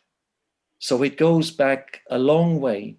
But as humans, we have to understand that we are technological beings. We are always already inscribed in these technological systems. And when we calculate, it is not a human activity, but it's lending ourselves or kind of immersing ourselves in a logical system. That was one of the questions that I wrote in parts of my talk that I didn't deliver. It's, what does beyond control, what do you mean by that? When we're talking about calculations or arithmetics, when we're talking about numbers and the functioning of numbers in a technical system like a computer, how can this ever be in control? How can you control the 1 + 1 is 2? Where do you want to introduce control into that? But, you can imagine that you're in control because you're the person who writes down the numbers, but you have no control over the logical system that's behind that. And the logical, I'm sorry. And I think to believe that, you know, all of that is human in the first place is somewhat misguided. I think that, you know, I think that we could discard with the idea of the human in all of this. I think we can talk about humanism and about the idea of wanting to be human, absolutely. But there is nothing essentially human in all of this. I think that's where I'm totally in agreement with any post-humanists who have talked today. Okay. I mean, like from my point, I'm sorry that it seems to me like that if we say that counting is not human, it means like that most of the things that we do are not human, and that the human is restricted to kind of like creative, imaginative, or whatever situations, which seems to me kind of like rationalist notion of like embodied human being, like this kind of thinking that you and that 1 + 1 is 2 is for me like precisely essentially human, because that this works and that this is the rule. It's actually embodied, but it's not embodied in a singular agent, human agent, but in a society that settles norms for numbering. You know, that 1 + 1 is 2 is basically a norm. And if I do something wrongly on my piece of paper and say that 1 + 1 is 3, then I will be corrected. So basically, this is a norm. You know, like it seems to me very much like human, like counting. It seems to me like mathematics or art or science is a human activity. But that's just my thinking. That's not yet settled. Thank you. I will just jump in there. Actually, I will side with your point here, Joseph, because I think also mathematics is a symbolic form. It's a different logic than images, or we can even discuss that. So certain parts of mathematics doesn't make a decision. And geometry, is that image or not? Is that also like not so clear? And I think we shouldn't mystify mathematics either. And I think mathematics too is a symbolic form. And of course, it's still, we can't fathom it, but then we can't fathom other symbolic forms either, really. And that's the whole thing with when we make a technicity, or make a tool, it always goes beyond us in a way. We make it for a purpose, but when it starts to work, it does more things than we were intending it to. So I think, and that's logic, isn't it? That's a logic is not just the logic, like grammar, or that's another kind of logic. I think I can. Yeah, I don't know. I get a little uneasy, but this. No, but I think that the unease is the unease with this is my point. I mean, we are just I think we're talking from different positions, and here's my take on this. The unease is the unease with the idea of being a technological being. That's what I find, and I think the biggest the point where I really disagree, and where I also wanted to take issue with the way in which Robin paraphrased Latour. It's also already in the Latour question. Latour asks, have we ever been modern? And I want to take issue with the we. The we assumes that there's a humanity And then we would have to decide whether we go back 2 or 3 or 10,000 years, maybe 30,000. But that seems to be the we that has made an agreement about the 1 + 1 is 2 and about the use of language. Otherwise, we're all aware of the discussions that the we doesn't work. But if you take the we out of that question, who are you talking about and who is making the agreements? Then, Josef talks about society, and society is so strongly imbued with technicities that to revert that and say we as humans are deciding what those symbolical orders, those symbolical forms are, seems, excuse me, to me, totally naive.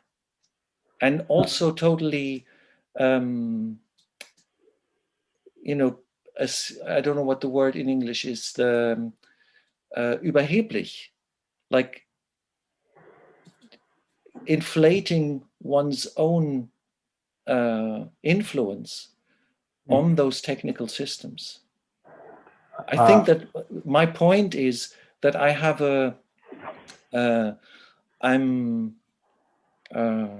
I have a great respect for technical systems, and they start with the fire. They start with the control of fire as something that is alien and that human beings have put to their use without ever really controlling them. And for me, that's where it starts. Maybe that brings us back to the question from the beginning about the metal. Yes, all of this is inscribed and dependent on the metal, and it's not getting away from the metal and the fire and the carbon and all of that. And the oxygen, of course. It's all inscribed in that, and it's totally out of control. That's definitely something that I would agree with. It's not in our control. That's just me and us talking here about something very specific. Sorry about that. And some other questions from our panelists or from attendees. Yes. I would like. Yeah. Anna? Cool. Yes, I wanted to comment regarding, and again, this biological metaphor and the fears of losing control. So I would like to introduce the distinction of becoming image and image becoming. So in a way that we were speaking about control systems, surveillance systems in which we were becoming image in the archives. And a certain fear which is somehow reverberating behind the operating images, especially with generative adversarial networks, that someday it will be possible for machines to recreate humans outside of their own memory. So there will be some kind of this mythical fear which reverberates from the beginning of photography till nowadays, that there is a capacity of photography to do something that is supernatural and that relates it to metaphysics, and thus it is so impossible to know its mechanisms. Okay. Thank you. Maybe it's right. Any comments on the comment or other comments? If not, maybe it's time to pass the mic to Jussi Parikka that will have some concluding remarks. I thank you for the attention and for patience with my somewhat clumsy sharing of this virtual meeting of ours. And now Jussi Parikka will conclude all this. No, I won't. In other words, thank you so much. And what I mean is that I don't think there's a good way of concluding such a rich set of discussions that we had that both have a conceptual weight, ontological weight, at least in our arguments, but also in terms of how this speaks to reading histories of photography, and as, for instance, Doreen brought into our discussions histories of imperialism as well. So there's a lot of there that is already such a rich set of arguments that I'm not able to condense into a summary. As we were already early on thinking, this conference wasn't meant to be solely on operational images, but I'm glad that we were able to talk through many of those, and in a way that speaks to some of the key ideas of why this project exists as well, is that it's not merely what we mean or what Farocki meant or whatever by operational images, but how operational images can become a hinge through which particular themes in history photography can be brought into a contemporary discussions, as well as we already see in questions of measure, quantity, and measure and measurement, and how that speaks to contemporary forms of not perhaps photography, but images as they measure, but also the sort of institutional practices through which this measurement becomes effective, that has been identified through theorists and photographers, artists, secular to others as well, and how that sort of relates to particular questions of, for instance, data in contemporary context as well. So it's sort of a pairing that we've encountered in many of our talks in relation to imperialism.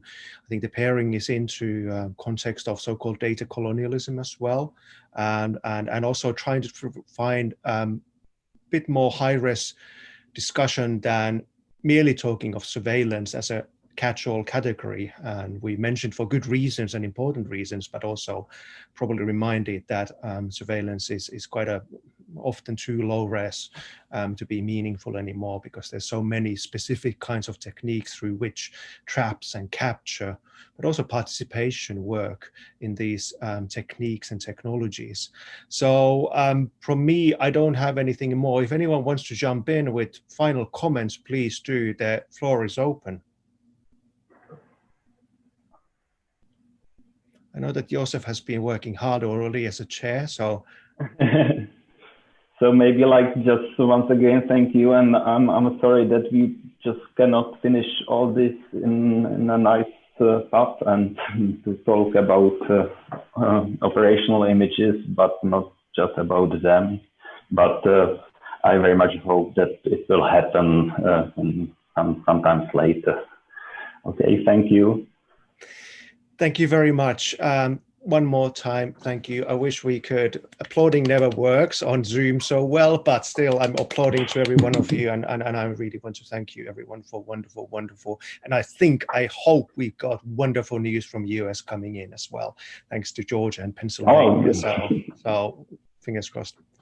Thank you and goodbye to everyone. Thanks, bye-bye. Thank you. Thank you.